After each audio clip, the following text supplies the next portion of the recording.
This is Audible. Tantor Audio presents Wheel of the Infinite by Martha Wells. Narrated by Lisa Renee Pitts. Chapter 1. Maskell had been asking the ancestors to stop the rain 3 days running now, and, as usual, they weren't listening. She stood on a little hill, surrounded by the heavy jungle that lined either side of the river of mud that had once been the road, and watched the wagons crawl painfully by. They were wooden and brightly painted, but the roofs hadn't been tarred in too long, and she knew it was hardly any drier inside them than out. One of the oxen, straining to keep the wheels moving forward against the tide of mud, moaned loudly. I sympathize, Maskell thought. Rastim, leader of the little troop, stumbled up the hill toward her, his boots squelching and his clothes a sodden mess. He paused a short distance from her and said, "Oh, great protectress, why is it we're going to Duvalpore?" Maskell leaned on her staff. "Because I said so." "Oh." Rastim contemplated the wagons thoughtfully, then looked down at his shirt where the downpour was making the cheap dyes of the embroidery run, and sighed heavily. Maskell would have promised him better if she made promises. He glanced at her, brows lifted. "So there's no chance of just stopping and drowning here, say?" "No, I think we'll keep moving for now and drown a little further up the road." "Ah," he nodded. "Then can you come and take another look at Killia's poppet? She thinks she's worse." Maskell rolled her eyes to the ancestors. Rastim was an Ariadan, and they never believed in giving bad news without a lot of preamble, no matter how urgent it was. She started down the hill and plunged back into the mud river. Killia's wagon was painted with geometric designs in bright red and yellow, now splattered with dirt from the long journey.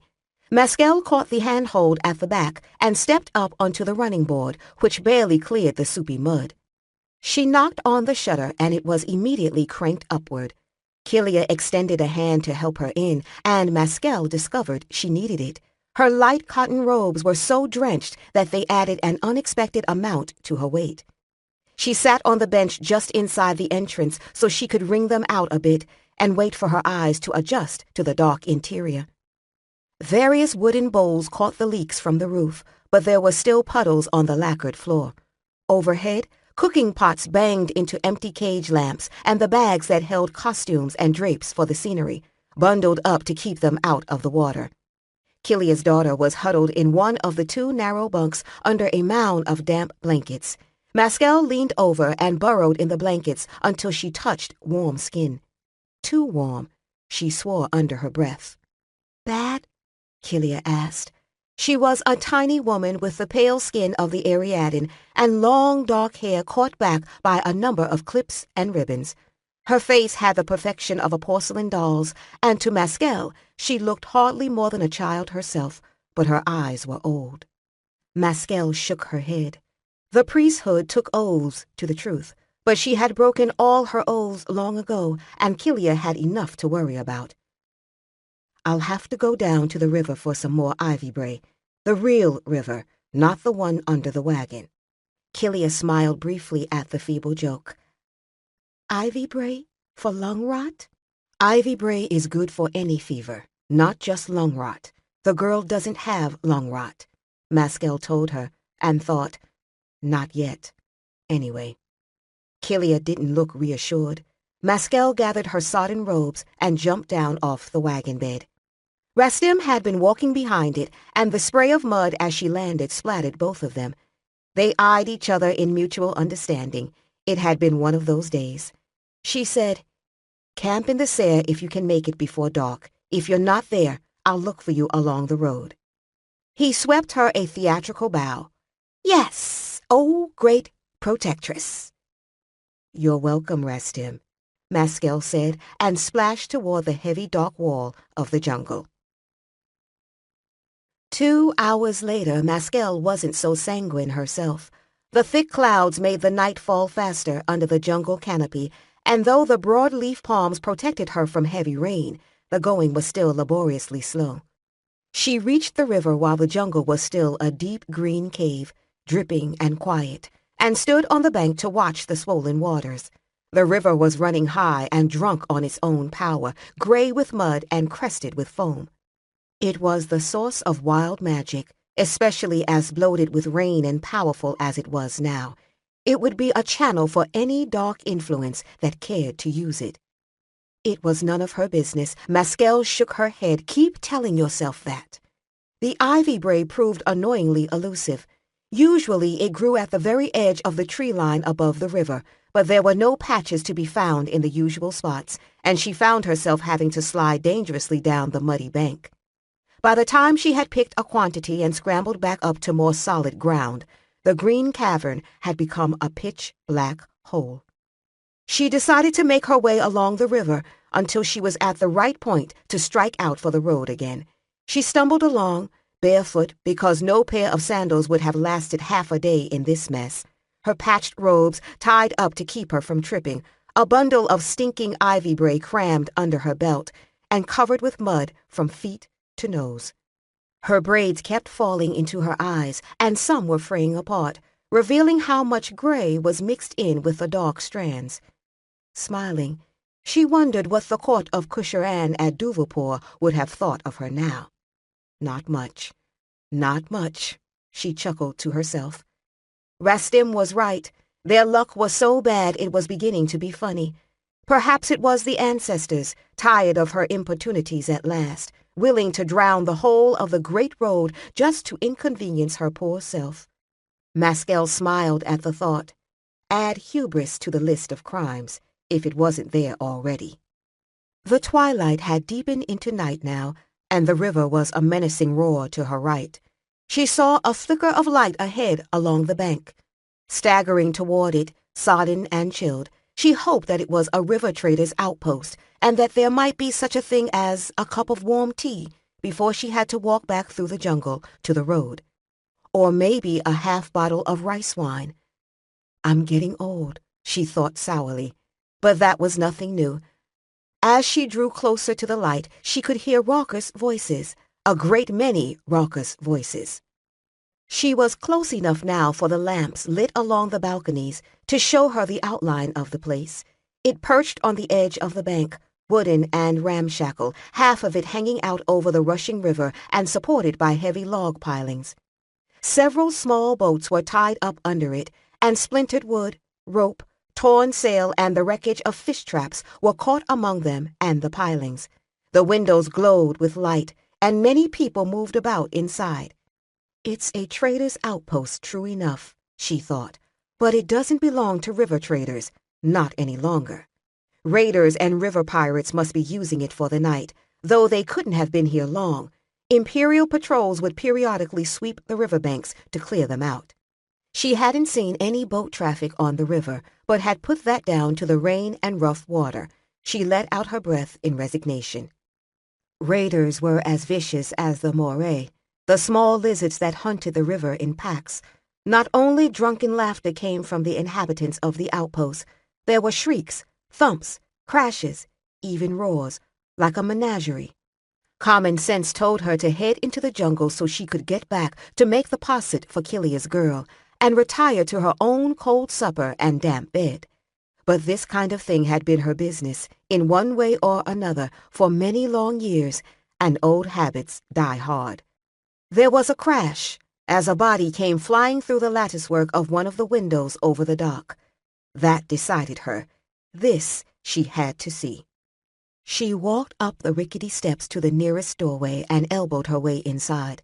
The place was full of river trash, as filthy and muddy as Maskell herself, except river trash were usually filthy and muddy by choice. Their clothes were tattered rags or pillaged finery, like the Tom silk trousers and vest of one lying unconscious on the floor. They stunk of uncured leather, unwashed person, and rice liquor, and the bad light reflected off sweat-slickened skin and wild, dirty hair. They packed the rickety wooden gallery that ran along this floor and even staggered around in drunken battle on the lower level, which was awash in dirty water as the rising river encroached on it. Every one of them was yelling like the mad. The resemblance to the court at Duvalpore is striking, Maskell thought, watching them ironically. She winced from the din and considered leaving. The place was so smoky from the badly tended lamps that she couldn't see what was happening anyway.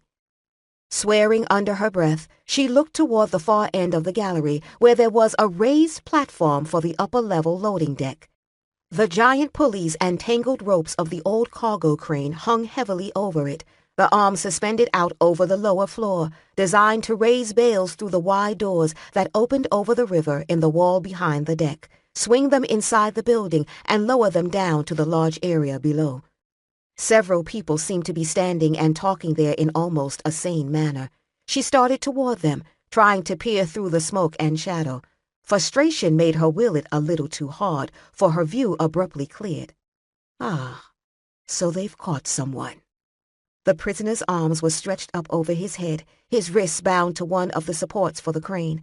One of the raiders came toward him, and he jerked up his legs and kicked his captor in the stomach, sending him flying backward. Not quite helpless, she thought, amused. Two other rivermen dived at him, grabbing his legs and lashing him to the lower part of the frame. He was probably a traveler trapped and caught somewhere along the river. That was why the ancestors had guided her steps here. So I'm not too disobedient to make use of, she grumbled to herself, making her way down the crowded gallery and clearing a path with occasional sharp pokes from her staff.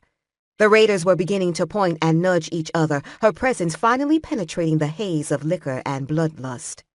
Because of the tattered state of her clothes and her staff, they would think her a traveling nun. Unless they could read the Koshin symbols in the silver embedded in the wood, and she doubted that was a possibility. Maskell looked around thoughtfully.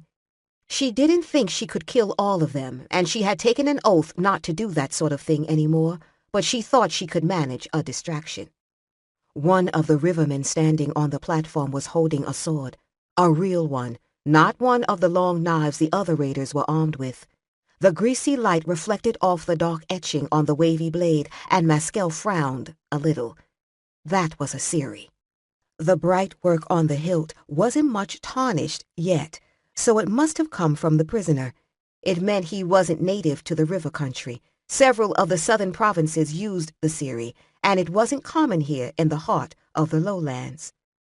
The Kusharit, the main stock of the Celestial Empire, also tended to be small, dark-skinned, and compactly built, and the prisoner was tall, light, rangy, lean, and sharp-featured. Maskell was an aberration herself, having outer reaches blood in her family and being tall and long-limbed because of it. He was about 10 or 15 years younger than Maskell, which she was uncomfortably aware, still made him a man grown.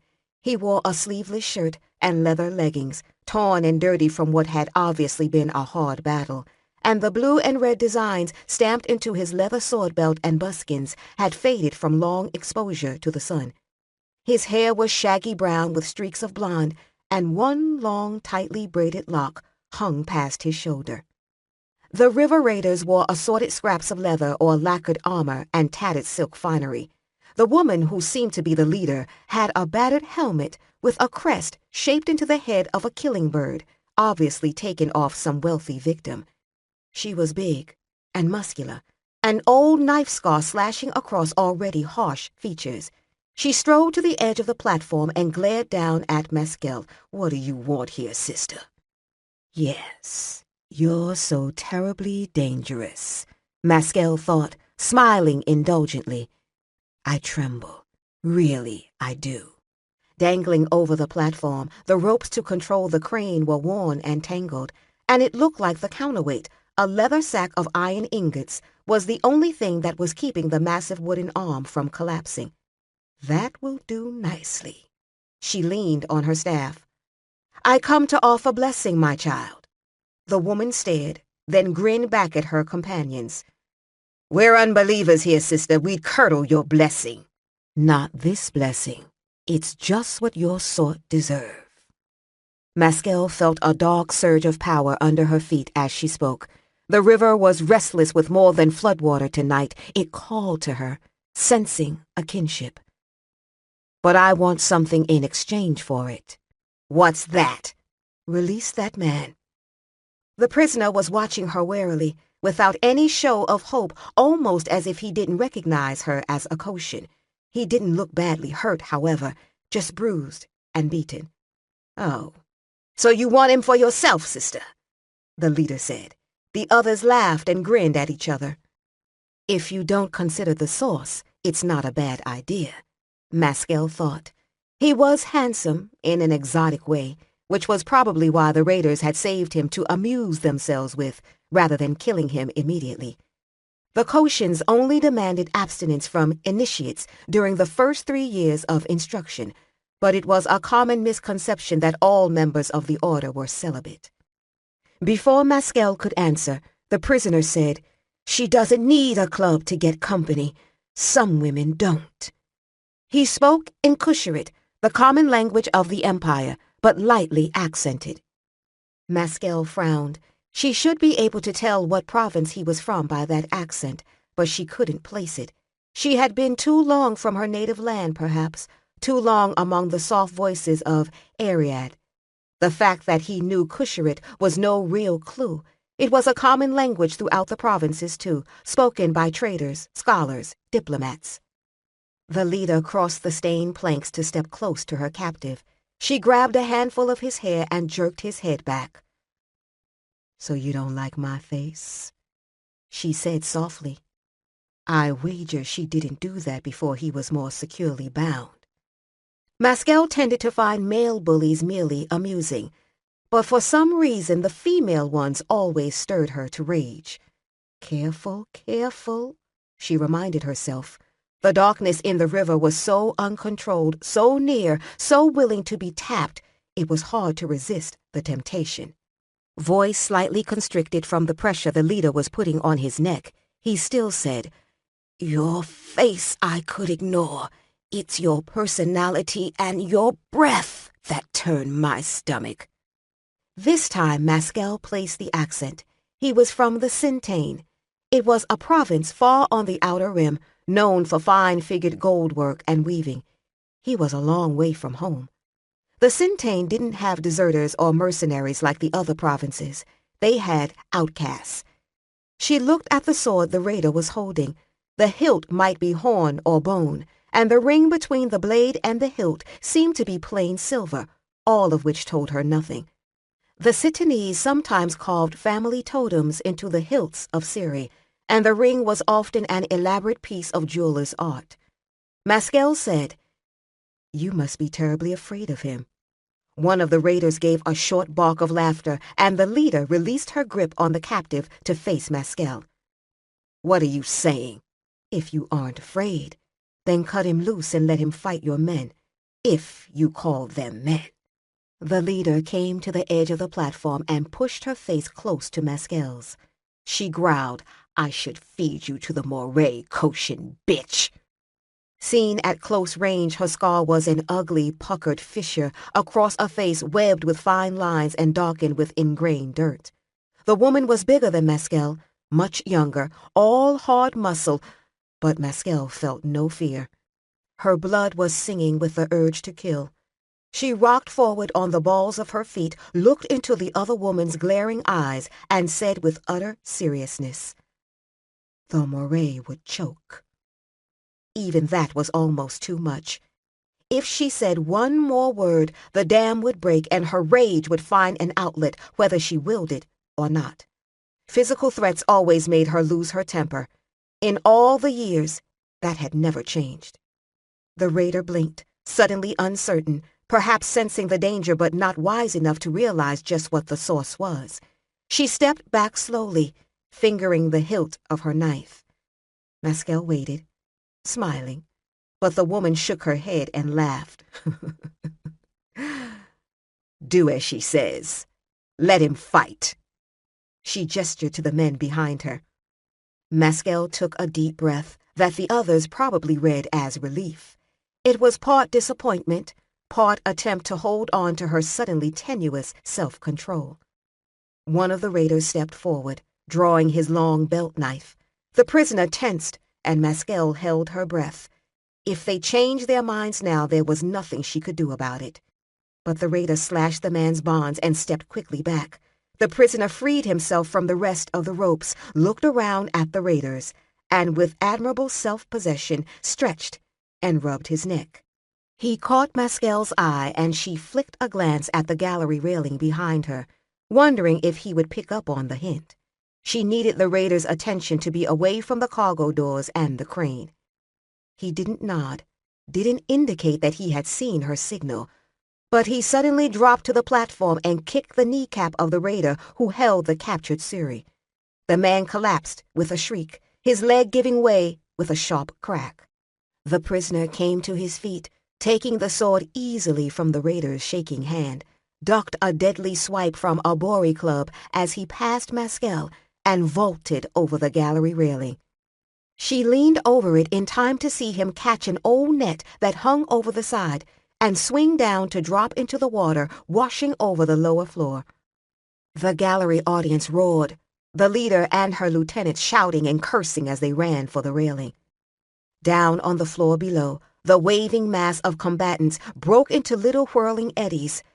In the instant of stillness, she saw several rivermen with knives or Bori clubs surrounding the one man armed with a sword. The blade flashed, and the rivermen scattered. Perhaps it was the rivermen who were trapped now, and not the traveler. Bemused, Maskel watched the leaping, dodging figures. It was like a game, or an entertainment so primitive it looked like violence to eyes long accustomed to the sophistication of Ariadne or Kurati theater.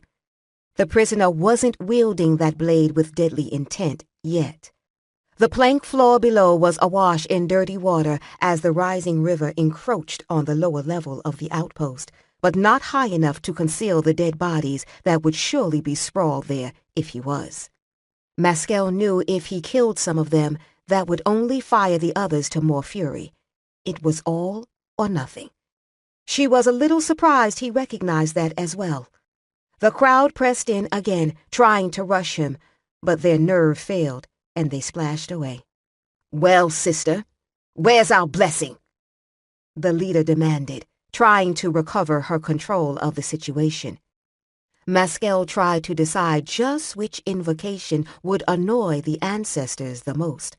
The great opening, the signal part of the year rite, would get their immediate attention, and hearing the words of it on her lips should elicit the quickest response. She turned away from the railing and stepped up onto the platform, clearing her mind. As Maskel faced the room and lifted her staff above her head, the raiders' leader called out, "Attend to the nun, you bastards!" She grinned derisively around at her companions. "She's going to give us a blessing." Some of the raiders turned toward this new diversion, but most were too occupied by the fighting to listen. A man, almost too drunk to stand on his feet, staggered up on the platform, muttering, "Kill the Koshin bitch!" Maskel swung her staff down and around, slamming him in the chest and sending him crashing backward off the platform. That got their attention. The shouts and drunken roaring died away. Into the relative quiet, Maskel said, "I am the voice of the adversary." She hadn't spoken loudly, but her words carried across the room. There were gasps and outcries, proving that some of the raiders at least were among the devout. One quick thinker turned and dived out the nearest window. The leader stared around, baffled and angry. Maskel spoke the first words of the great opening. This was too much presumption for the myriad forces of the infinite to ignore. All the lamps in this half of the chamber flickered and died. In the sudden darkness, Maskel swung around to the cargo doors and with the end of her staff threw the latch up. The doors flew open, and wind-driven rain rushed in. There were shrieks and shouts as the rivermen began to panic, shoving and pushing. Maskel stepped quickly to the crane's counterweight, drawing the little knife she used for cutting fruit. It was too small for the job, but she slashed at the half-rotted ropes until suddenly the counterweight dropped. The reaction was more violent than she had anticipated. The counterweight smashed right through the floorboards, knocking her backwards. The arm swung and toppled, taking the railing, part of the gallery, and a dozen yelling rivermen with it. "I meant to do that," Maskell muttered to herself, stumbling to her feet. The raiders must think the post was under attack by hostile river spirits. They were pouring out the door Maskell had entered by, blocking it, fighting and snarling like rats. Then a figure tore away from the over-panicked, shoving bodies and charged toward her, gory club upraised. It was the leader. Maskell met her with the end of her staff, catching the woman a hard blow in the stomach and pushing her away. She staggered back but didn't fall. She must have some sort of leather or lacquered wood chest armor under her silk vest. Maskell couldn't see much in the half-light, but she assumed the razor edge of the heavy wooden club was aimed toward her. She kept the staff pointed at the leader, braced to move. The other woman shuffled to the side, trying to get past Maskell's guard. Then Maskell saw that the rope still attached to the broken crane arm and hanging over the gallery were jerking and twitching. It had to be the rivermen who had gone over the rail with the crane, still trapped in them. Then a head popped up over the edge. She knew who it was. The trapped traveler had had hair cropped at his shoulders, while the river raiders either shaved their heads to avoid lice or grew wild waist-length manes. Grinning, Maskell angled sideways, making poking motions with the staff as if she meant to try to break for the door across the gallery. Her opponent, thinking to catch her between herself and the packed door, obligingly stepped backward, closer to the edge. The traveler hauled himself further up, and when the raider stepped back into reach, he swung his sheathed sword around and struck the back of her knees. The woman toppled backwards with a choked-off cry. Maskell turned immediately for the cargo doors, using her staff to trip a flailing, foul-smelling shadow that tried to stop her. Rain and wind poured in, drenching the boards under her feet. She found the ropes for the winch, but they didn't move when she tugged on them. The other counterweight must be broken. Damn it, she thought, and tossed her staff out, hoping it struck the dock, not the river. She grabbed the heavy rope and swung out after it, getting a confused view of the river below with what little light there was from the cloud-covered moon reflecting off the angry surface. She hoped the traveler had the sense to follow her. She scrambled down the rope, not quite as agile as a monkey, wishing she was 10 years younger. The raiders must have had the outpost longer than she had initially thought, or it had been abandoned before they had ever found it. The rope was beginning to rot, so soft in most places her grasping fingers went right through the strands, but her feet thumped down on the dock before she knew it. Cursing, she felt around on the scarred wood, feeling holes and splinters, but not her staff. There were shouts from above, and the lamps were flaring back to life inside the outpost. She stood, the wet wind tearing at her hair, took 2 steps toward the bank, and fell flat on her face. She had tripped over her staff. "Thank you for nothing, ancient lineage," she muttered, her own abbreviated version of the proper Thanksgiving. She grabbed up the staff, staggered back to her feet, and ran for the bank. Once in the bush, she slowed, knowing a fall would only make more noise, though the rain covered most of the sound of her passing. When she had gone some distance, she stopped and crouched in the dark shelter of a dripping tanner bush. She heard the thrashing of several people fighting their way through the foliage near her. The raiders wouldn't stay long in the jungle. It was a different realm than the river, and they would fear it. Superstitious idiots, she thought, squatting in the mud.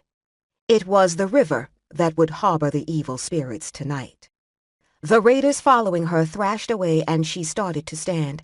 Someone touched her shoulder lightly, a caution not to move. She froze where she was, and an instant later heard one more passage through the bush.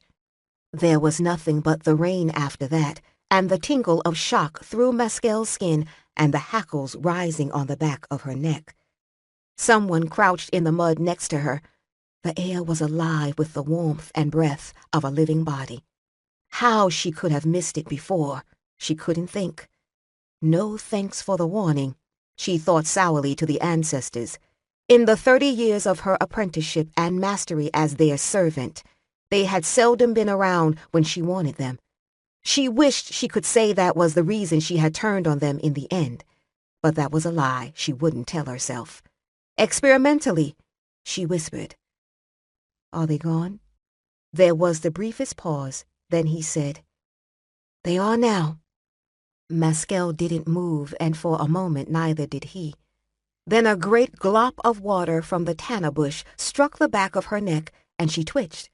He flinched, stood suddenly, and was gone, though this time she heard him brush against the leaves as he passed. She shook her head and got to her feet, her knees protesting the movement. He must have climbed out the cargo hatch behind her and followed her into the jungle. He had returned her favor with the warning. Anyway, she slogged further into the bush, wondering why a Sitanese swordsman had traveled this far into the Celestial Empire. The problem tickled her brain all the long way back to the road. She came out of the jungle just where the road broadened out into the Seir. The ancestors, perverse as usual, had now seen fit to grant her prayers about the rain, and it had slackened to a bare drizzle.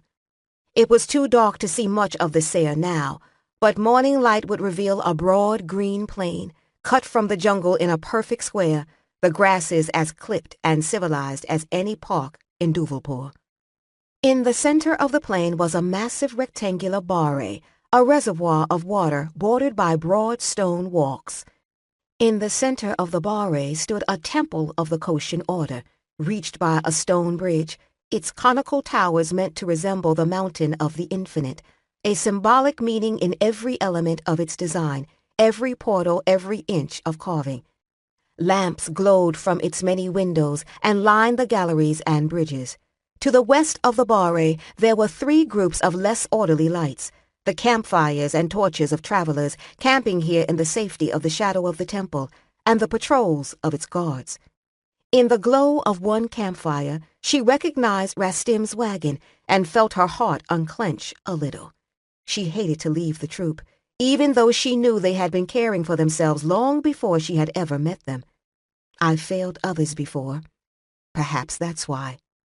She found most of them huddled damply in the wagons, with Rastim trying to keep the fire lit, and old Molly grumbling while she stirred the supper. Voices called greetings from the wagons, and Rastim watched her with ill-disguised relief as Maskell walked up to sniff suspiciously at the cooking pot. Old Molly grumbled something inaudible. From the lumps bobbing in the stew, they had arrived in time to buy some pork from the priest's servants to add to the rice, and there was taro root baking in the coals. Boiling water? She asked. Old Molly wrapped a rag around one calloused hand and fetched a steaming kettle out of the coals. Knew you'd be back, she muttered. There was doubt? Maskell asked, taking a seat on one of the woven straw mats laid out on the mud. It squished unpleasantly under her. Just Gaudic again, Rastim said, and gestured disparagingly. Nothing. Maskell took the ivy bray and ground it up with the mortar and pestle used for cooking. Together, and muttering curses at each other, she and old Molly got the stuff strained into a pottery cup. Old Molly carried it off to Kilia's wagon, leaving Maskell and Rastim to stare at each other tiredly. So, we'll be there in 2 days, will we? He asked. Yes. She flexed her hands in the firelight. Her back hurt from the damp, and she felt old. More than a half-decade over twice 20 years wasn't that old for the Ariadne or the Kusharit, but it was old for a court lady, and her hands were almost as calloused as old Molly's.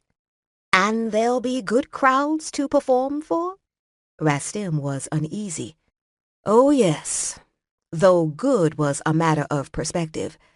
The best of the best, and generous too. Ah. Rastim nodded, looking out over the dark, wet plain beyond the boundary of firelight and wagons.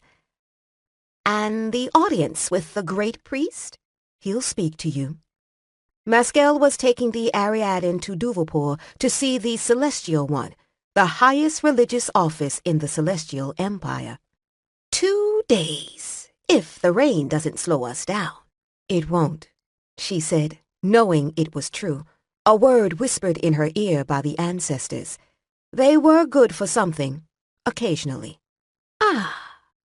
Old Molly came back from Killia's wagon, a stooped figure on stumpy legs, and thumped her chest and nodded. From long acquaintance with old Molly, Maskell took this to mean that Killia's daughter had drunk the posset and it had already relieved some of the congestion in her lungs. With luck, it would help the fever too, and Maskell wouldn't even have to summon the healing spirits. Maskell stood and eased the kinks in her back. She wasn't hungry anymore, even for tea, even for rice wine, and she didn't want to answer all the same questions from the others once the smell of supper permeated the wagons and they began to creep out. She nodded to Rastim and old Molly and limped toward her wagon. It stood slightly apart the way she liked it, the 2 oxen unharnessed and dozing over fodder. Old Molly drove it for her during the day and had opened the light wooden side panels when the rain had stopped, so the interior could air out. Maskell paused at the dropped tailgate, looking into the dark. She could see the temple from here. The massive domed spire was black against the lighter shade of the sky, the moon shape of the portal below it barely visible, male and female phallic symbols woven together. The detail of the terraced carvings were entirely lost in shadow. They had passed small sanctuaries along the way, but this was the first time in too many years that she had been so close to a true temple. She moved away from the wagon, one of the oxen snuffling at her as she drifted past. The temple was calling to her, not the stone shell, but what it represented, and the power that likeness gave it. She walked through the sodden grass until she came to the edge of the barre and stepped up onto the stone bank.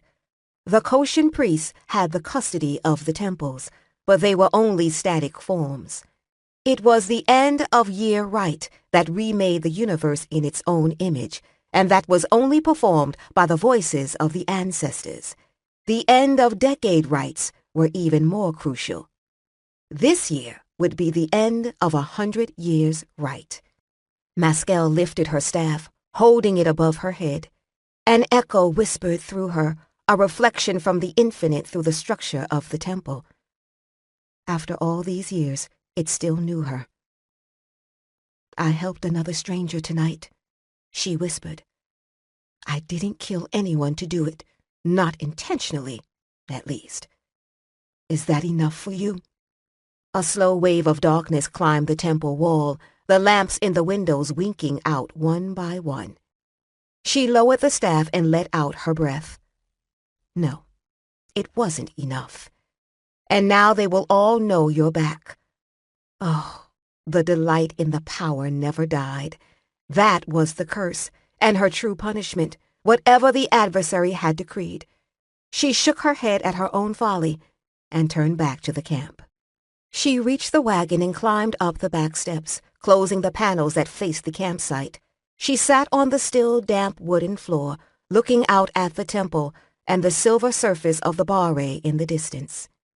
She was facing the right direction for an illusion of privacy, though voices from the other campsites, oddly distorted over the plain, came to her occasionally.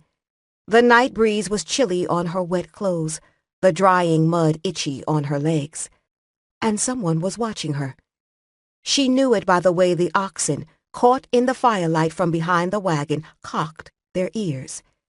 She found his outline in the dark finally, about 20 feet away, sitting on his heels just out of reach of the light. She might have walked within 10 feet of him on the way to the barre. Again, the shock of being so taken by surprise was like ice on her skin. She waited until it drained away. Then quietly she said, "Come here." The breeze moved the short grass. He stood up and came toward the wagon. Her staff, as much a part of her as her hands or feet, lay on the wooden bench of the wagon. He stopped just out of arm's reach. Her arm's reach. She was within easy range of his sword. He stood in the shadow where the wagon blocked the firelight, but the moonlight was strong. The heavy sari rested easily on one lean hip. Maskell stretched out her foot, her toes finding the staff where it lay on the rough planks and gradually easing it toward her hand. "What did you do?" he said. He couldn't be asking her what she thought he was asking her. After a moment, she realized he meant the lamps in the temple. I'm a voice of the ancestors. That was still strictly true, if it didn't actually answer the question. What were you doing in the outpost? Getting killed. Did it look like anything else? Instead of taking the bait, she said, That's a fine way to say thank you. I was going upriver and walked into them. That's still not thank you. Though it could well be the truth. If he had come up the western road from the Sintane, he could have crossed the river at the fords at Takis. But why move along the bank instead of going on to the Great Road? Well, the Great Road has regular patrols. The river doesn't, not in the rainy season. He didn't take the bait either. He said, You're a wizard. No. Silence, while the damp breeze made the water in the barre lap against the stone banks and the temple cattle lowed in the distance. Why did she suspect it was the silence of disbelief? Almost against her will, she added, I receive the ancestors' will, when they have any, and translate it for others. In return, they allow me to manipulate the power of the infinite. An enormous simplification of the process, but she didn't think he wanted an hours-long philosophy debate. More silence. The disbelief was so thick it was practically dripping off the wagon. Finally he said, Are all the Koshin priests wizards? Ancestors help me. Maskell swore under her breath, then gave in. To some extent, but none of the others are like me. He didn't make any response. He was standing with his arms folded, but she had seen how fast he could move. Annoyed, she said, If you don't believe me, you can ask the priests at the temple. He jerked his head toward the camp. Those priests? What? She sat up, startled, and the staff thumped loudly on the wagon bed. He stepped back as Maskell grabbed her staff and stood up. She could already hear the bells on the priest's sistrum. Another moment, then he turned and walked, strolled, Maskell thought, a brow lifted ironically, into the dark. She could hear his steps on the wet grass. Not magic then, and no power about it. Just skill at moving quietly. Voices from behind the wagon recalled her to the current problem. Swearing under her breath, she dragged her wet robes off the bench and clambered down to the ground. There were 3 Koshin priests standing near the fire, their cobalt-blue robes caught up to keep them out of the mud, and a young acolyte with a sistrum behind them. Beyond the priests, half surrounding the wagons, was a group of temple guards mounted on the small, sturdy horses of the lower plains. The guards wore dark silk overrobes sewn with chain and breastplates of tightly braided plates of lacquered iron, their crested helmets fitted with masks to make them faceless and terrifying. Old Molly was still crouching stubbornly by the cooking pot, but the others were hiding in the wagons, peering anxiously out. Their eyes followed Maskell as she crossed the campsite. Rastim was standing before the lead priest in an attitude of abject fear. Damn overdramatic Aradian, Maskell thought. Shaking her head in resignation, she approached the tableau. The priest's eyes flicked over her dismissively as she moved around the fire, then came back to her in growing astonishment as he saw her staff. The light was catching the old traces of silver left in the carved letters of the sacred text. The sparks jumped from word to word as the text wound up the length of the fine, smooth wood like a snake around a pappus tree. The letters were worn down from years of handling, but they could still be read. Until they faded from sight, the staff would still have power. Not unlike me, Maskell thought ruefully. The priest was young and fine-featured, but the shaven scalp under the hood of his robe was marked with colored designs of the first rank. The men with him were older, but not so high in honor. He stared hard at her, looking for what was left of her tattoo, but her hair had grown over it, obscuring all but the border of the design at her hairline. The staff told him that her rank was voice, but not which voice. He wet his lips and said, You shame us, lady. You should shelter in the temple. She leaned on the staff, mud and all. She hadn't ever really expected to arrive in secret. Thank you for the offer, my son, but I can't. His eyes narrowed, alert for insult. He said, You have a reason for refusing our shelter. I'm forbidden the temples, Maskell said, watching his eyes. He stared at her, frowning, and his gaze swept over her, seeing for the first time past the worn robes. He would have trouble estimating her age, she knew. Country people always thought her younger. City people used to courtiers who spent all their time lying in the shade and rubbing oils and creams into their skin always thought her older. His eyes went to the staff again. But there are only so many voices, she thought, and the chance was he would know where all the others were. She watched with interest as the blood drained from his face. You. He did not step back from her, though the tension in his body told her he wanted to. He drew in a breath and said coldly, So the rumors were true. You've been summoned by the Celestial One. Rumors fly fast. She smiled. A muscle jumped in his cheek. I have something to show you.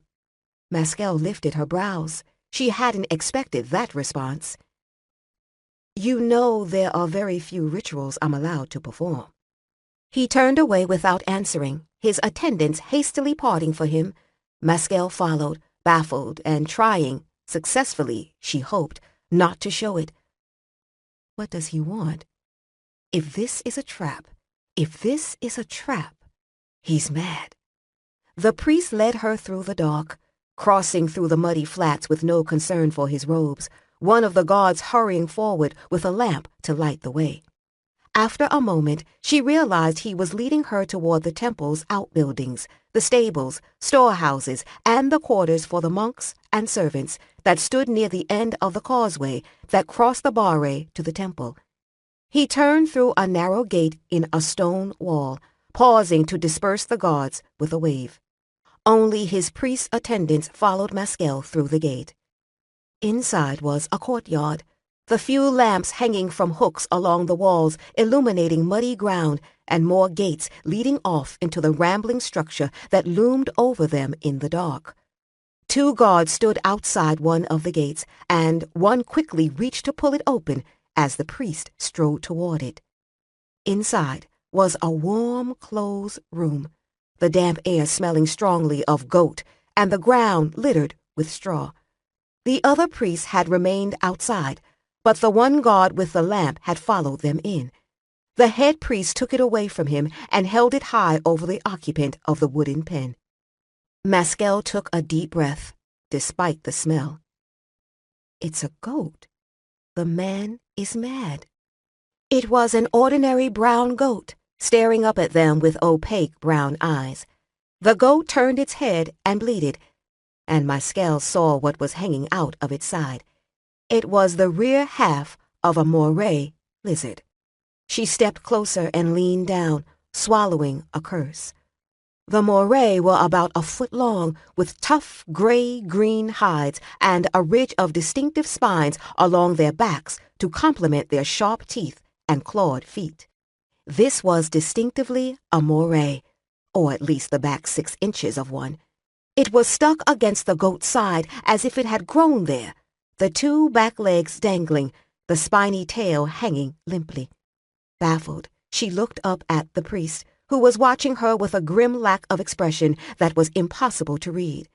She said, It's strange, but such things happen.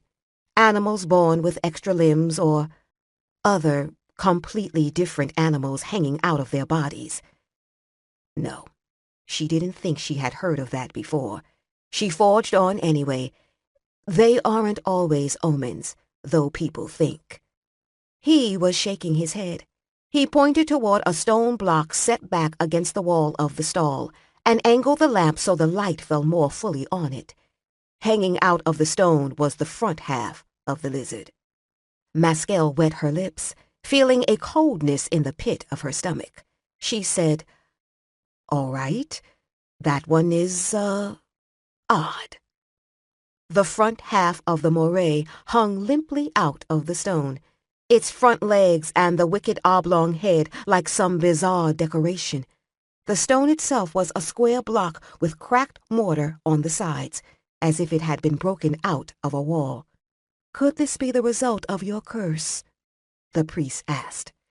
Maskell lifted a brow, but she found the bluntness rather refreshing. "A dark power following in my wake, you mean? It's possible. When did it happen?" 6 days ago." She shook her head, a little surprised. "I wasn't in this province yet. We've been traveling hard." He turned away, the shadows falling over the monstrosity in the rock as the lamp was withdrawn. Maskell followed him out into the relatively fresh air of the court, where the other priests still waited outside. One of them must have realized she wasn't just an ordinary, albeit eccentric, voice traveling the great road and told his fellows.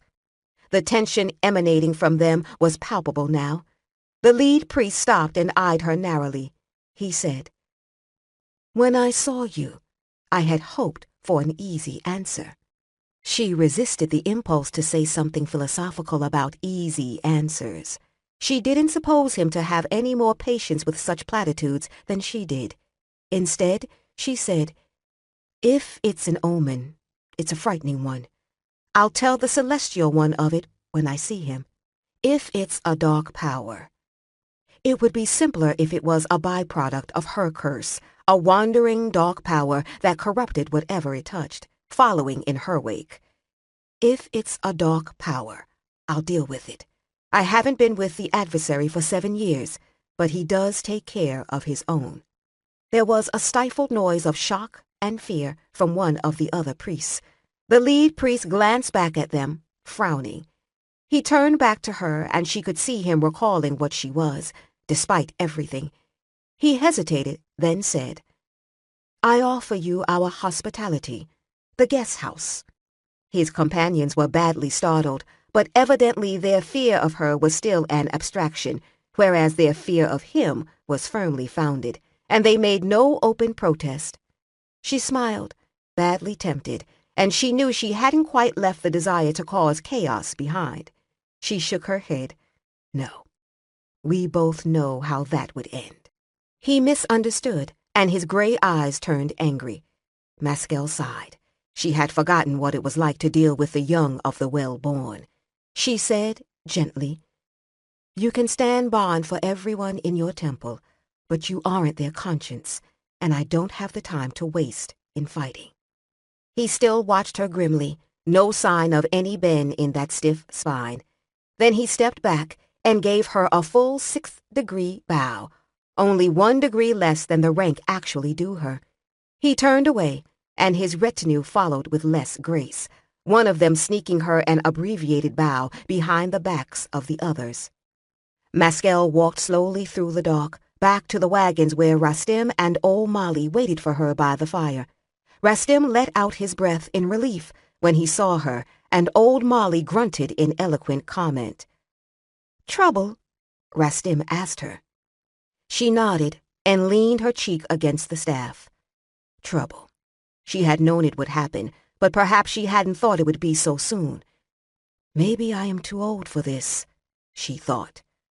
Too old for war, too mean-tempered for peace. "Should we move on tonight?" Rastim sounded worried. Maskell looked around. A few other members of the troop had broken cover. Firak, with his 2 young sons, who worked the apparatus on the largest of the puppets, and Therasa and Duria, who played the speaking women's parts.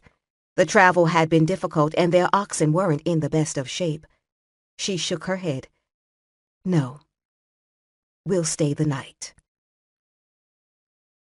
Chapter 2. Despite her assurances to Rastim that all would be well, Maskell had sat up the rest of the night on watch. The priest of the Seir had kept his word. Nothing had disturbed the peace of the plain or the serenity of the temple. From the time Maskell had been a young initiate, she had been used to sleepless nights. The year rites could last for days, and once the wheel of the infinite was constructed, it had to be guarded until it could be dispersed into wind and water to strengthen the supports of the universe. Now she sat on the wagon seat next to old Molly, thinking of the upcoming 100-year rite. The sky was overcast, and a slight breeze stirred the thick vegetation on the edge of the jungle to either side of the wide road. The damp air clung to her skin, and she felt badly in need of a bath. The universe didn't seem in any great need of support, but perhaps she wasn't as attuned to it as she used to be. She couldn't tell if the uneasiness she felt was inside or outside of herself. "You are getting old. Your soul wasn't so divided in your youth," a nagging voice said. Yes, she told it ruefully, much easier to do damage with a whole soul. This stretch of the great road, leading deeper into the well-occupied outskirts of Duvalpur, was fairly safe from bandits, and they weren't alone on it. A large wagon train of merchants was only a few hundred yards ahead of them, and single wagons or small groups of travelers had passed them several times throughout the morning. They were moving into the country where what had been brackish swamplands had been drained and brought back to life by freshwater canals to make the rice-growing land that supported the capital. Duvalpur was a city of water. Canals, barrays, moats, all necessary to support life during the dry season. It still surprised her how much she was looking forward to seeing it again. Old Molly elbowed her in the side, and Maskell said, I know. I saw him an hour ago." Of course, he was closer this time, standing next to the milestone near a stand of rain trees, looking up the road. The swordsman had been pacing them all morning, just in the shadow of the jungle. He had stayed near their wagons all night, a silent companion to Maskell's lonely vigil. He hadn't slept either, and he hadn't tried to approach her, though she felt reasonably certain he had been conscious of her presence. He had kept moving most of the night, perhaps to keep himself awake, making a wide circuit around their camp almost as if he was on watch too.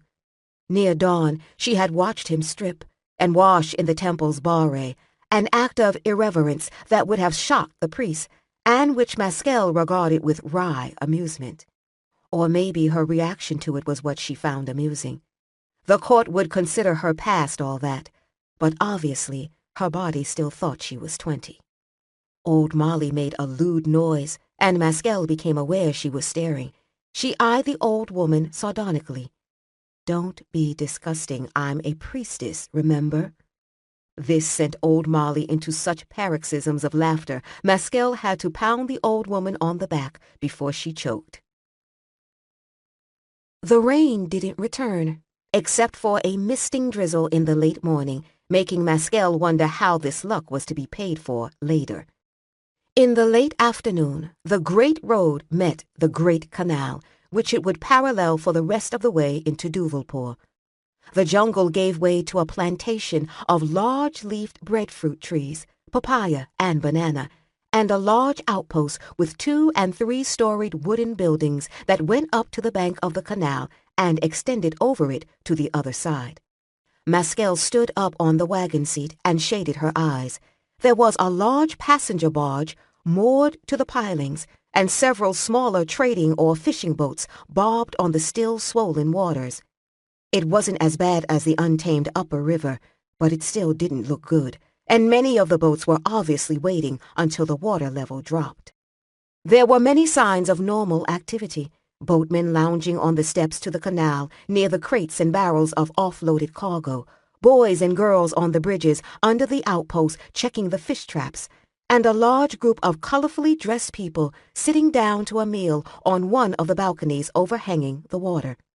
The merchants' wagons that had been ahead of them all day had drawn up on the trampled ground near the outpost, and there were several light, fast-traveling wagons there also, including one bearing the symbol of the Imperial Mail.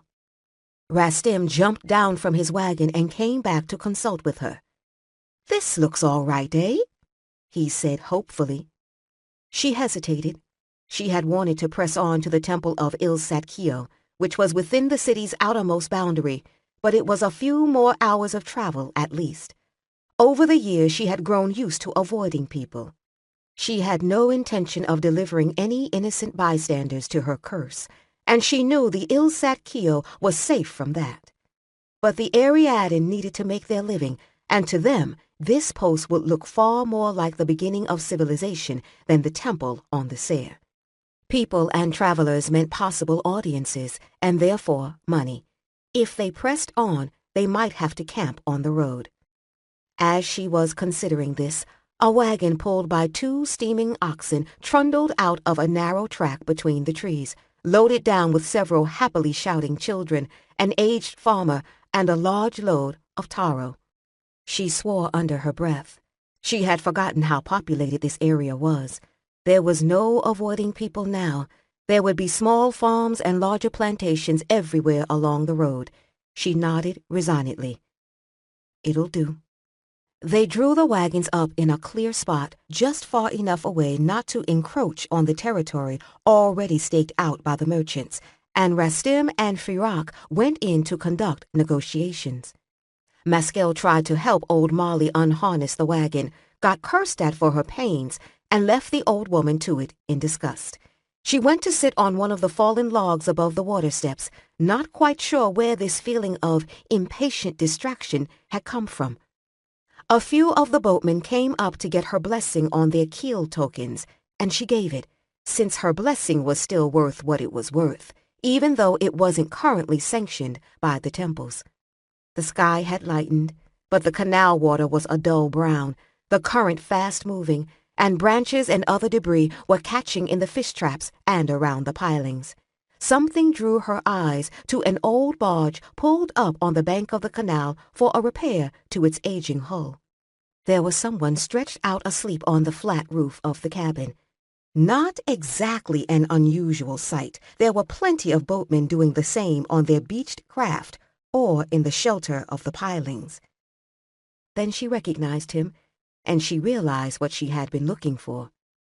He had disappeared earlier that day, and she had admitted to none of the initial disappointment, growing irritation, and progressive worry she had felt throughout the afternoon. She shook her head at herself. Obviously, he must have taken the direct way through the trees when the road curved, beating them here. She wasn't sure where this sudden obsession had come from. He was just following them because they were going the same way and were indisposed to interfere with him. He had already discovered the perils of traveling alone. Maskel looked up, frowning as Rastim and Firak came down the steps from the post and squelched across the muddy ground toward her. Rastim's face was stony and Firak was muttering angrily under his breath. "I take it things didn't go well," Maskel said as they approached. "There's a problem," Firak said grimly. "What? We can't afford it." Rastim folded his arms, looking away at the river. Maskel gazed up at the infinite, begging it for patience. None of the Aradian had ever been this far into the center of the empire before. The temple of the Seir had probably charged next to nothing for the food and fodder they had used, and nothing at all to camp in its protection. The outpost must charge city prices. "You didn't offer them a show?" "They don't want one," Rastim said stiffly. He had obviously been mortally offended. "Not just that," Firak clarified, outraged. "They won't let us perform for the merchants or these others." He waved an arm around at the boatmen, now watching curiously, and the other travelers and traders in the compound. "The merchant's head driver already asked if we were performing tonight." "Oh, ancestors above." Maskel stood up.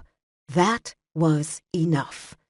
Rastim looked startled, then aghast. She ignored him, going around to the front of the post and up the steps to the doorway, her irritation boiling over.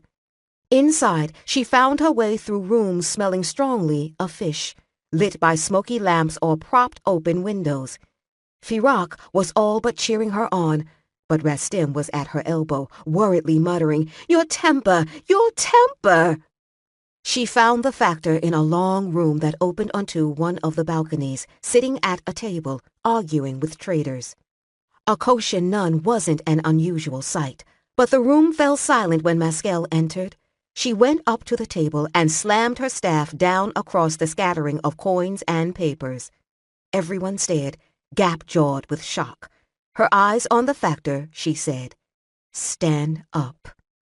He was a large man, his head half-shaved and the rest of his hair braided, his face plump and good-humored, a temperament belied by the steel in his eyes.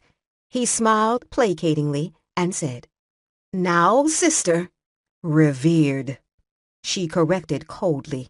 She had held the title once and was still due it by the rules of temple precedence. He hesitated, calculating. She held his eyes. The calculation gave way to uneasiness, and he said, "Revered," and stood up. Several ranks in the temple were addressed that way, and none of them could be offended with impunity. She said, "These people are players and can't afford your extortionate prices for shelter unless they can perform." Her voice sounded soft and very angry. "Is there any real reason they shouldn't?" The factor spread his hands. "No, revered, but if I let every band of beggars who said they were entertainers—" That stung Rastim to speech before Maskell could interrupt. "We're not beggars," he said heatedly, stepping forward. "We do Ariadne and classical Kirati theater. We've come all the way from Ariad, and we haven't had a chance to perform since Sakili." "It was a misunderstanding, revered," one of the other men suggested worriedly. "If the revered wishes it, then they can perform," the factor said with a stiff smile. Maskell looked at all the anxious expressions and wondered what they were seeing. A heavy silence lay over the room, surely too heavy for a dispute like this. But that was her own conscience behind that thought. They couldn't know what she was. Had been, she reminded herself, had been. "The revered wishes it," she said, and turned away. Rastim and Firak's announcement that they had won the battle and would be able to perform was greeted less than enthusiastically by the rest of the troop. Gardik swore at them, and Thiassa pretended to collapse in a dead faint. Even Firak was hesitant when Rastim wanted to break out the scenery and do a full-scale Ariadne production, maybe Conquest of the Inland Sea or Dawn Callers. Since they had no money to hire extra stagehands, this would have left everyone exhausted and in no condition to travel the next day. Maskell was alarmed.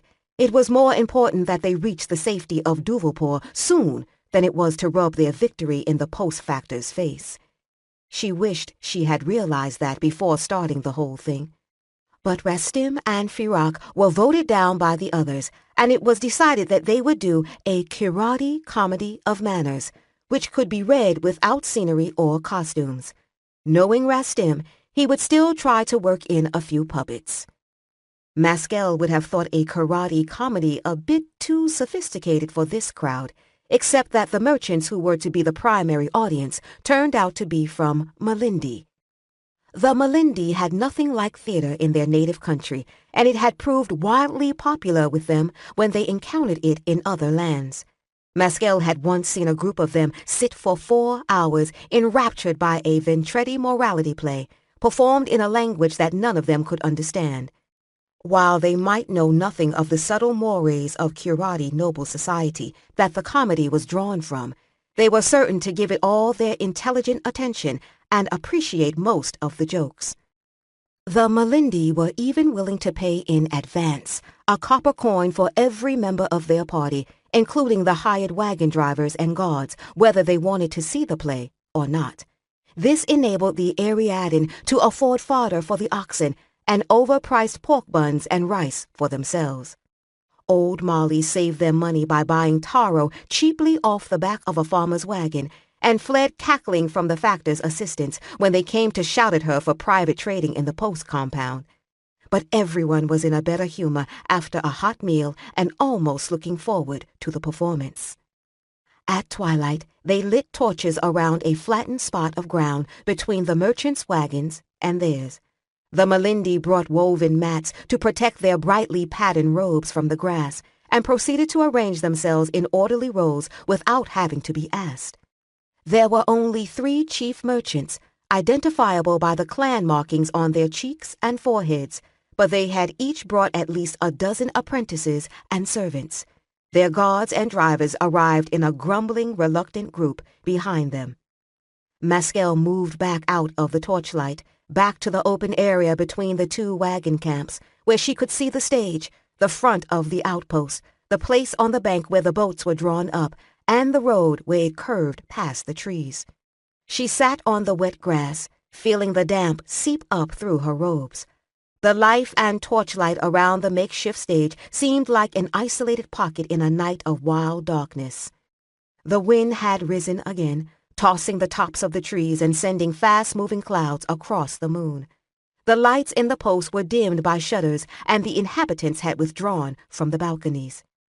Rastim walked out to the center of the stage, made the odd Ariadne bow that was the same for everyone, whatever their rank, and the play began. Maskell gave it only part of her attention. She was listening to the night. She had the growing feeling that it was trying to tell her something. The Ariadne had been unable to resist including puppets, and Firak's sons, Tai and Tyrion, each appeared with one of the big walking figures. These were elaborate contraptions that fastened to the operator at the feet and waist, and could be manipulated with rods held in the operator's hands. The troupe owned larger ones that took 2 operators, one sitting on the other's shoulders, but these were relatively small and only towered a few feet over the boys' heads. The appearance of the puppets, the light wooden bodies brightly painted, and the distorted heads with their clacking jaws, brought the curious boatmen over. Drawn by the laughter and applause of the Malindi, a party of wealthier travelers, probably passengers from the barge that was weathering the bad currents, came down from the post. Most of these people had never seen the elaborate Ariadne puppets before, and there was much whispered commentary in the crowd. Someone else was drawn by the noise as well. Maskell looked for him, and saw him finally just beyond the reach of the torches, sitting on the grass and watching. It gave her more information about him, though it was nothing that made any particular sense. She wasn't sure how a Sitanese outcast could have seen Kirati theater before, but he got the joke that even passed the Malindi by, the one that appeared to be an innocuous remark about idle hands, and was actually a subtle innuendo implying masturbation, to the point where he actually fell over on his side with laughter. A burst of applause made Maskell glance at the stage. At first, she thought the figure crossing in front of Verasa and Duria's scene was a child, escaped from some parent in the audience. It was a puppet. Great days in the dawn of life, Maskell swore, starting to her feet. How did that damn thing get out?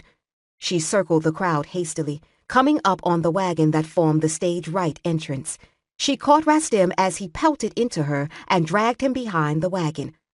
"I don't know," he whispered frantically, answering the question she hadn't had the chance to ask yet. "Tai and Tyrion got the Aldosi out of their boxes, but they know better. They would never." "I know they wouldn't." Maskell leaned around the wagon to peer at the stage. The animate puppet was standing, staring out at the audience, the painted face expressionless. Verasa and Duria were still saying their lines, but they were casually putting distance between themselves and the puppet. The crowd still thought it was part of the show. To people unused to puppets, the one that was walking by itself was no more miraculous than the 2 that had been controlled by the young boys. Firak and Gardik were standing out of sight of the crowd near the wagon marking the opposite end of the stage. Firak was holding a net. Maskell shook her head. That wasn't going to do much good. All the Ariadne puppets had names. The Aldosi were the 2 big walking puppets Tai and Tyrion were working. The one that was working itself had been Gizar, a clown puppet manipulated by strings pulled from above. Gizar had had the misfortune to be on stage during a performance that had offended a powerful magister in the eastern province of Corvalent. It was how Maskell had first met Rastim and the other Ariadne. Gizar now lived locked in a box, hung beneath Rastim's wagon, and sealed by all the protective symbols Maskel knew to put on it. It had been getting stronger, the particular nature of the curse put on it making its malevolence grow with time instead of fade. It must have been able to manipulate one or both the boys from inside its box, so when they had thought they were only unpacking the Aldosi puppets, they had opened Gizar's container as well. "You'll have to go and get it," Rastim whispered. "I know that." It hadn't done anything yet, but possibly it was biding its time, waiting for her. Across the length of the stage she caught Firak's eye. When she had his attention, she stepped out away from the wagon. "Wait!" Rastim said urgently. He gestured rapidly to the others on stage. Ariadne actors had a sign language used for communicating silently during the complex performances. Duria suddenly clapped her hands and gestured extravagantly stage left, saying something about the townspeople's dancing festival. Firak, Gardik, and Kilia gamboled onto the stage, followed by the two boys with the Aldosi puppets. Firak whirled the net over his head, looking as much like an escaped madman as a celebratory dancer. The puppet Gizar stared at them, backing away from the trap. Maskel darted onto the stage in the confusion, and it sensed her presence immediately, turning to come at her with its hands upraised and wooden fingers curved into claws. It ran at her, and she thumped it in the chest with her staff, sending the light body tumbling back. Firak dropped his net over it, and in another moment, Maskel, Firak, and Gardik were dragging the creature off stage. The audience applauded happily. Rastim and old Molly ran around behind the other wagons to join them, and between the 5 of them, they managed to drag the thing back to Rastim's wagon and bundle it back into its crate without drawing any unwelcome attention.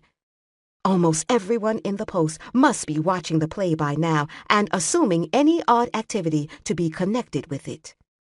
Maskel drew the seals again, in wax and in coal black, trying to ignore the knocking and rustling inside the heavy box. "How did it get out?" Gardik demanded, still breathing hard from the struggle. The puppet had managed to bite his hand, and old Molly was digging the splinters out for him. The noises quieted as Maskel made the final sign, and she sat back on her heels. See where the last seal was scrubbed off? It made someone do that, and then made him forget what he did. With the unpacking you all were doing for the play, it could have been anyone. It's not such a hard thing when someone's opening boxes to make him open just one more. "Not such a hard thing," Firak muttered uneasily. "Then why didn't it do it before?" Maskel glanced at Rastim's worried face. "It's getting stronger." Gardik swore and Firak moaned. "But we're closer to Duvalpur and the chief priest," Rastim said quickly. "In a few days, it'll all be over." Gardik said grimly, "If we're still alive then, ow!" The last was to old Molly, who must have dug a bit deeper than strictly necessary for the last splinter. "What we need," Maskel said, cutting across the growing argument, "is a lock with a key. I'll keep the key." "Use the one on the money box," Firak suggested. "There won't be much to steal, not after we pay our fees here." Swearing under his breath, Rastim fetched the lock, and Maskel fixed it on the box's latch. Further discussion was put off by Duria and Therasa, repeating their last exchange at a shout so Firak and Gardik would hear their cues. Everyone bolted off, and Maskel followed more slowly, shaking her head. She would like to think that the puppet's escape was the source of her earlier disquiet, but she had the feeling it was only a portion of it, and the greater part was still to come. Maskel went back to her position at the rear of the audience. She looked for her swordsman, but he was nowhere to be seen. Chapter 3. Near the end of the performance, when most of the Ariadne were on stage, something drew Maskel's eyes to the bank below the outpost. The light from the lamps along the balconies didn't fall there, and the shadows were deep. The light. Maskel sat up abruptly. There should be smaller lamps attached to the pilings, so a boat passing down the river during the night wouldn't be in danger of striking them. There had been lamps the last time she had noticed. She got to her feet, her knees cracking in protest at her long immobility, and made a wide circle around the audience, out of the torchlight. The boatmen were playing dice with the Melindy's guards and drivers in the very back, and none of them looked up as she passed. It was very dark near the bank, the shadow of the outpost blocking what little moonlight escaped past the clouds. She only knew how near she was by the sound of the river and the mud squelching underfoot. She found the water steps that led down to the bridges under the post, crept down them to the first piling. She ran her hands around the rough splintered surface until she felt the cracked globe of the lamp. The glass was still warm. So something came out of the river and put out the lamps, she thought, finding the steps again with her staff and climbing back up the bank. But where is it now?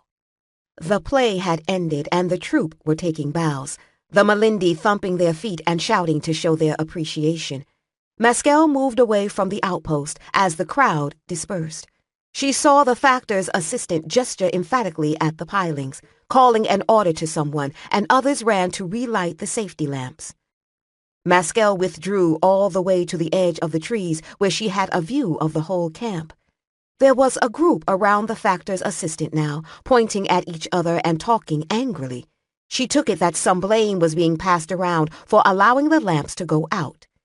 It would be nice to believe it was an accident or negligence, but she didn't think she was so lucky. It was late, and the camp quieted down rapidly.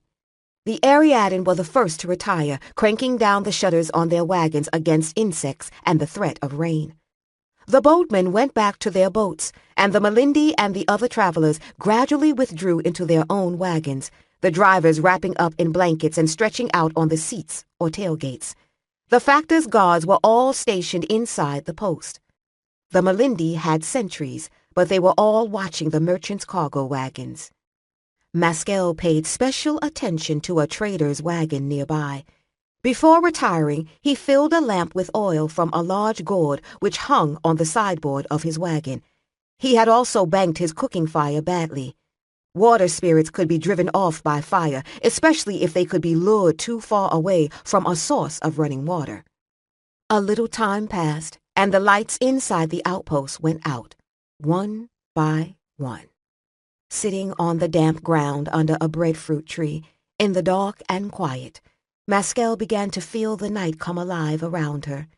She felt the wind breathe through the heavy leaves above her, felt the impatient river water lap and tug at the pilings and the ropes, felt the weight of the wagons on the ground, the stamp of the oxen's feet.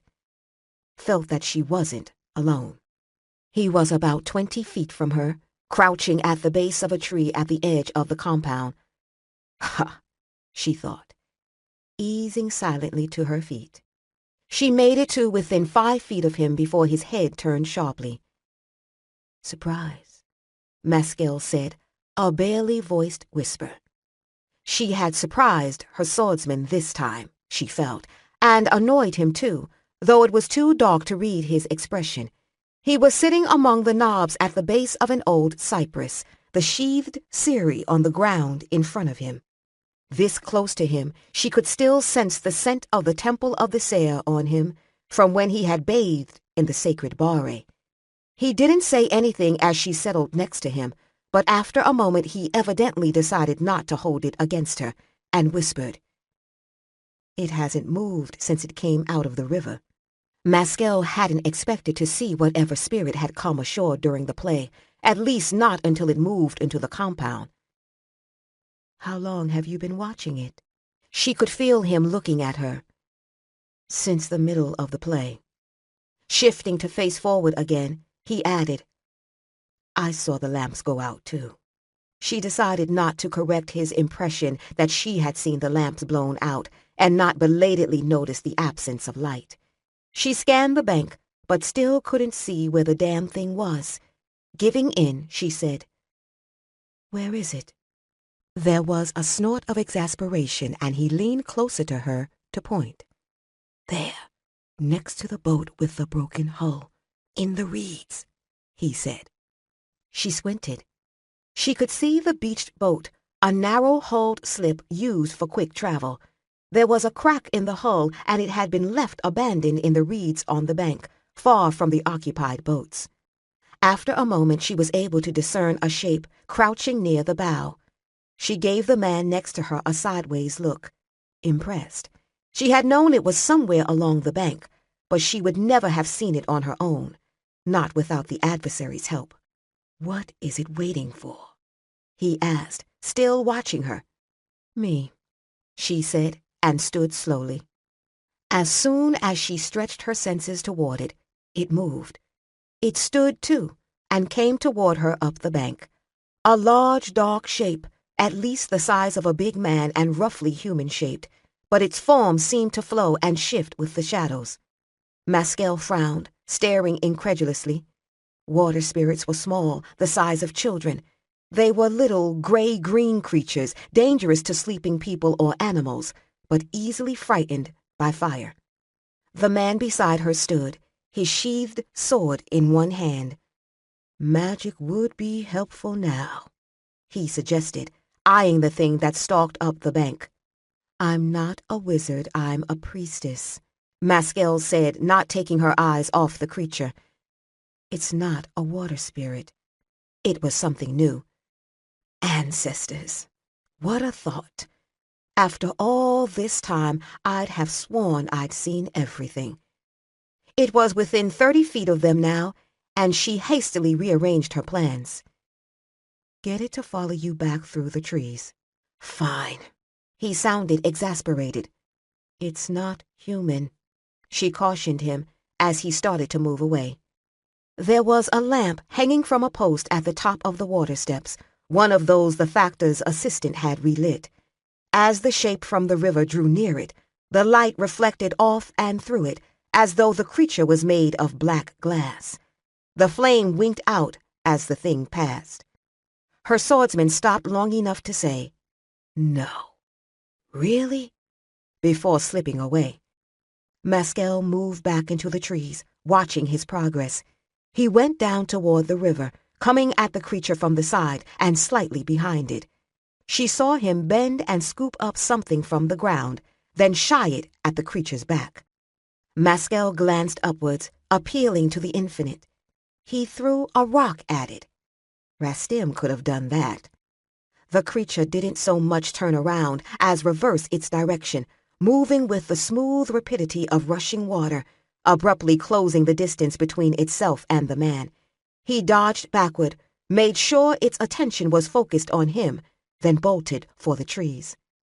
Maskell moved rapidly herself, tucking her staff back among the cypress knobs and running toward the compound. She went to the sloppy trader's wagon she had spotted earlier and found the large gourd tied to the sideboard. Sniffing it to make sure it contained lamp oil, she cut it free, slicing a finger in her haste and need for silence. Then she found a metal cup abandoned nearby and scooped up a quantity of coals from the banked fire. When she came back around the wagons, she saw the creature had halted at the edge of the trees, but the swordsman stopped and threw another rock at it, and it couldn't resist the challenge. It flowed forward, losing some of its shape as it crossed the invisible boundary into the forest. Very good, Maskell thought. At least it behaved like a water spirit. Maybe it also scented the temple on the swordsman, just the way she had. She followed hurriedly as it moved further into the trees, wedging the gourd under her arm so she could work the cork out while still keeping hold of the cup, which was steadily burning her hand. She caught up to them just as her swordsman turned at bay in a little clearing. The creature rushed for him, still eerily silent, and he ducked and dodged, turning and catching it with an upward stroke of the siri that would have disemboweled a man. The metal split the black surface with no discernible effect. Rastim couldn't have done that, Maskell thought, impressed. She crouched down, dumping gourd and cup on the ground, knowing he couldn't keep that up for long. She tore her sleeve off and shoved it into the open neck of the gourd, then held the cup up to it. This better work. She looked up in time to see her swordsman bowled over backward as the water creature rushed him. It towered over him, and she shouted, "Over here! You've got the wrong one!" It hesitated for a breath, then rushed back toward her. She had time for the thought that it hadn't seemed to move this fast when it was after someone else. The rag caught when the creature was right on top of her, and she slung the gourd into it, throwing the cup after it for good measure. The gourd dissolved when it passed through the creature's surface, the oil spreading out in a cloudy wave over it. She ducked an angry swipe from a limb, and for a moment she thought the oil hadn't had time to catch. Then fire swept up the surface, and the creature tore away, thrashing and whirling. Maskel scrambled back. The creature was a cloudy mass of dark, swirling vapor, fire running in glowing rivulets over its surface. It heaved and struggled, losing more of its shape every moment, until it burst and vanished in a spray of water. Maskel scrubbed the droplets off her face with her remaining sleeve. The water tasted muddy and foul, like the bottom of the river. Across the clearing, her swordsman rolled to his feet and came toward her. He stared at her, breathing hard, then said, "That wasn't enough heat to boil away all that water." Maskel sighed. She would have preferred to be admired for her cleverness instead of questioned for her lack of logic. Sucking on her cut finger, she said, "That was its own stupidity. It panicked and dissipated itself." She shook her head. "It shouldn't have followed you in here. It should have stayed out there and made me come after it. But there's not much brain mixed into all that water." Thank the ancestors for once. It wasn't an ordinary water spirit, so we're lucky this worked at all. He looked down at the disappearing puddle, then knelt and ran his hand over the grass curiously, cupping the water in his palm. "How does it kill people?" The little ones lay down on sleeping people and drown them. This one could do just about anything it wanted, I think. He glanced up at her, then shook the moisture off his hand. Maskel started to speak, but the words caught in her throat. The sense of alarm was urgent again, was more intense with every breath. Idiot. This was a distraction. "There's something else." He stood. "Where?" She was already running back toward the compound, crashing through brush and tripping over roots. She swung by the cypress to grab up her staff, then ran flat out across the open ground toward the Ariadnes' camp. As she reached the edge of it, she heard the tailgate of a wagon creak. As soon as she rounded the bulk of Ferox's wagon, she saw it. There was a figure standing on the now open tailgate of her wagon. She was too far away. The figure turned toward her, raised its hand. Then her swordsman tore around the back of Rastim's wagon, coming at the intruder from behind, catching it in a tackle, and dragging it off the tailgate. She reached them a moment later. Her swordsman was holding the furiously struggling figure face down. Maskel moved around, trying to get a better look at the intruder as he twisted his head back and forth in the wet grass, choking with rage. And it was a he she saw, and not an it. He was dressed in torn and dirty trousers like a field worker, and he was wire-thin, the bones standing out in his outflung arms. There were no old rank designs on the scalp beneath the stringy dark hair, and there was no disguising the rough and callous skin from long hours at outdoor labor. One of his outstretched hands was clutching a small silver glass globe. Maskel's brows knit. "Bastard sons of pigs," she muttered.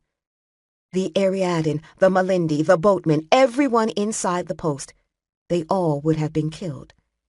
She could feel the power inside the glass straining to break free, even as the field worker strained to break free from his captor.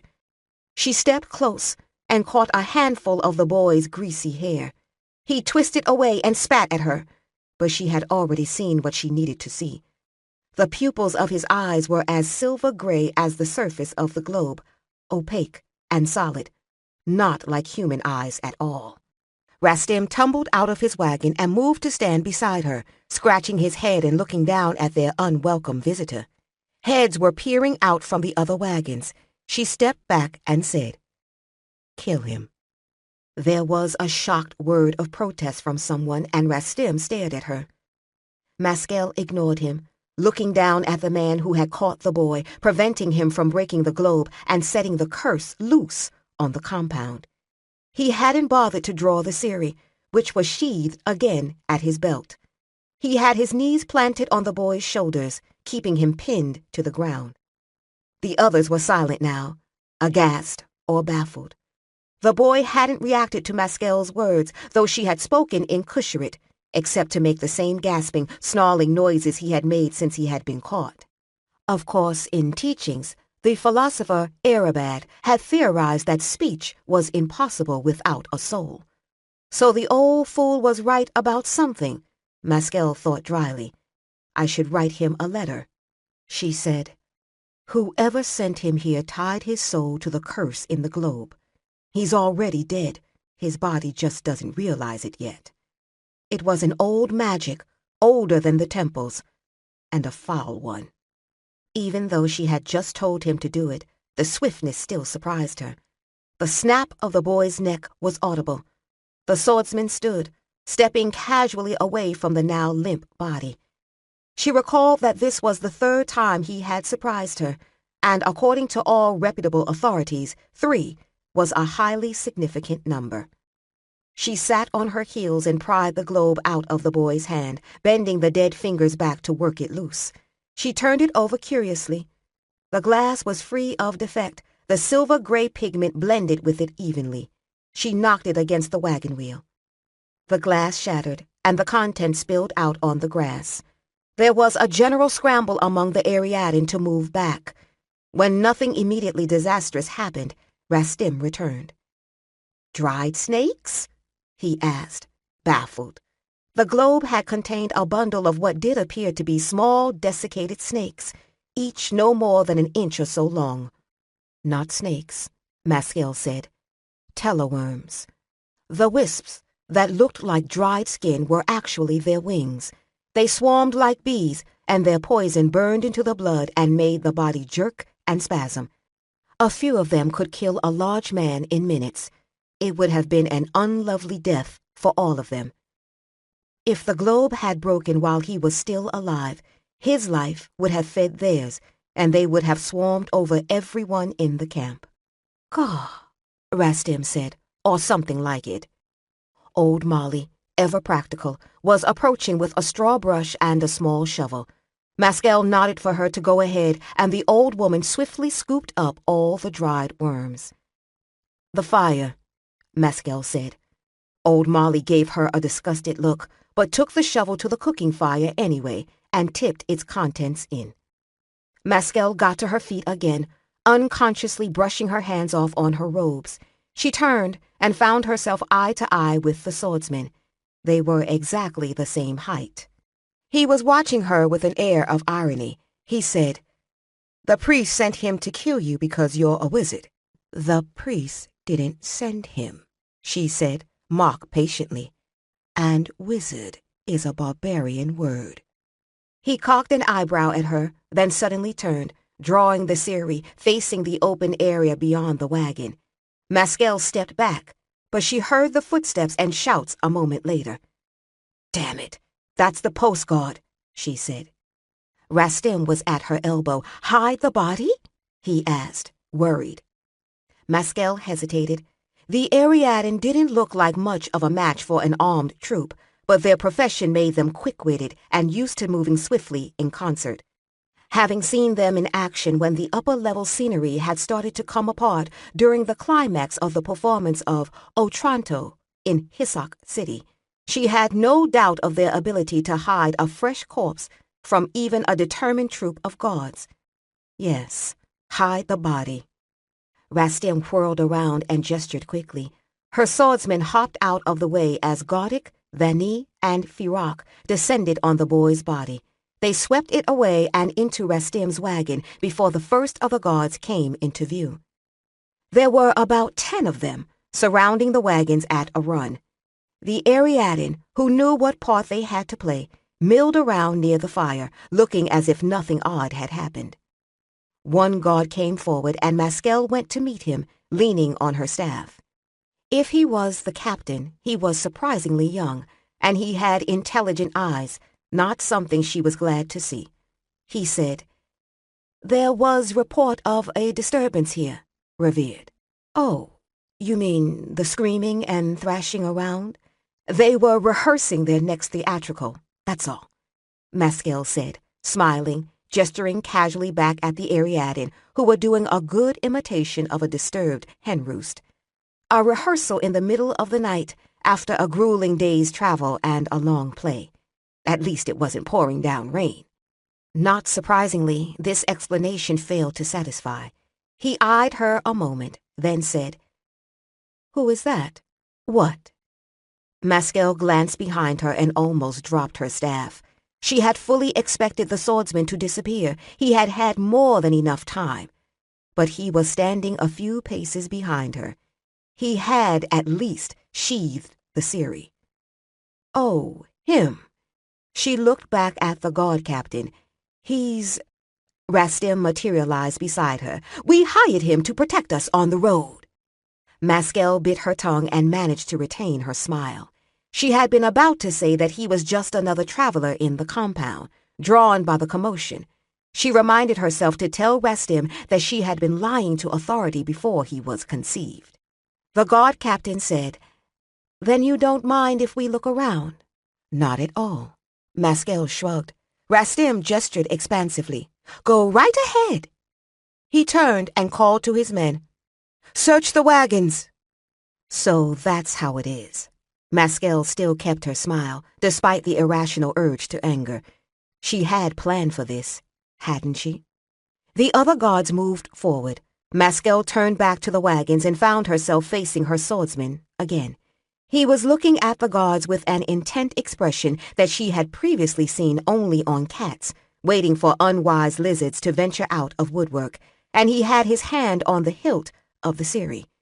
She waited until he met her eyes and said, "Don't draw that." His expression said plainly that she was mad, but he took his hand off the sword hilt. Maskell walked back to the fire, aware he was following her. He stood a pace behind her and to the side when she stopped by the fire, and she recognized it as the position someone who was acting as her bodyguard would rightfully adopt. Maskell had only managed to keep soul and body together for the past few years by staying one step ahead of everyone else, or at least convincing them that she was. He had been helping her since she had found him with the raiders, and he seemed to think she should know the reason why. Pride and years of conscious and unconscious deception kept her from simply turning to him now and asking. Maybe pride, and maybe the fear that if she asked him, he would leave. It was almost funny. The post guards weren't all as diligent as their captain, or as polite. Some of them were only desultorily poking around at the bundles and chests tied to the outside of the wagons. Others were pushing their way inside. If that kept up, Maskell was going to be very unamused. One of the men was trying to enter Kilia's wagon, and she was blocking him, trying to explain about the sick child inside. He refused to listen, grabbing her arm to shove her out of the way. Maskell strode across the camp. "Leave her alone," she said, giving him a prod with her staff. The guard let go of Kilia and stepped back, unhurt, but startled. "She's afraid, and I've just got her back to sleep," Kilia was explaining, exasperated. "They can look in if they just don't wake." It happened so quickly Maskell didn't see it. She felt someone brush against her, and when she looked, the guard was already on the ground, the Bory club clattering off the wagon wheel. It was her swordsman who had pushed past her, who was standing with his back to her, between her and the guard who was now scrambling to his feet. The guard must have reached for her arm or, ancestors help him, made to swing the club at her. The other guards were drawing weapons. She thumped the swordsman in the back to warn him, and he ducked as she swung her staff up. Unlike the river raiders, the post guards knew what that meant. They hesitated, and that gave the captain time to react. He ran between them, flinging up his arms and shouting, "Stop!" She realized her arms were trembling, and not from the weight of the staff. Her heart was pounding, and the anger a lump in her throat. That was a little close, she thought, sense returning. She lowered the staff, She said, "You've searched. Now go." The captain shook his head, breathing hard. He said, "What's in that wagon?" "A sick child," Killia said, standing up and slapping the dirt off her pantaloons. She was too good an actress to sound angry, but the blood had drained from her face. "I told him he could look. I just didn't want him to climb inside." The matter was settled an instant later when a round, wan face peered over the top of the tailgate at them and whimpered. "See?" Killia said, dropping the tailgate and lifting the little girl into her arms. The captain sighed and waved his men away. Some of them had the grace to look foolish, though the one who had started the trouble was belligerent and reluctant to withdraw. The captain waited until he had walked away before he said, "Sorry, Revered. It was a mistake." "It was almost a deadly mistake," Maskel told him, thinking, "I'm not doing well at this so far. Haven't reached the city yet, and I've almost broken my oath twice." He stared at her a moment, uncomprehending, then shook his head and followed his men. As the guards returned to the post, Rastim let out his breath. Maskel asked softly, "Where is he?" "Firak's wagon, in the lower bed." "I thought they put him in yours." "We did, but they were going to search it, and we had to shift him." She shook her head. She hadn't seen them do it, though she supposed they had taken advantage of the distraction. "We'll give him a farewell tomorrow, after we cross the dike."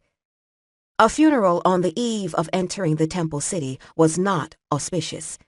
She went back to the fire. There was a very worried group of Ariadne gathered there. All told, they were not a prepossessing lot, but then for the Ariadne Theater, that hardly mattered. Killia hovered near the tailgate of her wagon, a blanket wrapped around her, obviously not wanting to stray too far from her child. From the expressions on their faces, the way they kept sneaking looks past her, the swordsman had followed her and was standing a few paces behind her again. She realized that was the third time he had moved to defend or protect her. And there was that number 3 again. The infinite had been producing a large number of odd conjunctions lately. It could feel free to stop at any time, as far as she was concerned. She said, "Well?" Gardic, who always had something to say, said, "Can we expect more of that tonight?" "No, not tonight." There was an uncomfortable stirring. Firak, Donna, Vanni, the others, familiar faces after all these months.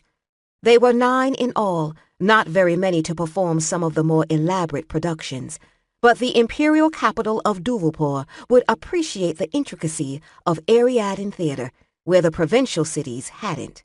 1 or 2 wouldn't meet her eyes, others looked worried, others merely tired. Rastim cleared his throat. "I think we all know what sad condition we would be in but for Maskel." She pushed her ragged hair back from her face to cover her momentary smile. Her name still sounded odd, spoken in an Ariadne accent. More proof this land was in her blood. She had been foolish to ever leave. Gardic said, "No one is saying different." He looked around at the others, his expression combative. "But we don't have to pretend to like it." Maskel laughed. Sometimes she liked Gardic. Then Gardic said, "And who's that?" He was pointing past her, at the swordsman. Maskel pressed her lips together, and sometimes she didn't like Gardic at all. Rastim saved her from the embarrassing admission that she had no idea by stepping forward and saying, "Now, that's Maskel's business, isn't it? Why don't we all get some rest? We have more travel tomorrow." That little speech should have occasioned a revolt, if not a small riot, but the troop had become accustomed to accepting the impossible along with the unpleasant in the past few months, and all they did was stamp and grumble, or exchange tired looks and roll their eyes. As the others drifted back to their wagons, Rastim leaned close and out of the side of his mouth whispered, "Who is he?" "I don't know," she whispered back. He grimaced at her, and she grimaced back. She patted him on the back and made shooing motions. Restim went reluctantly, casting doubtful glances over his shoulder. She turned back to her swordsman. He was ignoring the curiosity of the Ariadne and matter-of-factly studying a long slice on his forearm. The Bori club must have grazed him. Well, you did tell him not to draw the sword. Come with me. I'll clean that up for you, Maskell said. Old Molly had left a brazier near the fire, and she used one of the wicker pads to pick it up. He gave her an odd look, but followed her back to her wagon obediently enough. She climbed in and lit 2 of the hanging cage lamps with the coals from the brazier, then set it in the padded holder on the shelf. He was sitting on the tailgate, looking over the interior of the wagon. It was furnished with cast-offs and hand-me-downs and oddities collected in travel, frayed blankets and cushions of faded Tianjin weaving, a battered copper tea server, Nitaran puzzle boxes. He was looking up at the curved roof where about a dozen puppets hung, their painted faces pointing down like an audience of human-headed bats, their features lifelike in the dim light. They were being stored here because Maskell had few possessions and the other wagons were overfull. There were also pieces of scenery folded up in the chests and under the bunk. Maskell moved a stage tree aside to get to the clean rags and salve. You're a healer too, he said, somewhat warily. Not really. Old Molly had made the salve.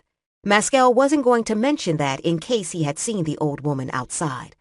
Old Molly's appearance didn't exactly engender confidence in her skills as a physician, and she knew the Centane was fairly civilized for the outer reaches.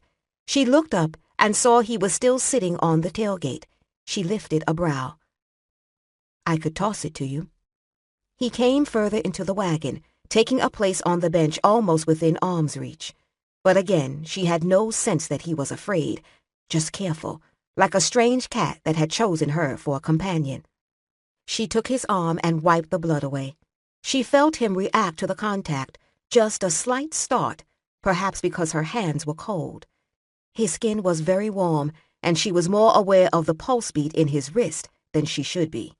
She noticed he was clean, or at least not more filthy than she was from the long days of travel, then remembered the midnight swim in the Bari. That didn't help her concentration any. She was uncomfortably aware that the last time she had been this close to a man had been 2 months ago when she had helped hold Rastim's son down so old Molly could lance his boil. Before that, well, she wasn't going to add up the days, but it had been a long time. He had said nothing, and under the pressure of that silence, she found herself saying, What's your name? His eyes flicked up to meet hers, green flecked with gold. Rian. Caught unprepared by his willingness to give up that information so readily, she stared at him, and he grinned at her, obviously conscious of having surprised her. Again. Inwardly cursing her susceptibility, she said, Is that all? No family, no clan? If she was remembering rightly, the Sitanese took the name of their local lord for a family name. He turned his head, and she noticed his right earlobe had the marks of at least 4 piercings for ornaments. She knew the Sitanese denoted rank in their warrior caste with ear studs, but she didn't know what the number signified, if anything. He had laid the sheathed Siri next to him on the bench. She had thought it without ornament, but this close she could see the ring and the hilt bore deep marks and gashes, not signs of use, but places where stones or figured metal had been removed. Had he sold everything valuable during his long journey, or carefully removed any mark of rank before he left? Maybe both, she thought. He was wearing an amulet around his neck, next to his skin. She knew it must be important to him, since he had sold or otherwise gotten rid of any other ornament. It was a small disk of fine white stone on a faded blue cord, inlaid with lapis in a runic figure. That doesn't tell you much, she thought in wry self-disgust. Your education in the customs of lands outside the empire might have been just a little better, but then she had never expected to have to wander them. He said, Things are less complicated in the Centane. If the Centane is so much better, why are you here? I didn't say it was better, just less complicated. When she released his arm, the warmth of his skin seemed to cling to her fingers. She took a tana leaf from the wrapped bundle under the salve jar. He watched with a somewhat bemused expression as she worked the sweet-smelling salve into the leaf. "You don't want to know my name?" she asked. "I know your name. You're Maskel." For an instant, she felt cold. "How do you know that?" Instead of betraying any guilt, he gave her that look she was beginning to be accustomed to, the "what is wrong with your wits" look, and explained, mock patiently, "You answer to it when the others yell it at you." "Oh, idiot," she told herself. "The others are the Koreadan Traveling Grand Theatrical from Ariad, but you're from Duvapur." "Yes."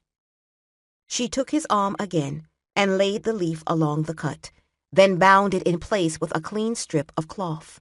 She had to grit her teeth to hold back the impulse to explain that the tana had healing properties too.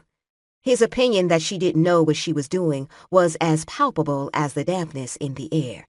It had to be intentional. He looked at her staff. "What's a voice of the ancestors doing on the Great Road with a traveling Ariadan puppet show?" "It's not a puppet show."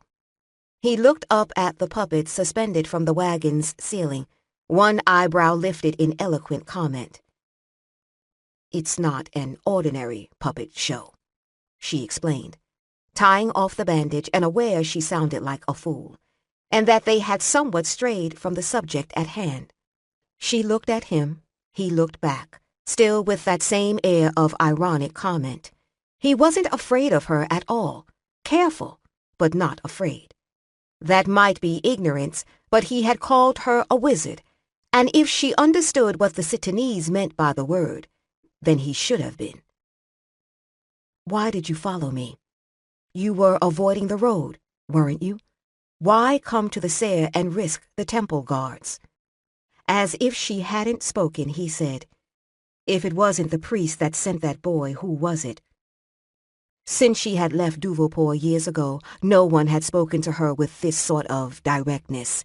If they believed her guise as a traveling Koshin nun, they treated her with the deference due a religious under the protection of the Celestial Empire and the temples. If they knew who or what she really was, they were afraid. Even Rastim and old Molly, her best friends among the Ariadan, never questioned her like this, possibly because they dreaded to hear the answers. No one in years had told her she was wrong, or so much as inferred that her judgment was wanting. She found herself grinning. It wasn't the priests. One of the most sacred duties of the Koshin is to serve the voices. That's why the head priest of the Temple of the Sair offered me hospitality, though he knew what he was letting himself in for, from his own people and from the one who sent the boy. He stared at her. She knew she had had the satisfaction of finally really startling him, though she wasn't sure how. He said, "Are you a nun?"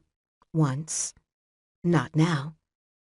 She adopted a bemused expression, though she hadn't much confidence in it. "Are voices celibate?" "No." She had actually opened her mouth for an explanation of the Koshin order and how the voices were lifted above it when they were chosen, when he kissed her. A persistent rapping at the side of the wagon interrupted them. Maskel sat back from Rian and saw an eye peering cautiously at them through a gap in the partly closed flap.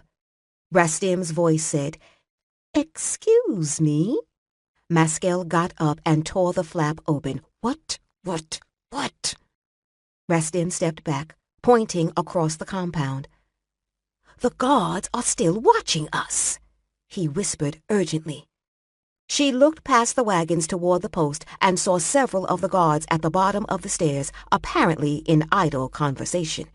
Stepping out onto the tailboard, she could see the flickering lights of small hand lamps around the compound, between the Melindy's wagons and theirs, and also at the edge of the trees and up at the road. Rian leaned on the gate beside her and pointed out. They would have to be moon crazy not to watch us. That's true, Maskell said, trying not to be distracted by the warm presence next to her thigh. They'll keep anything else from coming into the camp tonight, Rastim. I did realize that. Thank you both very much, Rastim said through gritted teeth. But there's something else. Damn Ariadne anyway, Maskell thought, resting her forehead against the rough wood. Just tell me, Rastim. Really? Rastim cast a worried look at Rian, then lowered his voice and said, It's knocking. What's... Maskell frowned. Oh, it. Of course it was knocking. The damn thing had an instinct for when to cause trouble.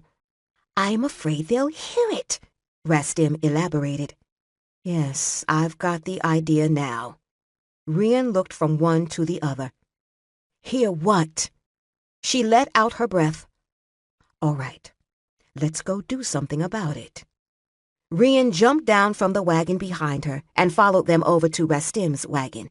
Within a few steps, Maskell heard the knocking. If it got any louder, the post guards would hear it too. Firak and Vyasa stood near the box where it hung beneath the wagon. Maskell folded her arms and contemplated it with annoyance. The knocking was slow and paced evenly, with a funereal quality. She glanced at Rian, who stood at her shoulder. She wasn't sure if he had seen its performance during the play or if he had already left to stalk the river creature by that point. She said, It's a puppet.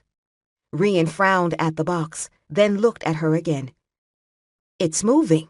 Well, they don't in the normal course of things, that's true, Rastim said, sighing in resignation and scratching his head. It's under a curse, Maskell finished, knowing how long it could take Rastim to get to the point. Some of the provincials the Ariadne performed for had seen so little of puppets they hadn't yet grasped the fact that the wooden constructions needed a human actor to move. She had thought the Sintane would be among them, but evidently Rian knew better. We need to shut it up. The knocking was getting louder already. We could wrap blankets around it, Vyasa suggested, or bang the drums. That would cover the noise. And wake everyone again? Rastim asked. The traitors would kill us, and who could blame them? Maskell, can't you do something? Firak asked, worried.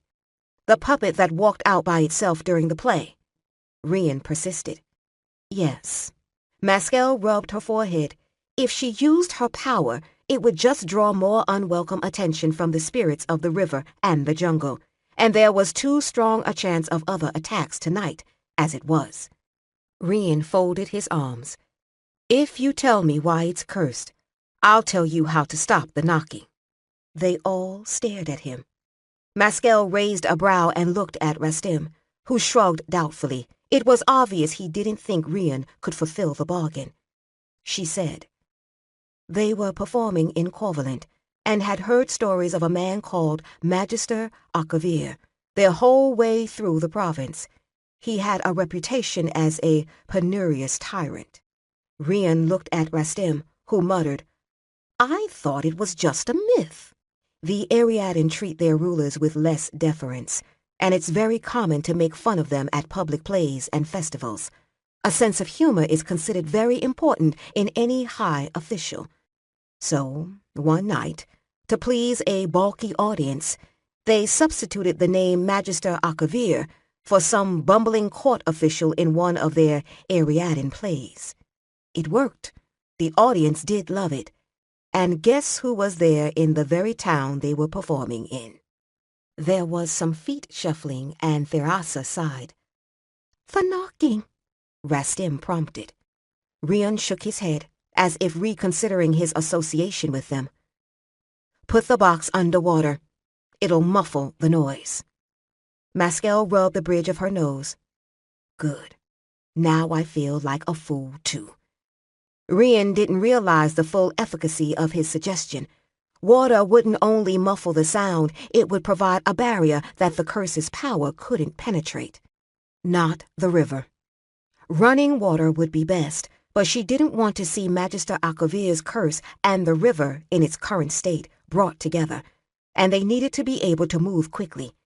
Stagnant water would eventually lose its power to seal the curse in, but it would buy time to get away from the post before the creature thought of a way to bring the guards down on them. If we unloaded one of the bigger puppet's boxes and filled it with water, we could put Gizar's box inside it. All the puppet boxes were proofed with tar and lined with padded silk to keep water out. They should keep water in just as well. Unpacking one of the larger puppets and hauling out its box presented no problem, but filling it with water and lowering Gizar's box into it was problematic, or at least the Ariadne thought so. The water trough allotted to their camp was about 20 yards past their wagons, in the direction of the post. The oxen had been watered earlier and were hobbled nearby. Rastim and Gardik carried the large box over to the trough and filled it. The others brought Gizar's box, singing to cover the increasingly frantic knocking inside, Firak banging on the lid in apparently impromptu accompaniment. Maskel stood in the shadow of Rastim's wagon, shaking her head. If the post guards thought the inhabitants of the Ariadne camp more than a little deranged, now they had ample proof to support their opinions. Rian leaned against the sideboard next to her. "They're overdoing it just a little," he commented. It was too dark to read his expression, but the sardonic note in his voice said everything. "They always overdo things. It has something to do with being actors. Why are you with them?" She glanced sideways at him. "I met them in Corvalent." Firak and Kilia pretended to stagger, and Gizar's box tipped into the larger box, splashing Rastim and the others.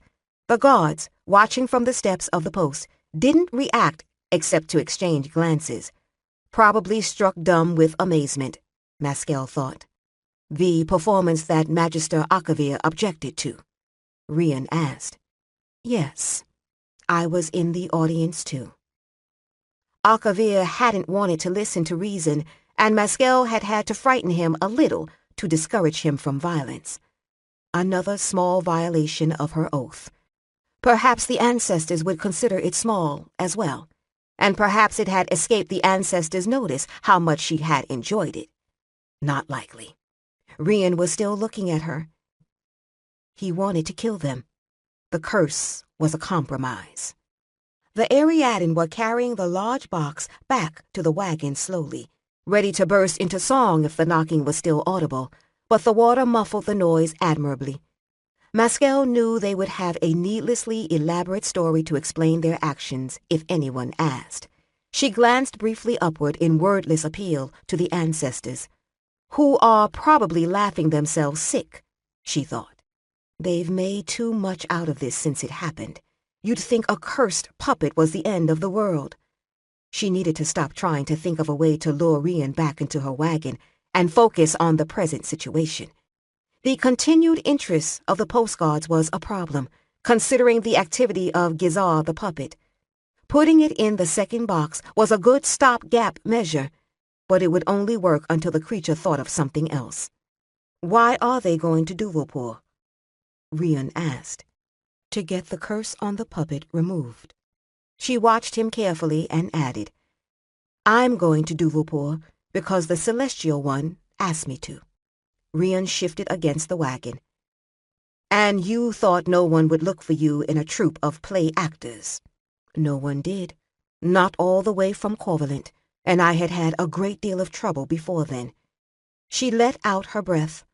The dark spirits that hunted her had been confused by the presence of so many other living beings around her. They had been long used to her traveling alone, and it had taken them until now to find her again. She added, "So I'm dragging them along with me for their own good, and mine, whether they like it or not."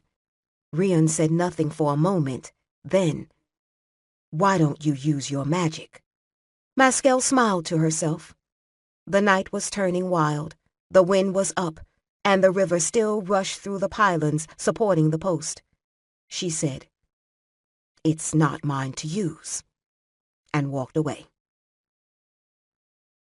Chapter 4. Rian watched Maskell walk back toward the fire. He had had a long journey, made longer by the fact that he didn't know where it would end. Traveling through the lowland jungles had meant unfamiliar and dangerous animals, raiders, poisonous plants, and strange people with inexplicable customs. He had been hunted by the savages that lived in the deep jungle, chased by the 10-foot-tall flightless gank birds that populated the hills, and then lately drowned in the near-constant rain, which had driven him to the point where he would have been ready to sell his body for dry clothes, if only someone had given him the opportunity. The journey had almost ended on the river, fighting those motherless drunken raiders and cursing his own stupidity. Instead, he had found a woman worth following.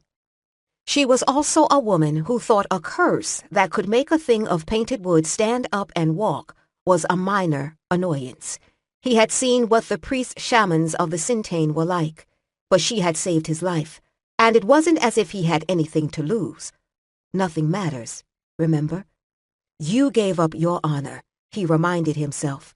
At least she could have the courtesy just to admit that she was a powerful wizard. But from what he had seen of the Kusharit and their Koshin priests since crossing the Empire's boundary, they were none of them entirely sensible people.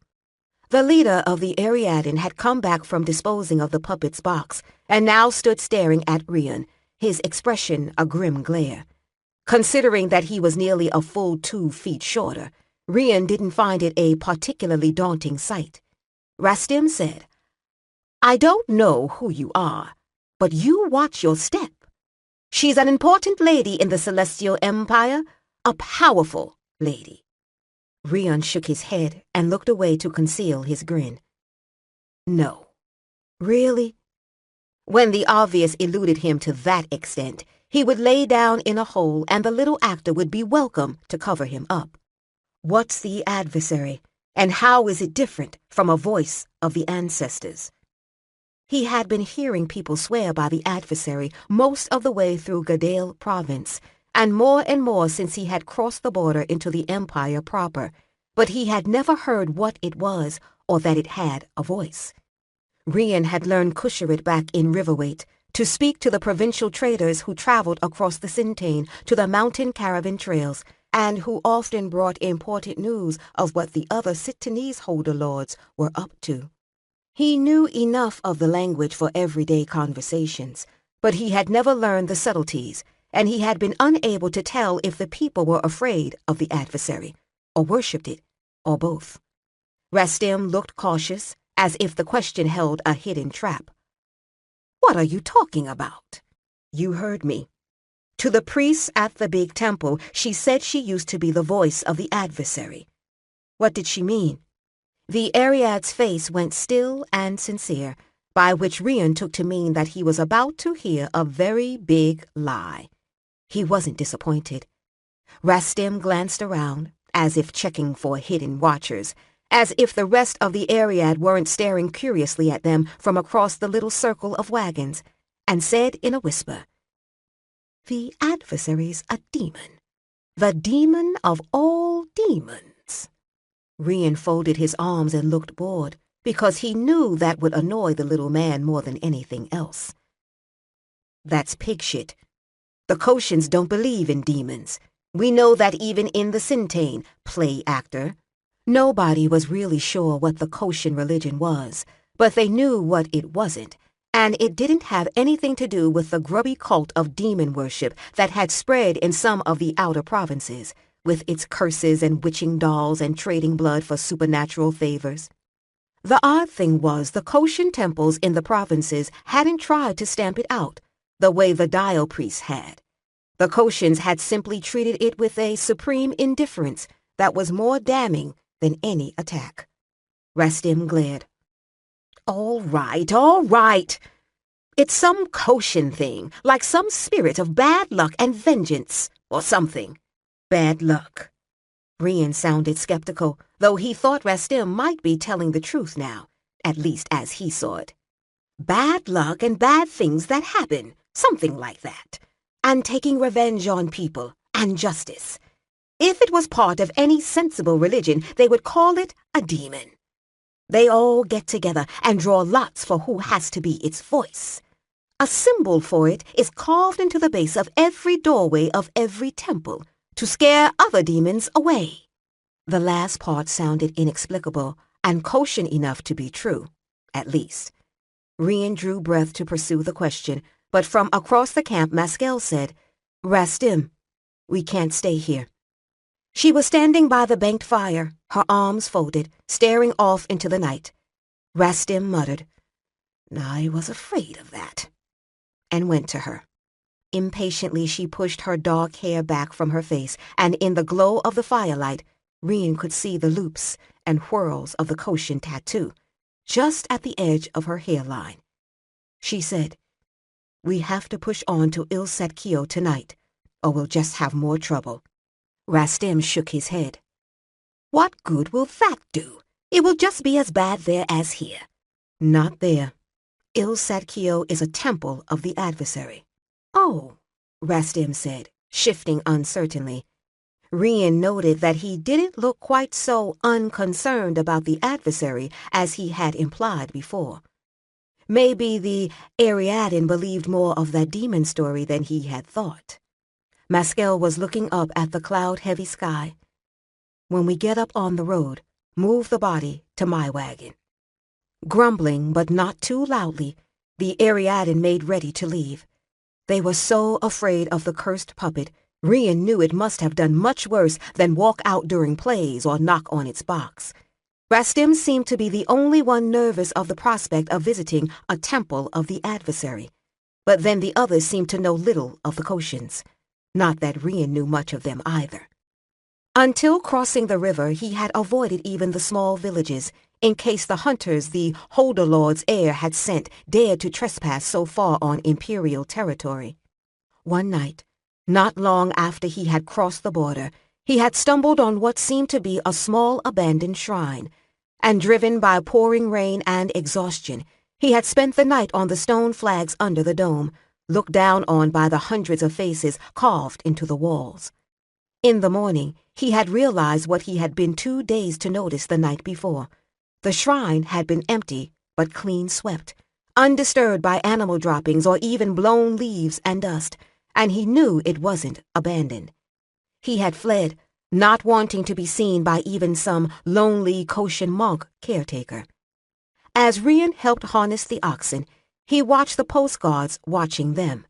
The factor came out on a balcony, wrapped in a sleeping robe and a disgruntled air, but no one attempted to interfere with them.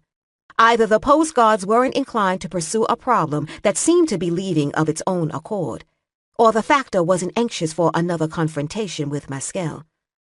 From the gossip Rian had heard from the boatmen, everyone who worked in the compound agreed that she had gotten the better of him in the first one. Once clear of the compound, Maskell's wagon took the lead with old Molly at the reins. It was so dark up on the road that even though each wagon had a lantern hanging from the box, the Ariadne called Firak still had to walk ahead with another lamp. The breeze had died, and there was an odd kind of suspended silence in the night that Rian didn't particularly like. The cool air was still heavy with water, but the rain hadn't returned, and without it, the jungle at the edge of the road was almost too quiet. It wasn't true jungle. Rian knew there were farms and little villages all through here, and the belts of trees concealed cultivated fields, but for all that, they could be in the middle of wild nowhere. He walked back down the road a short distance past the reach of the lamplight, and then returned to stand beside Maskell, who was leaning on her staff and watching the wagons crawl by from the muddy verge. "They're not following us," Rian said, not that he was much reassured by it. "But something else might be," Maskell asked, watching him. He shrugged, feeling he was being tested. Maybe she wanted to know how much of the night's ambient tension he could sense. "It just feels wrong, like something's breathing down my neck." She smiled pityingly. "The infinite touches everyone," she said. but her tone was more self-mocking than anything else. "Tell it to keep its hands to itself," Rian suggested, and went to check the other side of the road. Maskell went up to ride on her wagon next to old Molly, and Rian walked beside it. They kept moving at the same slow pace, seeing no one else on the road. Rian still felt they were being followed, though he knew there were no wagons or horses on the road behind them, not for several hundred yards at least. He had spent most of his early life either hunting or being hunted by raiding parties of the nomad tribes in the mountains above Talkit. His instincts told him something was stalking them, and if it wasn't the post guard sent by the vengeful Factor, then it was something worse, from the river. In the dark, he could see Maskell's head that kept turning toward the dark belt of trees, which didn't help either. The time passed and they traveled quietly.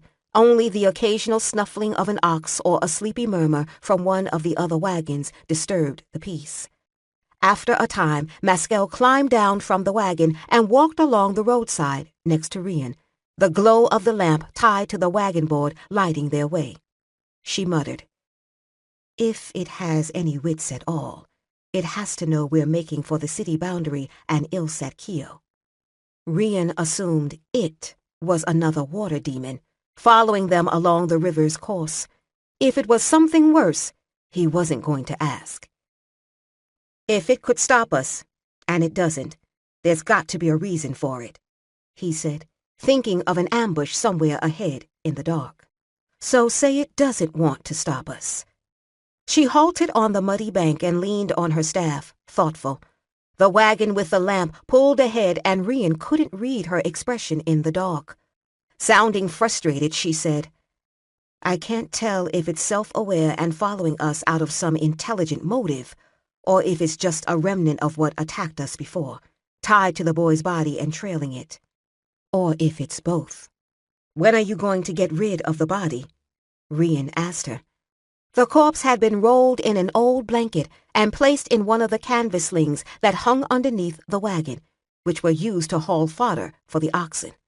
"When we pass the dike that crosses the road and marks the outer boundary of the city. It's not far now. We've already passed the first of the passage markers." These were waist-high square stones carved with protective symbols that stood on either side of the road at intervals of 21 feet, and would apparently continue all the way to the city. Rian had seen them on the roads that led to the smaller shrines and temples. They were another one of those things Koshians thought necessary. Does it make such a difference whether we dump the body inside the boundary or outside it? Rian knew little about magic and less about religion, but he had been here long enough to know that the Kusharit never put anything anywhere. Not a road, not a water trough, and probably not a pigsty, without a reason involving spirits and the infinite. She nodded slowly, looking off into the dark. Rastim's wagon drew even with them, and he peered down from the seat. "What is it?" he asked. "I almost made a mistake," Maskell told him. An hour later the road began to rise, and Rian knew they must be nearing the dike. In country that flooded during the rainy season, the city would need massive dikes as well as canals to control the water. Maskell was riding on the driver's bench of her own wagon, and when the upward slope became more dramatic, she tapped old Molly on the shoulder. The old woman guided the oxen to the side of the road without a word, and Rian waited beside it. The other wagons rolled slowly past them, the sleepy faces of the Ariadne peering curiously out. Only Rastim knew what they meant to do. When the last wagon passed, Rastim reined in and said worriedly, "Are you sure about this?" He tipped his head toward Rian significantly. Rian glanced upwards in annoyance. Yes, Maskell said impatiently, shooing a grumbling old Molly across the muddy road to Rastim's wagon and glancing over her shoulder back toward the river, as if she could feel something watching them from that direction. "Just hurry and go." Old Molly climbed up onto the bench and settled herself with a gusty sigh. Reluctantly, Rastim pulled a battered shovel out from under the bench and tossed it down to Rian. Then he shook the reins, and the wagon rolled on. Rian moved ahead, finding a good spot at the side of the road. Maskell cut the ties holding the sling to the underside of the wagon bed as he started to dig. Rian had pointed out that burying the sling with the corpse was a waste, but apparently, once it had been in contact with the curse living in the boy's remains, it couldn't be used to carry food anymore, even food for animals. As Maskell came back toward him, she froze suddenly. Rian dropped the shovel and reached for his Siri, but she wasn't looking toward the jungle. She stood with her head tilted a little, as if listening intently to the undercurrents in the night. When she shook herself and moved forward again, Rian picked up the shovel again. He felt obligated to point out, this is still a stupid way to get rid of a corpse. When it rains again, which will probably be in the next hour, it'll wash right out of this bank. We're not hiding it from the Imperial Constabulary, she told him impatiently. We're laying a curse. She helped him dig, scraping the muddy dirt out with her hands. The night was very dark, with just the one lantern, and Rian could almost feel the stalking presence buried in the jungle himself. Wouldn't it be better to dump the body into the canal? Rian said, but he didn't stop digging. This body is still cursed. If we dump it in the canal, something else will inhabit it. Rian grunted, acknowledging that that was a good enough reason. But burying it is different. Farmers in the outer reaches bury their dead this way, giving the body to the earth spirits after the soul is fled to the infinite. This boy's soul was long gone before his body stopped living, and this just might protect it from being used again. She stopped to look around at the surface of the muddy roadway briefly, as if expecting to see something appear on it. Earth spirits usually accept the offerings gradually, over time, but then the ritual is usually performed by laymen and not consecrated voices. So it's better to bury him, Rian muttered, trying not to think about demons living in the dirt under his feet. If I learn any more about the Koshin view of the world, I'm going to be afraid to touch anything. Water, dirt, trees. They kept digging. Maskell reminding him, it doesn't have to be deep, just enough that we can cover him completely. Rian nodded. He could hear branches and palms thrashing somewhere in the brush and thought, it's close.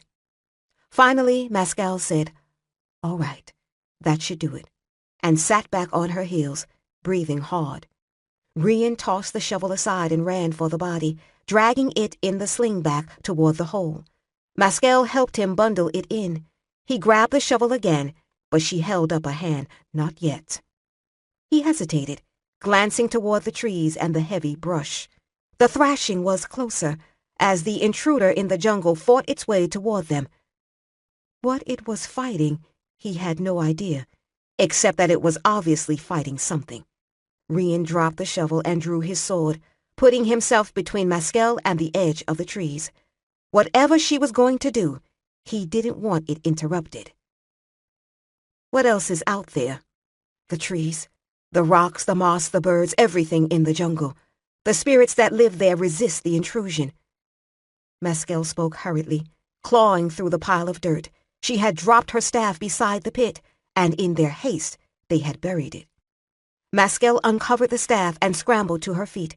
Rian could hear her whispering something, not in Kusharit, but some language that sounded very like it. The thrashing came to the very edge of the brush, just within the deep shadow. Rian tensed, and one of the oxen lowed in alarm, but the noise abruptly ceased. The ground grew warm, a heat Rian could feel through his worn boots. He risked a glance over his shoulder and saw a low ground mist creeping over the open pit. It was swirling around his feet. He swore under his breath, tried to ignore the prickle of unease crawling up his spine, and faced the dark trees again. The smell of rot came up from the pit, heavy and sickly sweet in the damp air. Maskell stepped back from it. Now we can cover him up. Rian watched the edge of the trees, wary for a trick. It won't try something else. She shrugged, looking around for the shovel. It might. I've never seen a dark water spirit so strong before. Whatever cursed the boy's body must have done something to it. She paused and added, "But for now, it's going back to the river." Rian waited another moment, then shook his head, sheathed the Siri, and took the shovel away from her. It didn't take long to cover the pit, and soon they had the wagon moving again. Il-Sat Kio wasn't visible from the road, but Maskell had described the marker at the head of the track that led to it to Restim, and all he and the others had to do was follow the short trail through the trees to the temple's gate. When she and Rian reached the marker, she could tell they had been here by the deep ruts in the mud, which told a story of a wagon wheel sunk deep and freed by hard labor. "Looks like they made it all right," she said, then noticed Rian was looking up at the marker post. It was a round pillar, the stone stained by moss and wrapped about by a few vines. At the top was a carved image of a gashwing, the largest of the flighted birds in the Central Lands, and a carrion eater. The gashwing was one of the adversary's incarnations and a common symbol for it. She said, "Let's go," wondering if Rian would comment, but he said nothing, just guided the wagon off the road, turning it to avoid the spot where the Ariaden's wheel had come to grief. The clouds had cleared enough that the moon was visible, making it easier to drive the wagon. It was a short track through the jungle, and soon the lamps on either side of the temple gate were visible. The wall around the temple compound was so low a tall man could easily see over it. There were 3 small shrines inside, the tallest of their delicate towers barely 33 feet high. There was also a library and quarters for the handful of monks and nuns who lived here, a low series of buildings on the opposite side of the compound from the shrines. The Ariaden's wagons were drawn up outside next to the low wall, near the stone-paved edge of the little canal that watered the temple. There was no room for wagons inside, but they wouldn't have fit through the narrow gate anyway. There were more lamps burning inside the compound, and as Rian drew their wagon up to the others, Maskell swung down from the box. A blue-robed nun was coming out of the gates, carrying a hand lamp. She lifted the lamp, revealing a wrinkled face and the faded designs of her rank on her shaven skull. She said, "Ah, sister, your friend said to expect you. We haven't much hospitality to share, as most travelers don't stop here, but we welcome the company." Maskell held the hair back from her face in a lank, tangled handful and said, "Barami, it's me."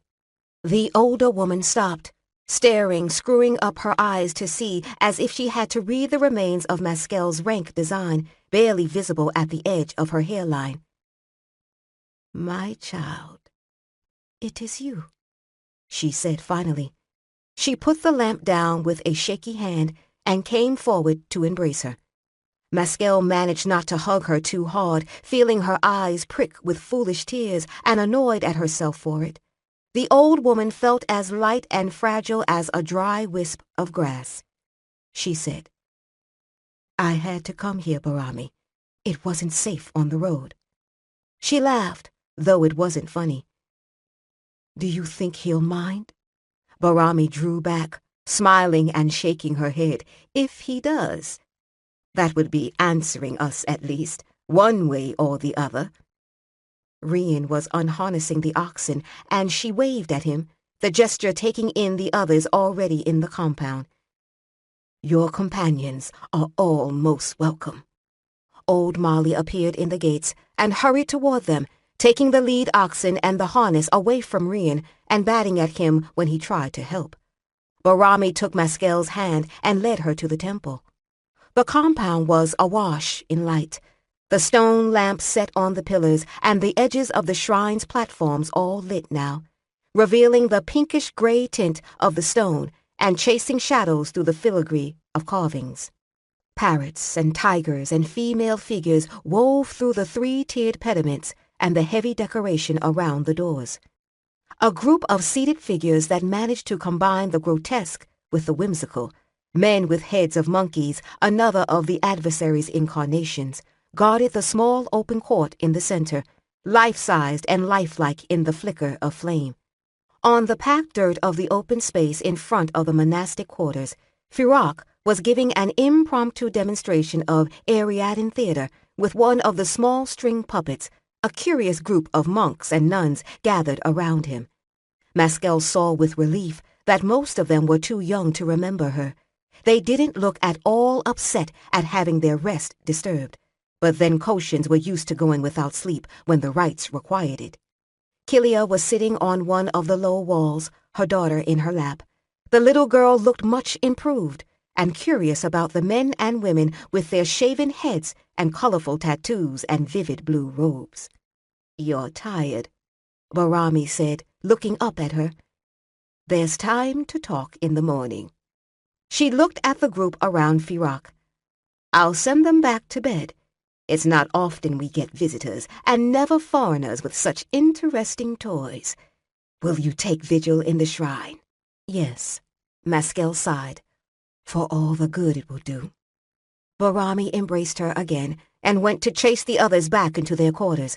Rastim came up to her, his face drawn from exhaustion, but his expression holding nothing but relief. "It went well, then, getting rid of the you-know-what?" he asked. "Yes, it went fine." She saw Rastim glance suspiciously at Rian, who was standing a short distance away and looking around at the compound. She said, "You're wrong about him, you know. He doesn't mean me any harm." Rastim gave her a doubtful look, but said, "Maybe so." The temple's inhabitants were retiring to their quarters, the Ariadne straggling back out to the wagons. He added, "You were right. We should have come here and not stopped at the post. Gizar stopped his knocking as soon as we got past that bird thing out on the road." "Was it your wagon that was stuck?" she asked. "Yes. Why?" "No reason." She was glad she had sent them on. If Gizar had had enough power outside his box to trap the wagon wheel in the mud, then they had gotten here none too soon. But Gizar was only a minor creature and would have no wish to draw the attention of the adversary. "We'll be in the city tomorrow. You should get some sleep." "So should you. You look tired to death." Rastim patted her shoulder and followed the others. "Thank you," she called after him. "I didn't need that. Not that there was really time to do more than nap. It couldn't be more than 2 hours until dawn." Barami returned as the Ariadne went back to their wagons. She said, "It was time you were back. I'm only glad that I was here to see it." She gave Maskell the full bow that was due her rank, then turned to Rian and gave him the courtesy bow due to honored strangers. Rian seemed startled at having his presence acknowledged, but managed to return the gesture. Barami embraced Maskell again, and then went back to the temple living quarters. Rian stepped up beside Maskell, watching Barami leave, and asked, "Can all the Koshians do magic?" She rubbed the back of her neck and let out her breath. "Yes and no. The closer you come to a full understanding of the infinite, the more your ability to manipulate the spirits of earth, water, and air increases." She leaned on her staff, looking up at the temple platform. The lamps had been left lit for courtesy to the visitors, and the 3 shrines looked larger without the people to lend perspective. "And the less your need becomes to use that ability." She shook her head. "It has nothing to do with rank. There are monks and nuns living as hermits in the deep jungle who are more powerful than the priest of the Seer or any of the higher ranks." Rian regarded her, suspicion in those green-gold eyes. "So Koshians don't use their magic?" "Not the way you think of it, no. Except you. Except the voice of the adversary." Maskell went up the steps to the central shrine, past the guardian monkey men, and stood in the open doorway. The interior was dark, the intricate carving of the adversary's various incarnations lost to shadow. It was not very spacious or lavish, but no Koshian temples were. The sizes and shapes of the buildings were important. The heights of the towers and the doors, the curves in the carving, the number of paving stones in the floor.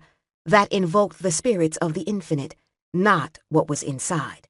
This one was empty except for the niches in the walls for offerings of fruit and flowers, brought by the villagers and farmers in the surrounding countryside. It smelled of damp stone and must, and the moss that grew on everything during the rainy season, despite the constant efforts to scrub it off. Rian was standing at the bottom of the steps, patiently as if prepared to wait all night. For someone who could be as sarcastic as he was, it was a little surprising. She leaned in the doorway, the rough stone cool against her back, and said, "What were you in the Centane?" He shifted from one foot to the other, eyed her warily, then said, "I was a Kajardin for the Holder Lord of Markan." "What's that?" "A retainer, a personal guard. There aren't the right words in Kusharit." She motioned for him to come up, and he hesitated. "Why is there a demon carved above the door?" "It's the aspect of the adversary that eats evil." She shook her head. "The adversary isn't a demon. The adversary eats demons for dinner." She turned and moved into the little shrine. There was nothing here, just so much empty stone. "You expected something else?" she asked herself. The shrine was as empty of any spirit presence as the jungle and the river were crowded, but Maskell could sense it was a recent vacancy. The temple had the feel of a room warmed by a living presence who had just stepped out the far door, just before she had stepped in the near one. Rian had climbed the steps behind her, and she glanced back at him. She couldn't see his expression in the dark, but he was looking up at the shadows where the ceiling extended up into the tower. She said, "The word in our language for adversary translates to the word for demon in some of the outlying provinces. That's where those stories come from. The adversary is the only ancestor, the only human-like spirit that never lived in this world as a human. Before the rise of the Koshin temples, it was thought to be the god of luck, both good and bad. But that's a misunderstanding of its purpose." "So what's its purpose? To destroy evil?" Maskell moved to the open doorway at the back of the shrine. There were steps here too, leading up to a round stone platform at the back of the temple. It was within the boundary of the low walls, but high enough to be awash in moonlight, and screened by the thick green of the treetops, cut off from the light of the court and compound by the stepped tower of the shrine. The breeze had died, and the night was quiet except for the calls of night birds. She sat down on the smooth stone, still warm from the day's sunny intervals. She heard Rian step onto the platform behind her and said, "This is a moon viewing platform. It's important to some of the rituals to know the exact shape of the shadow patterns on the moon." He moved up beside her, looking up at the full moon. There was a mottled pattern of dark and light across its surface tonight. Without referring to the texts that recorded all the permutations and their meanings, Maskell could only translate it as far as portentous events. With the approach of the rainy season equinox and the culmination of the 100 years' rite, that was only to be expected. Rian sat down next to her and relaxed into a sprawl. "This is one of my temples," Maskell said. "Or it used to be." She shifted around to face him. "Why did you come to the Empire?" He let out his breath and started to pull off his buskins. "It's a long story. That's no reason not to tell it." He wrestled with a recalcitrant knot in the bootlace. She didn't think he would answer, but then he said, "The Holder Lord died." She frowned.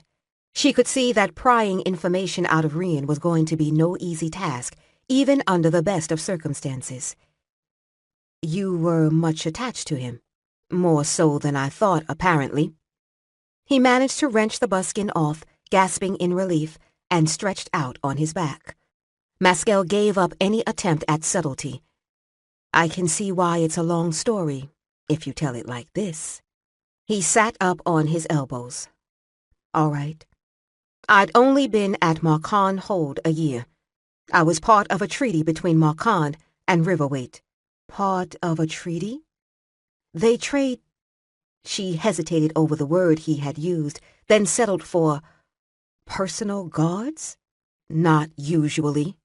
But when the Holder Lord of Markan's legion is on the border, and he's naming treaty terms and he points at you and says, "And I'll take that one," nobody has much choice about it. She watched him thoughtfully. So Riverweight gave you up to an enemy. The Lady Holder of Riverweight gave me up. He looked away. The Holder Lord of Markan had been coming to her hall for years, and I was the first of her cortege. We didn't get along. He chose me as part of the treaty because he knew what it would cost her in honor. She didn't have a choice. Refusing to give me to him would have been refusing the treaty, and Markan would have overrun us within a month. But she gave you up.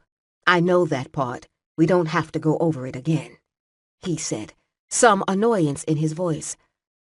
I spent a year at Markan, serving the Holder Lord. She frowned. Serving how? He sighed. As a Kajadin, a personal guard. Maskel sat back, wrapping her arms around her knees. She could imagine it all too readily. From what she had seen of Rian, he would have made no secret of his dislike when the Holder Lord had come to Riverweight on his earlier visits. The Holder Lord of Markan must have been something of a sadistic games player to demand the favored bodyguard of the Lady Holder as part of a treaty in the first place. And it must have been an interesting year at Markan for Rian, a virtual prisoner in the guise of a trusted retainer, and of course everyone else in the Holder Lord's court would have known. Rian was watching her face and must have followed her thought. I made sure he didn't enjoy it too much, he said. There are ways, I can imagine. He laid back down and stretched, brows lifted ironically. I think I overdid it, though. It was a nice sight. She had always been attracted to lean men with flat stomachs, even if his skin was a little light for her eyes. Oh, there's an old custom that when a high Holder Lord dies, his best guards and servants go to the grave with him. Go to the grave? Maskel repeated blankly. Continue to serve him in the Sunland, Rian explained. Seeing that she was still baffled, he spelled it out. Get killed during the funeral, so the relatives can prove how much they really did honor the old bastard. She looked away to conceal her reaction. To a member of a religious order which had debated for 10 years on whether it was acceptable to allow cut flowers as spirit offerings, the idea of a living human as part of burial goods came as something of a shock. Rian added, It's fallen out of favor. But the priest read the omens and said the Holder Lord needed company on the journey into the Sunland. Everybody, the family, the bodyguards, the wives, the clan leaders, the guild chiefs, all got together to decide who it would be. Guess who we picked? I see. And I suppose the Holder Lord left detailed instructions about this to his priests before he died. Intellectually, Maskel could appreciate the final refinement of cruelty, but then she had been told often that she seldom did much of her thinking with her brain. The Holder Lord of Markan is dead, she reminded herself, which was fortunate, because otherwise she would have to go to the Sintane and kill him herself. How did you get away? I survived the funeral games, which they let me know was very inconvenient for them. The Holder Lord's heir wanted me put in the tomb alive, the way they used to do it. The guard captain, who was my lord officer, thought they should strangle me, which is also an old custom.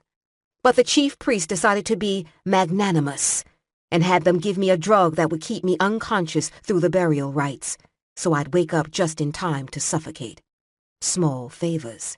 Very small. But they didn't get as much of the drug down me as they thought, and it took so long they were late for the beginning of the rite, which starts in the Hall of the Hold. I pretended I couldn't stand, moaned and thrashed around, and they left me in the funerary chapel attached to the burial mound, with only a couple of guards outside. I was just conscious enough to put a finger down my throat and get rid of the rest of the drug.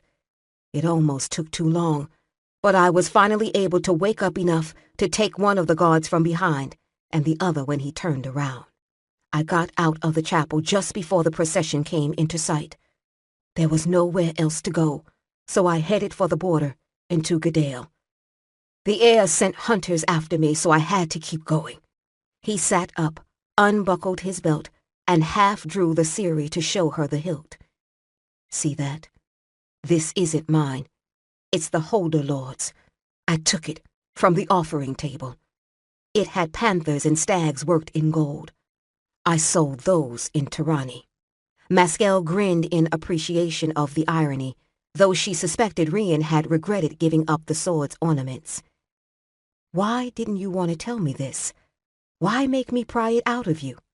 He set the sheathed sword aside, though still within easy reach, and laid back down, propping himself up on one elbow. You're a religious, and I've been condemned as a sacrifice by priests. How did I know how you were going to take it? I see. If she was going to do what she knew she wanted to, it was time for a little honesty. It's not half so bad as some things I've done. And what's that? I killed one of my husbands. Well, some people believe I killed all of them, and in a way, that's true. Being Rian, he frowned and said, You had husbands. 3. The first one, Ilian, died because he trusted me too much. He followed me into danger, and I couldn't protect him. I killed Sarat, the second one, myself, because of a vision I had. She looked up at the enigmatic face of the moon, framed by faint faded stars.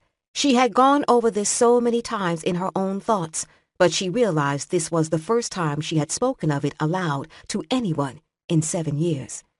I thought it was from the adversary, but I made a mistake. I was using too much power, relying on it and not the words of the ancestors. Regret stung her again, and she had to stop speaking to control her voice. She had hated Sarat by then, and everything had been a good deal more complicated than she was making it sound, but the essentials were really all that mattered. My husband's son, who was only a boy at the time, was one of the heirs of the old emperor. The vision told me that if he took the throne, the Celestial Empire would disappear in a storm of darkness and chaos. She looked at Rian. So, I tried to stop that from happening any way I could. My husband fought me, and I killed him for it. The third husband, Vanrin, was a man who supported me out of love and folly and ambition, and he was killed in the fighting afterward. Rian was watching her worriedly, his brows drawn together in concern. But you stopped the boy from being the heir. No. He was made the heir, and when the old emperor died, he took the throne. And nothing happened. She laughed a little, bitterly. The vision was a lie, a trick of the dark spirits. But I believed it completely. She shook her head. I've been in a great deal of difficulty, and most of it's my own fault. I betrayed my sacred duty to the Koshin path. The adversary will no longer speak to me. But while I still live, there won't be a new voice to replace me. So the Empire has been denied the adversary's counsel for the past 7 years. In the fighting, I used too much of my power and gained the attention of the dark spirits, the things that live in the shadows. Like the river, when it runs hard and wild like this, and whatever it was that killed that boy and replaced his soul with something else. She smiled wryly at how long the catalogue of her folly was becoming. They punished you for it? Rian asked cautiously. No. I made my own punishment too, my own curse. Now, whenever I manipulate the infinite, use the power that most people call magic, it draws the attention of the dark spirits, and they can find me again. And I can't hear the adversary. It's like being blind and deaf. Or worse, because no one's made blind and deaf because of their own idiocy. She added tiredly, At first I was evil, Then I was an annoyance. Now I'm just pathetic. His voice serious, Rian said, "Not pathetic. Maybe." A wind stirred the trees somewhere past the temple, the sound coming to them like the distant rush of water. Rian was watching her, a faint, worried crease between his brows. She said, "But of all the things I've done, I've never given up anyone to an enemy." She leaned over, slid a hand into the soft warmth of his hair, and kissed him.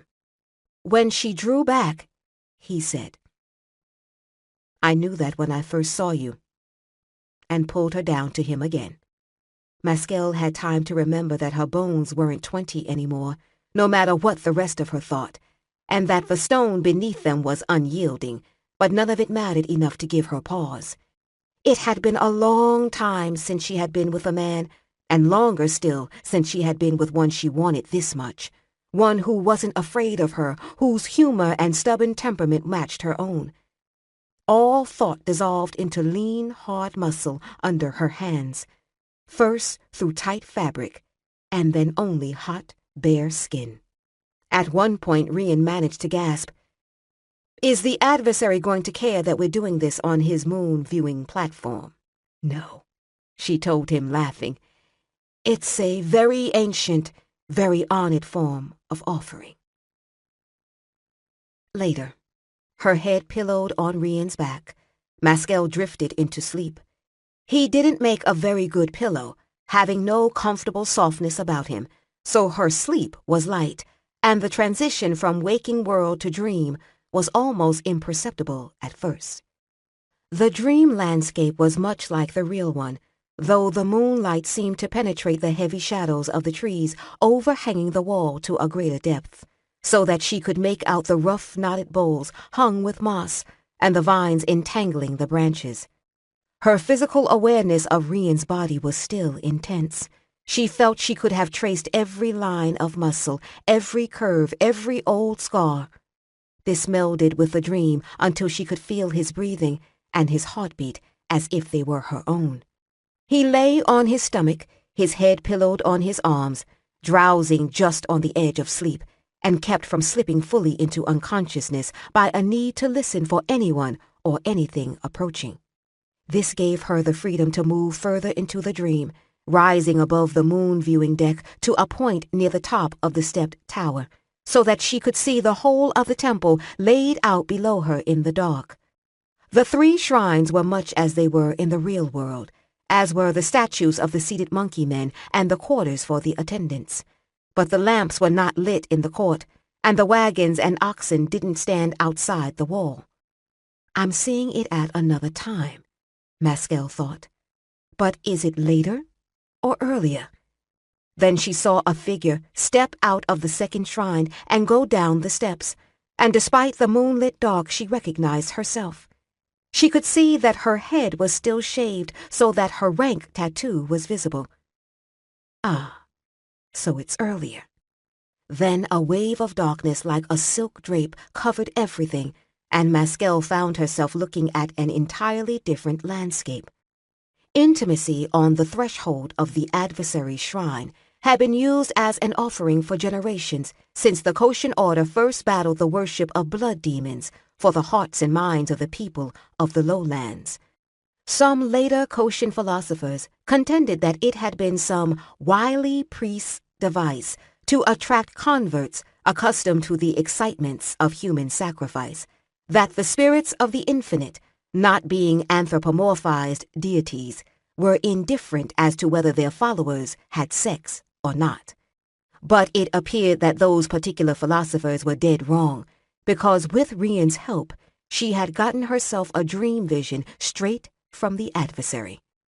The moonlight was the same, but the jungle and the canal were gone, and in their place she looked down at a great dusty plain, limitless and vast, the purple-gray clouds of a recent storm overhead, the air dry and cool. The plain was empty, except for strange small mountains that thrust upwards at intervals, towering several hundred feet above her. They were all oddly unmountain-like shapes, the nearest formed like a mushroom, with a round base supporting a domed top. And while her slow wits insisted that those couldn't be mountains, that there was no sort of stone that could take these forms naturally, she saw pinpricks of light on some of the farther ones. She focused on the nearest clump, and suddenly her vision altered as her brain transformed the image into reality. They were buildings, as large as the greatest temples of the Kusha-at in Duvapur, carved out of smooth gray stone. The plain under them was not gray sand, but gray stone, seamed with the even shapes of paving blocks, miles and miles of paving blocks. Then she was walking on those blocks, very near one of the buildings, her feet bare on the warm stone. She looked up at the great shapes towering over her, saw that the surfaces of them were rough and worked with strange unfamiliar carving, the shapes of the opening square and well-defined. There were balconies on some of them, or open galleries. A bridge, high overhead, connected two of them. She walked toward the door of the nearest, a round, high opening in the base, wide enough to drive 4 or 5 wagons through, side by side. She was too far to see anything of the inside but the flicker of yellow firelight.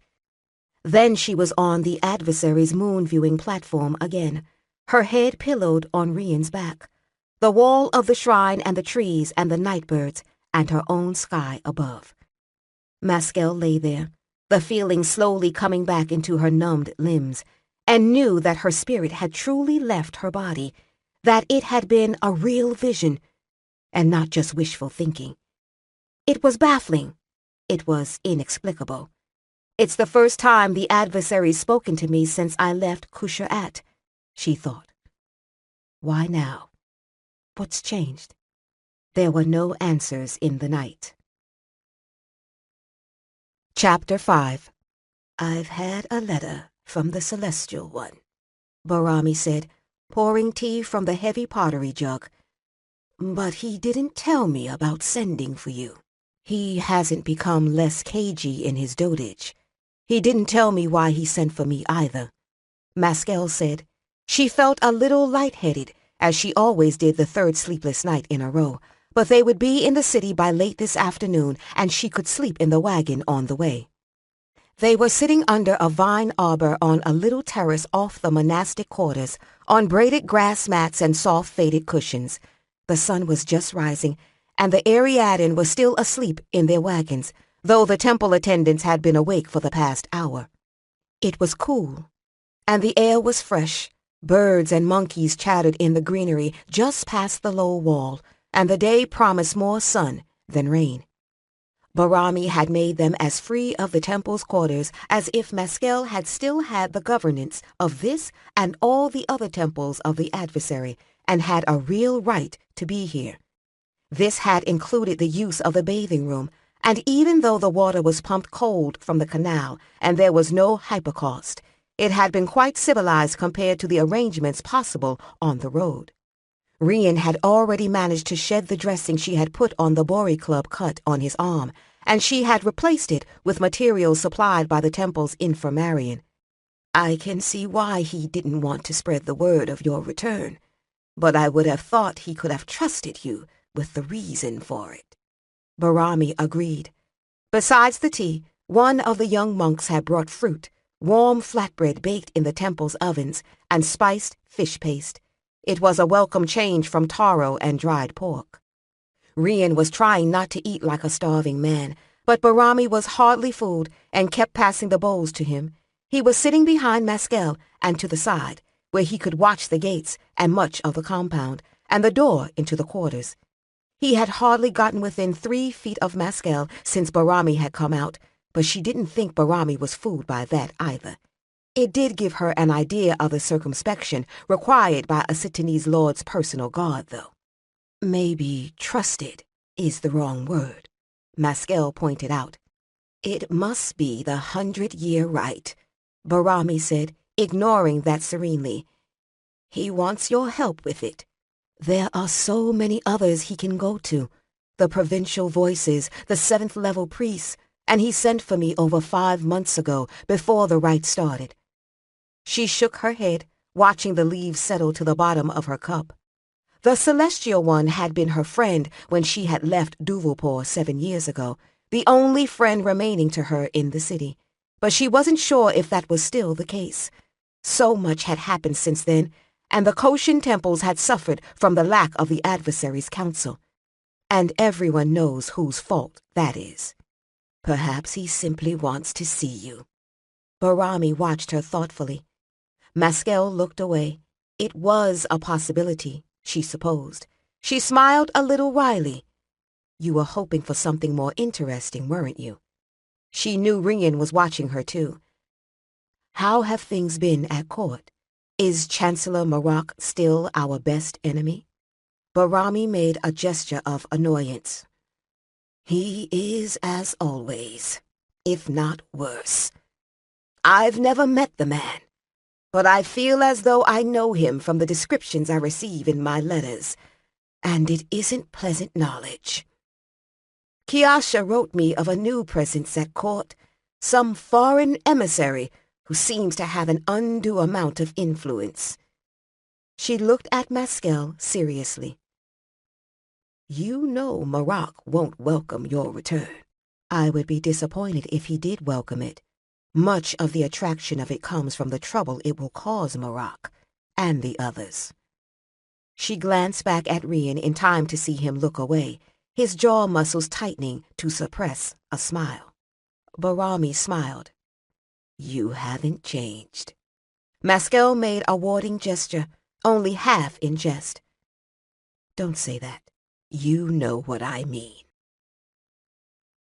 Some hours later, Maskell climbed out of the dim interior of the wagon and into the bright sunlight. She stood on the seat next to old Molly and surveyed the road. Rain had come and gone throughout the morning, but the heat had set in with afternoon. The road had grown more crowded as the day had advanced, and she had not been able to sleep much.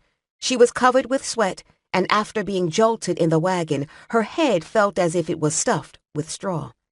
It hadn't helped that Rian evidently slept in increments, waking up when no more than half an hour could have passed and getting out of the wagon, then coming back in not much later. He was a few wagons down the line now, walking beside Rastim at the side of the road. She couldn't fault him for wanting to stay alert, or for the driving need to do so, but she knew they were already well within the active influence of the temples in Kusha-At, and there was no chance of attack. Or at least, she amended, no chance of attack from restless water spirits, even strangely powerful ones. She let out her breath and sat down on the wagon bench, resigned to being awake. Old Molly grunted at her and she grunted back. The road rolled on, hot and bright under the sun, the mud hardening in spots and wet and stinking still in others. There were more and more travelers, and they even had to stop several times and wait for the road to clear. They passed merchants, farm wagons, an imperial courier, and a party of imperial guardsmen escorting an embassy from Keturah Plain. I thought we were close, Rastim said, for perhaps the third time. He had jumped down off his wagon and run up to hang off the running board of Maskell's. We are, Maskell said not patiently. They were skirting the edge of Duvalpore now and had been for some time. To the west, past the rice fields and hidden by the band of trees, was a scattering of temples, canals, and a residential and merchants' quarter bordering the giant western Barre. They could have gotten into the city proper faster by taking any one of the several turnoffs they had passed, but Maskell wanted to go directly to the temple city. Perversely, she said nothing when the road dipped down through stands of palms and fruit trees, and they passed over the second dike. Past it, the trees fell away to a stretch of open fields that led up to a belt of sago palms at the base of towering stone walls. They glowed golden in the sunlight, stretching for miles on either side. Someone in one of the wagons behind theirs shouted with excitement, and Maskell smiled tightly. Rian swung up onto the wagon suddenly, and Maskell jumped so violently she almost fell into old Molly's lap. She ignored the quizzical look the old woman gave her. She hadn't realized how tense she was. Rian settled onto the perch at Maskell's feet and didn't appear to notice her nervous start. I love this city, she thought. Maybe she had forgotten how much. The huge gates stood open, heavy logs reinforced with metal cladding, and traffic swarmed through. There were 5 gates in this section of the city wall. This one was called the Gate of Reunion. Well, there were many reunions soon to come. She wasn't sure what was unnerving her. There were no enemies within these gates that she feared. Except yourself, she thought, watching the walls loom larger. Except yourself. Rian was watching the guards. Will there be trouble getting in? No, they won't stop us, Maskell said. There were 2 guards dressed in the livery of the Imperial Constabulary, high buskins, loose trousers, and short red jackets open in the afternoon heat. One of them was swinging a bory club idly, but they appeared to be more interested in gossip with the travelers and traders gathered at the side of the gate than with stopping any wagons. The 100-year rite would culminate at the equinox, coinciding with the secular water festival, and also this year with the annual lunar holiday. The celebrations would be huge, and people were streaming into the city for it. She said, "This is civilization now, remember?" Rian leaned back against her legs and looked up at her, cocking an eyebrow. "Does that mean they'll let us leave, too?" She ran a hand through his hair. The dampness in the air was making the ends curl. "It's an open city." He looked unconvinced, but no one gave them any notice as the wagons trundled through the gate onto a broad paved area. Ahead, the view opened up to the western approach to the Temple City. Maskell heard a loud, startled exclamation from one of the wagons behind her. At the edge of the pavement a few hundred yards away was a wide moat. The afternoon heat shivered off the calm water, which was separated from the river by a system of canals. There were a few boats, some flat cargo barges, but most were pleasure crafts, with people in white gauzy robes shaded by colorful awnings or parasols. At first, in the light and heat, the gray shapes beyond the water looked like a mountain range in small scale. Then the eyes resolved the mountains into giant stepped domes, covered with carvings and statues, some topped with slender spires. The temples. Maskell's heart started to pound. Past the moat, a long terrace with 3 gates made the formal entrance to the city. Beyond that was a vast open space of paved court, dotted with groups of brightly dressed people. Past that, dominating the view on a rising mound of stone, were the 5 giant conical towers and the long pillared galleries of the Morai, the temple of the mountain. The road was dipping down toward a broad stone causeway, lined with guardian stone lions that bridged the moat. Old Molly halted their oxen for a moment as the wagons in front of them slowed in, rolling out onto the causeway. Travelers new to the city and inexperienced jostled other wagons and lost each other, and peddlers hawked their wares at the top of their lungs, anxious to separate the newcomers from their money before they saw the greater markets further ahead. Maskell glanced down at Rian. He was shading his eyes, studying the view. Rastim took advantage of the stop to come up and climb onto the running board on old Molly's side. His round face was shiny with sweat, but he looked more excited than anything else. "Is that the palace?" he asked. "What?" Maskell realized he meant the temple. "No, that's the Morai, the temple of the mountain. This is Kusha-At, the first city, the temple city. The palace is in the principal city, Kusha-An, over that way." She pointed to where another great stone causeway led off to the west, bridging ground, canals, and another moat to reach the city's second heart. "The Celestial One lives in the temple," Rastim persisted. He must be having visions of vast audiences. This was undoubtedly the largest city the Ariadan had ever seen. "Close enough," Maskell told him. There were hundreds of temples spread throughout the first city and the principal city, each with a precise role in the system that made up a network as complex as the canals and barrays that provided water and transport, and she was in no mood to give a lesson in either architecture or history.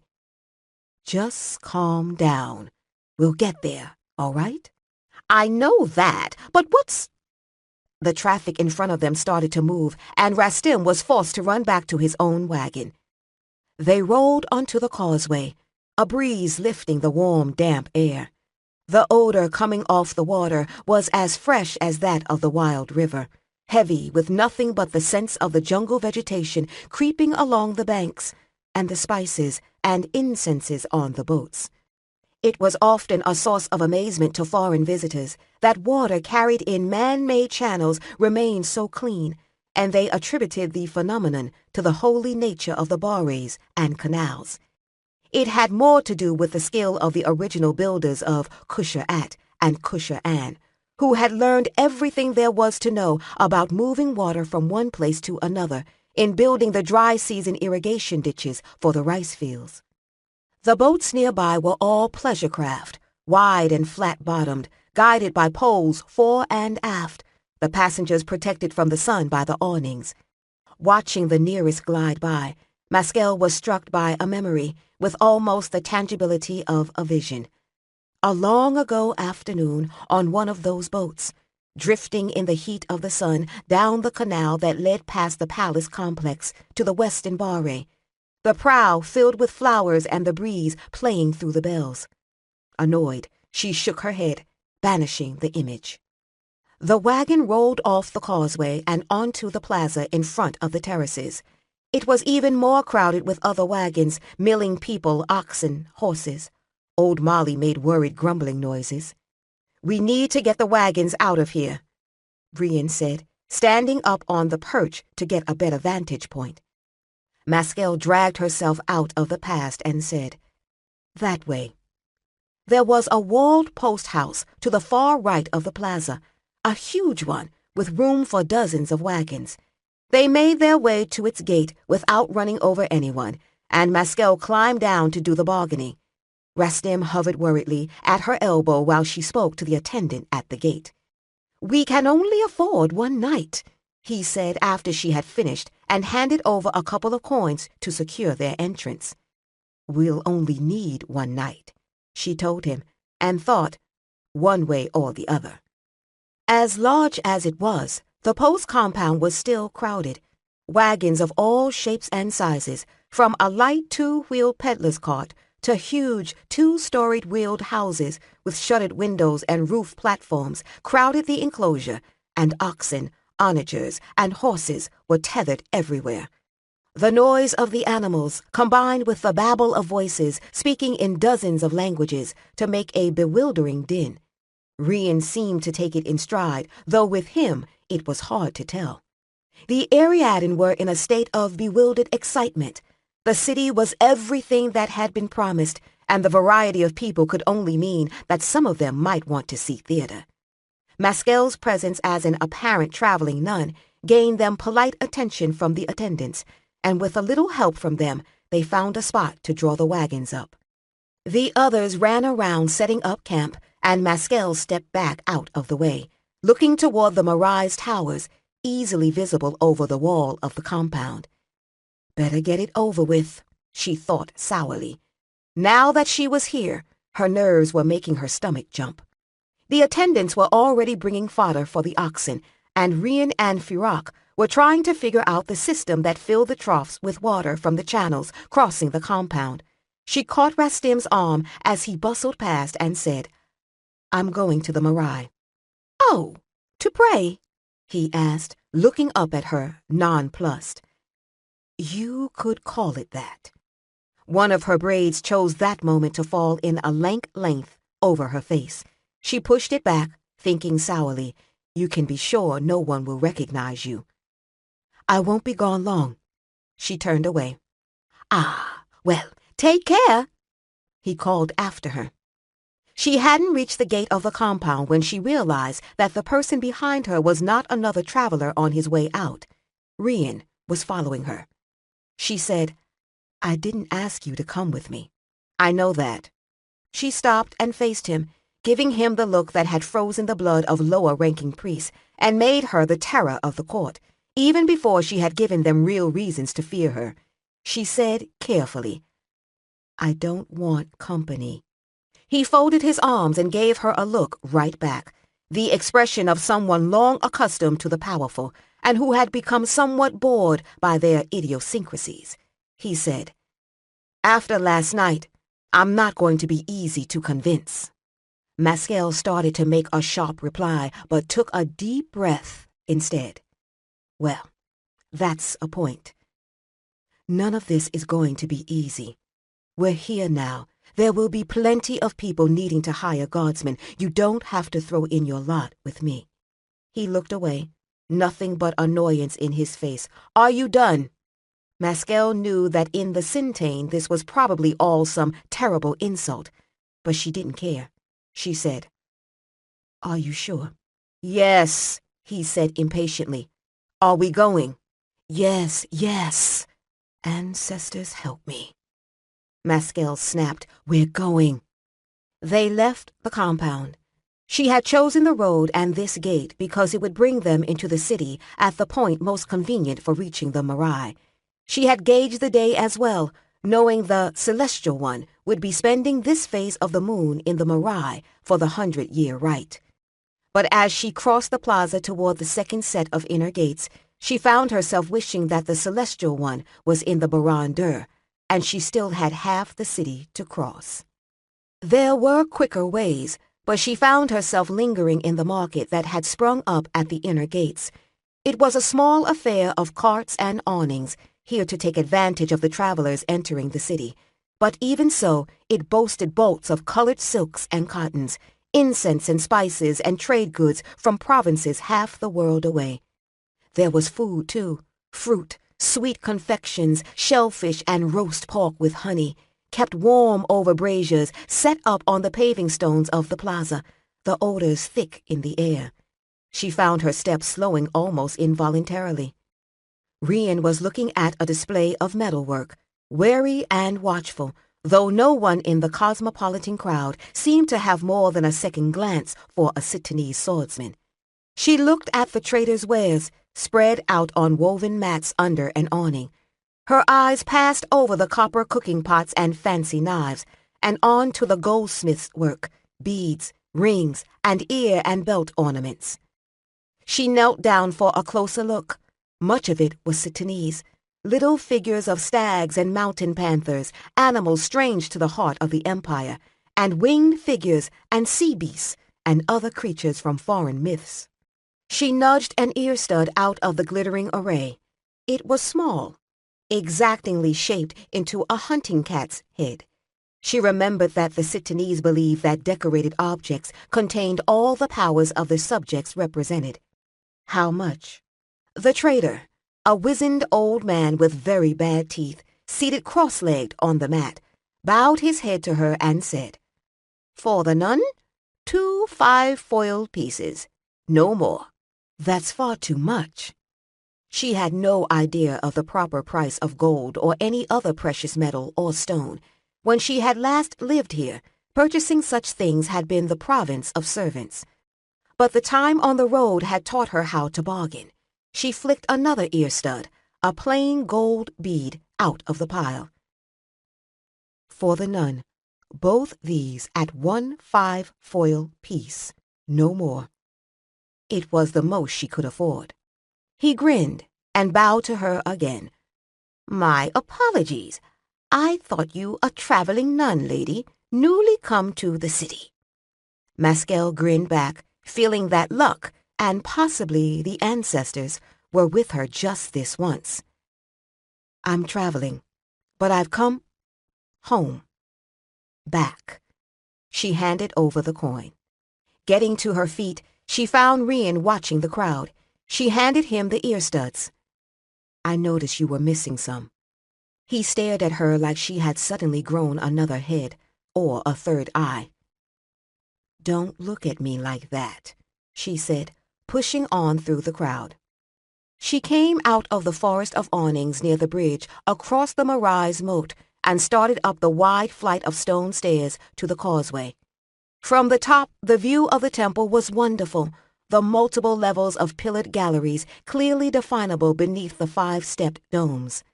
More of the city was visible from this angle, a sight that would have probably made Rastim swoon. Small tile-roofed wooden buildings, standing on pilings, fill the gaps between the causeways and bridges and the bright silver surfaces of canals. Green belts of foliage and tamed plots of jungle wove in and out among the major temples, which towered above the other structures, some atop large platforms or stepped pyramids, some with graceful domed pinnacles.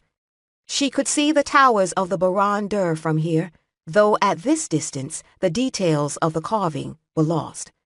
The small market had whetted her appetite for the city, and she had the strong urge to postpone the visit to the Celestial One and go over to the far side of the Eastern Barre, where there were markets and pleasure gardens and every other imaginable form of entertainment. Then she remembered she had only 1 or 2 coins left, and of all the things she needed from the Celestial One, a loan was not the least. She let out her breath and started across the bridge toward the Marai. She glanced back to see if Rian was still following her. He was. He had also stopped to put on the ear studs, and the gold looked good against his skin. The entrance to the Marai was very near, and Maskell was forced to admit that the disturbance in her stomach was pure nerves, and not a desire for dinner sparked by the odors of the market. The Temple of the Seher had reacted to her presence, but this was the Marai, one of the 2 pivotal temples in the Kusher-At and the Celestial Empire. Surely in a place teeming with life, at the center of so many lines of earthly power, she would go unnoticed. The broad bridge crossed the Marai's moat, a span of almost 400 feet. It was a common spot for people to gather on their way to or from the temple, and they passed priests and temple servants or workers, and a few groups of wealthy nobles dressed in silk robes and shading themselves with parchment parasols. Back against the balustrades, carved into the forms of guardian snake spirits, there were even a few peddlers, selling plaques with temple dances drawn on them for foreign visitors. They had passed the center point, where stairs watched over by stone lions led down to the water on each side, and were almost to the gate in the outer wall when Rian said, "Are they going to just let us in?" Of course. The temples are open to everyone. What would be the point otherwise? She stopped at the bottom of the steps that led up to the first gate and bowed a greeting to the blue-robed doorkeeper priest, who returned the bow and went back to his discussion with 2 tonsured students. From the doorkeeper's mildly preoccupied expression, she doubted he recognized her, not unless he was a better actor than Rastim. Maskell knew someone would recognize her soon enough, but she wanted it to be after she had seen the Celestial One. She wanted this quiet reacquaintance with the Marai first, before she dealt with its people. Through the gate was the Marai's outer court. The temple looked confusing from any distance, but the layout was really very simple. A series of squares, one inside the other. The innermost square had the giant mountain towers at its 4 corners and in the center. The outer court was as wide as the moat they had just crossed, but covered with soft green grass, still wet from the last rain so that Maskell could feel the damp heat rising from it. A walkway crossed it, elevated some 20 feet above the ground, dividing the lunar court on the left from the solar on the right, and leading between the first 2 library buildings and the 2 reflecting pools, then reaching a terrace that bordered the outer pillared gallery. The court was mostly empty at this time of day, though she could see a few Koshans of different ranks scattered about in the shade of the library porticos, giving lessons to acolytes and whoever else wanted to listen. She reached the terrace and the shade of the tall pillars of the gallery and paused for a moment. The inner court just beyond was smaller, paved with white stone. Several sets of stairs in the walkway that crossed it led them higher and higher above ground level. There were a great many steps. To keep its bond with the infinite, the temple's resemblance to the mountain had to be more than symbolic. Rian was uncharacteristically silent. Maskell started across the walkway, feeling the sun burn into the back of her neck. To distract herself, she asked him, "Are priests so feared in the Sintane?" He glanced at her. "They aren't feared, but they're powerful, and they keep their secrets." Secrets. They reached the flight of steps up to the second gallery. So far, so good, Maskell thought. Her awareness of the temple was growing more intense. She could sense the diminishing of the solstice alignment with the end gateways, the growing nearness of the equinox alignment with the great domed tower in the center. What secrets? Secrets about the sanctuaries. If too many people saw the inside of one, they might start to realize there's nothing there worth paying tribute coin to. They had started up the last flight of steps, and the words of the meditation ring were passing through Maskell's mind, drilled there by years of habit. There was a different meditation for each step in every temple. It was part of the Celestial One's duties to complete a meditation ring in every temple in the city, and the Mirai was always done during the year rites. She said, "Why should that be a surprise? There's nothing in the Mirai or any of the other temples. Nothing of note, anyway. People, dust, bats, crickets, mosquitoes. The temples are just symbols of the different faces of the infinite. It makes more sense to look at them from the outside than in. In fact, the further away you are, the easier the infinite is to understand." Rian made a non-committal noise. Maskell smiled to herself. She knew his wits were too lively for him not to realize the quotient were different, but he wanted more proof first, and behaving as the ultimate skeptic was probably a good way to elicit information. It was eliciting information from her. She asked, "Does no one believe in the priests, then?" "No one with any sense," Rian said, his voice dry. She laughed, surprising herself. They reached the top of the steps and the second pillared gallery. A breeze swept a little dust past the pillars, and she could hear a sistrum somewhere inside. There was a priestess, a young one, coming along the gallery, and when they had passed the ritual of bows, Maskell asked where the Celestial One was. The young woman gestured back toward the first solar tower, the one that sat in the upper right-hand corner of the square. "He's on the sky bridge, sister." Maskell thanked her, and the priestess passed on, managing to be too serene and reserved to glance curiously at Rian, but only just. They came to the end of the gallery, and Maskell took a deep breath and stepped into the first solar tower. Carvings of mountain spirits spiraled up the inside of the dome, which was honeycombed with narrow bridges and balconies. It was thankfully dark, daylight coming in only through the entrances at the different levels, and empty. Empty of everything. The past, the future, the infinite, like a hollow shell. Maskell hesitated, really fearful for the first time in years. If such a powerful temple as the Mirai was dead to her. Up on one of the narrow walkways a shadow passed. The shape was that of an older priest, a common enough sight in the temple, but his sandals made no sound on the stone.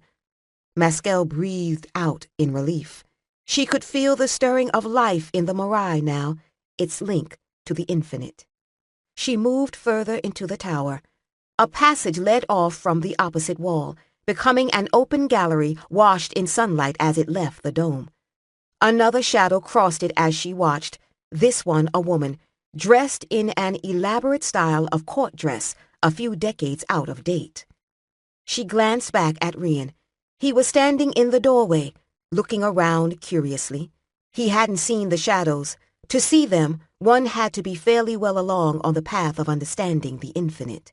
She crossed the mosaic floor to one of the interior spiral stairs, saying, "The parts of the temple are named after the corresponding parts of the mountain. Skybridge is a pass on the eastern side." He followed her up the stairs. "Is this a real mountain or a Koshin mountain?" Maskell smiled. "A real mountain, much further west. It's the symbol of power for the spirits of earth and stone." The stairs wound upward to an open gallery facing the east and looking out over the outer court, the outer gallery, and the moat. She stopped to stand against the railing, the warm wind tearing at her braids. The view was magnificent. The spires of Alamein, Qatar, impossibly light and insubstantial, more like a dream or vision than solid stone. Arkad, with its green copper dome. The towers of the Baran Dur, the second hub of the city, with the dark waters of the Western Bahre behind it. Rian stepped up beside her. She thought he was looking at the Baran Dur, which was always what caught the attention of those newly come to Duvalpur. It was a forest of massive towers, larger than the Marai, all surmounted by carved stone faces, so large they were visible even at this distance. The Baran Dur was a symbolic map of the heartland of the empire, with each tower representing a temple or a Koshin hospital. But he said, "I didn't realize how big it was." He had been looking at the sprawl of the buildings, canals, gardens, causeways, and tree-lined avenues that seemed to stretch to the horizon. She said, "It's been a city for a long time.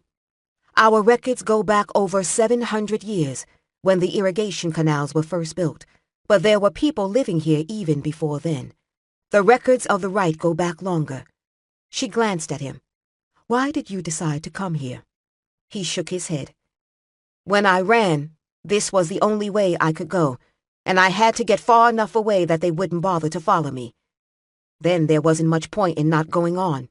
Now I know why you wanted to come with me. You're almost as rootless as I am." She looked at the Baran Dur, the shadows crossing the stone faces. "You know we might be leaving here today with an angry mob at our heels. Mobs are easy to get away from. No organization." Rian leaned back against the pillar and studied her thoughtfully. "I suppose attempts on the throne happen more often in the Sintane. The Holder Lord executed 2 brothers, a sister, and a cousin for trying to take the Markand hold, just in the time I was there, and that was a slow year. I keep forgetting what savages you all are over there." Rian looked down at the city again, but a smile tugged at his lips. Maskel let out her breath and looked again at the serene faces of the Baran Dur. So little had changed. "That's what I'm afraid of," she thought, again. She pushed away from the railing. "Let's get this over with." She turned back into the tower and followed the stairs all the way up to the top of the dome. The round chamber had windows looking out over the city in every direction. Framed in one was the Ilsat Sidar, the only temple of the adversary within the city. Caught by the image, she didn't see the ancient little man seated cross-legged on the far side of the room just below the window facing the Western Bahre, until he turned his head. He was a very old man, with a once strong frame emaciated by age, wrapped in a blue Koshin robe. The rank tattoos on his scalp were faded and obscured by wrinkles, but his dark eyes were still bright. He said, "My daughter." To anyone else, the mask of his beneficent expression would have been impenetrable, but Maskel knew him better than that. She thought she had surprised him, and she wondered if he had not expected her to come after all. "My father, your journey was arduous." She stepped further into the room. He wasn't alone. Seated on grass mats nearby was another old priest and a young woman in dark green court robes with strings of amethysts and opals braided through her hair. It was agreeable enough, once we passed the boundary. His brow lifted, and he turned to the others. "I must ask your indulgence while I greet my friend who has traveled a great distance to meet with me." "Of course." The priest stood immediately and reached down to help the courtier to her feet. The upper rank of priests were all considered equals, so they used no honorific with the Celestial One. And since the Celestial One always gave up his names when he assumed the office, the priest called him nothing at all. "We will return at some later day, at your convenience." The woman stood a little awkwardly, obviously not used to the spare comforts of the temple, and obviously not as anxious to leave as her escort. But she bowed her head and said only, "Celestial One." The priest escorted her to another doorway, and Maskel felt her glance rake them. When they had gone, the Celestial One smiled wryly and gestured for her to sit. Maskel took a seat on one of the mats, laying her staff down behind her, fighting down that sense of too powerful familiarity again. Most of all, she was conscious of an overwhelming sense of relief. She had dreaded this meeting, and now at least she would be free of that anticipation. She noted Rian, correctly guessing that to remain standing while they sat would be judged rude, had taken a seat on the floor a few feet behind her and to the side. She hid a smile. The number of doors in the cupola had given him an instant's pause, but he had still managed to pick the spot where he could see all of them at once. The Celestial One, she thought, had noted it too. He said, "Who is your companion?" "He's Rian, from the Syntaine. They're mostly agnostics." She felt Rian glaring daggers at her back. The Celestial One smiled at Rian. "Then why does he wear the sigil of Taprot?" Maskell turned to look at Rian. His expression was wary. Considering that the amulet was currently tucked inside his shirt, it must have at least some presence in the infinite for the Celestial One to be able to sense the traces of its presence. Resigned, she turned back to the old priest and asked, "And what is Taprot?" "A spirit of protection, who casts favor on those whose duty is to protect others, to lay bare falsehood, or to pursue criminals.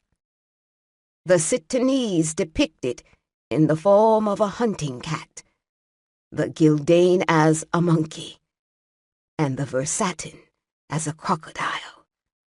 There are other forms, but those are the main ones of interest." That was enough of that. The polite conversation, as if she had gone off on a retreat or a meditation ring and had just now returned to the city, had to stop. "Well, you've got me here. Now tell me what you want." His eyes narrowed. "The voices have spoken of danger to the 100-year rite since the beginning of this year. But there was nothing specific, only vague warnings. I wanted your help with the interpretation of their warnings." He's not telling me everything, Maskell thought.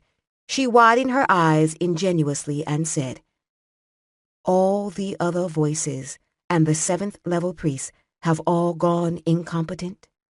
The ones that weren't already, I mean." "No." He frowned.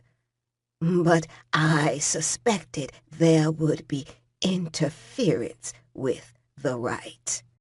The silence stretched. Maskell gave in and said, "What do you mean, interference?" He betrayed a moment's exasperation.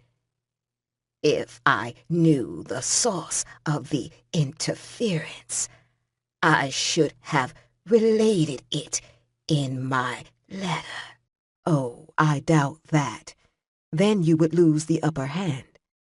Maskell propped an elbow on her knee and rested her chin in her hand. "I suppose you realize what it costs me to come here." His gaze softened. She wished she could tell if it was sincerity or acting. He said, "That I realized. I would not have asked you if I had not thought it serious." He sighed. "But I wish I had asked you sooner."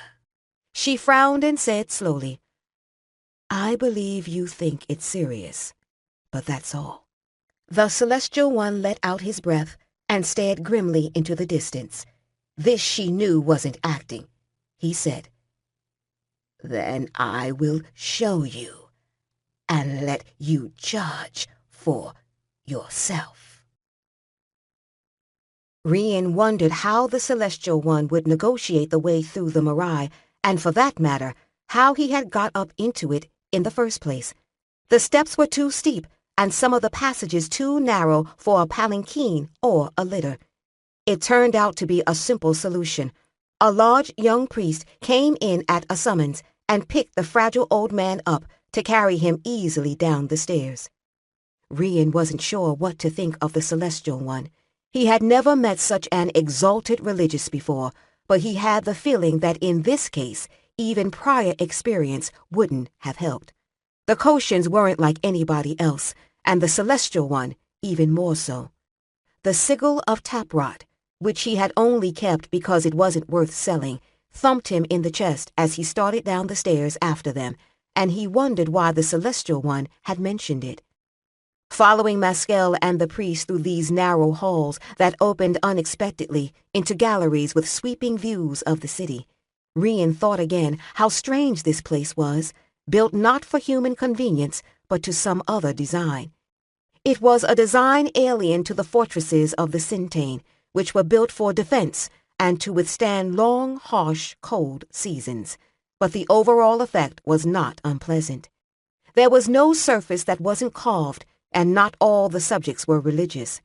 Just in the stairwell, there were rows of lotus buds, sinuous dancers, a forest hermit being chased up a tree by a tiger, a market scene. They passed several men waiting in a wide pillared hall, some dressed in elaborately draped and colored silk robes, two with the sword belts of guardsmen, though they had the bearing of high rank. They all made gestures of respect as the Celestial One passed. Rian wished he had bothered to learn more about the Empire. He wasn't even sure of the Celestial One's real status, if he was a secular as well as a religious power. But this place had always seemed more than half myth, even in the more cosmopolitan Morkand, and he had had other things to worry about. They entered an inner courtyard that must be raised some 30 or 40 feet from actual ground level, considering all the stairs they had climbed in crossing the two outer courts. In the center was the fifth tower, an even larger imitation mountain than the ones which stood at each corner. Rian gave up even looking at the carvings. The detail was too much to absorb, and he didn't want to be distracted. 4 covered passages crossed the court, wide pillared corridors, each extending from one of the long galleries to the base of the middle tower. Clouds had covered the sun, and though the reflection off the polished stone was muted, it was still temporarily blinding after the murky dimness of the tower. The young priest set the Celestial One on his feet as soon as they reached the bottom of the stairs, and the old man crossed the wide paved court under his own power, leaning on his staff, his fragile body bent forward determinedly. There were several other priests standing in the shade of one of the porticos, who bowed to the old man as he passed. He was going toward an open archway in the portico around the base of the central mountain tower. Maskell made no move to follow him, muttering, "What does he think he's doing? Trouble?" Rian asked her. She shook her head impatiently. "That's where the year rites take place. I'm not supposed to—" "Oh, damn it." Rian glanced at the watching priests. He read more curiosity than hostility in their bearing, but perhaps they didn't realize who Maskell was. Yet. He wished he knew enough to sort the truth from the self-deprecating exaggeration in everything she had told him, but that would come later. The only sensible course now was to look on everyone as a potential threat. That shouldn't be difficult, he thought grimly. It was a habit that he should have no trouble falling back into. Maskell hesitated another moment, apparently oblivious to the curious eyes of the other priests. Then she shook her head at herself in annoyance and followed the Celestial One. Rian trailed after her, cursing his fate. If she had qualms about entering the place, then he should stop her. But doing the thinking was not usually the place of a Kajadin, no matter how witless or stubborn the person to be guarded. Not that Maskell was witless. But he had seen enough of her to know that her idea of what was dangerous was different from that of sensible people. It didn't mean she couldn't be killed by a dagger between the ribs from some mad but lucky enemy. They entered the tower through an archway that led into welcome shade. Like the other towers, spiral stairs curved up the inside walls to reach the other levels, but at first it looked as if there was nowhere else to go on this floor, though he knew from the size of the place this couldn't be the only chamber. There seemed to be nothing except for a massive carving on the far wall, a stylized ocean populated by strange creatures. Then Rian's eyes adjusted to the sudden dimness, and he realized there were two walls, one in front of the other, their designs interlocking, so the smaller barrier seemed to fade into the larger one behind it. The celestial one crossed the room and went around the edge of the smaller wall. His attendant priest was standing in the archway, apparently ready to wait patiently, but Rian followed Maskel. Once around the wall there was a wide doorway, framed by more of the large carved snakes. Rian knew they were guardian spirits, like the lions, but their resemblance to demons was hardly reassuring. As Maskel started to step through the doorway, she stopped abruptly and whispered something under her breath. Then she stepped inside. Rian started after her, but found he had stopped in the doorway too. The air in the large chamber was hot and still, and something in it made the hair on the back of his neck stand up. He made himself move forward. The floor was carved of one very large, very flat stone, its gray surface almost as smooth and soft as pearl. The reason for this extravagance was apparent when he saw what lay in the center. It was a round, complex, colorful design, about 20 feet across, obviously incomplete. At first he thought it was being painted onto the stone, but then he saw it was three-dimensional, raised as much as an inch off the floor. Colored sand, he thought, or powdered shell or glass. The only break to the floor's seamless stone surface was a raised lip that enclosed the section where the design lay. Maskel circled it to the right, still swearing under her breath, and Rian followed her automatically, hanging back a few steps to keep out of her way. It's a map, he thought, though he had never seen a map that wasn't flat lines drawn on parchment or hide. But in the ridges and depressions and flat stretches marked with tiny dark green protrusions, he was sure he could see mountains and lakes and the jungle on the lowland plains. It was a more complete map than any he had ever seen, showing things that in the Sintane were only traders' tales. Then a closer look showed him these weren't lakes and forests, but complex designs, like the carved arabesques and patterns of lotus buds on the temple walls outside. He shook his head, a little dazed. There was something strange about being in the same room with the thing, or maybe breathing the same air as it. There was something about it that seemed alive. It gave the impression of taking up all available space in the large chamber, as if walls, any walls, were too small to contain in it. Rian realized a moment later that it was a map again. He could see the mountain borders of the Sintane, a deep blue ridge depression that must represent the waters of the inland sea. The waters were moving, waves crawling up the white sand beach. Rian rubbed his eyes and looked again. It was just meaningless shapes now, nothing but complicated patterns in sand. He swore softly. He didn't need to be told this was a powerful magic. Frustrated by the elusiveness of the thing, he tried to follow the pattern with his eyes, starting at the incomplete areas and following the spiral of several layers of built-up colored powders, all with intricately sculpted symbols. He resisted the urge to make them into towns and valleys and roads and hills. He made it past several turns, ignoring the branches that led off to more complex arrangements towards the center. But as the spiral neared another incomplete section, it dissolved into dark sand, the design ceasing to resemble those on the temple walls and becoming something ugly and dark. Rian looked away, a sudden constriction in his chest. When he looked back at it, it was a map again, and the section of dark sand was a living storm, worse than any rainy season monsoon, tearing up the terrain that lay helplessly under it. With a sudden bone-deep certainty, he knew that whatever this magic was, something was terribly wrong with it. Maskel stepped carefully back from the edge of the design, taking Rian's elbow and drawing him after her. Even a step or two away from the thing, the air was a little easier to breathe. Her voice shaking just a little, Maskel said, How did it happen? The Celestial One's voice sounded resigned. We don't know. Rian started guiltily.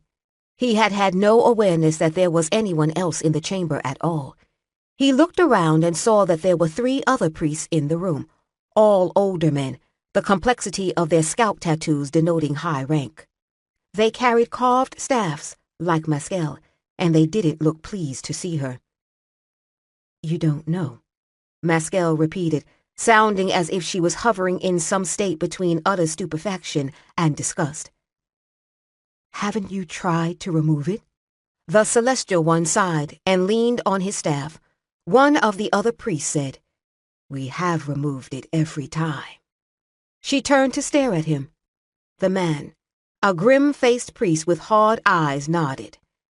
Since the 20th night of the rite, when it was first placed there. Every day we remove it. Every day it forms again. Sometimes in the same area. Sometimes elsewhere. Mescal shook her head and turned away, almost fleeing the chamber. Rian gathered his scattered wits and went after her. The Celestial One's attendant stared worriedly as Mescal stormed past and they came out in the inner court between 2 of the covered passages.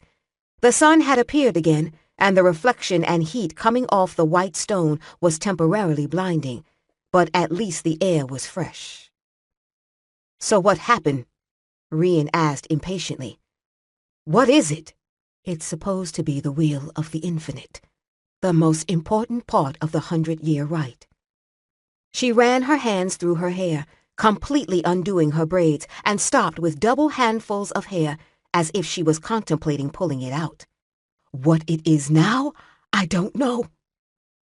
She shook her head, biting her lip. The end-of-year rites. Each year, the highest Koshin priests, the Voices, make a model of the world. Through it, the world is remade in its own image.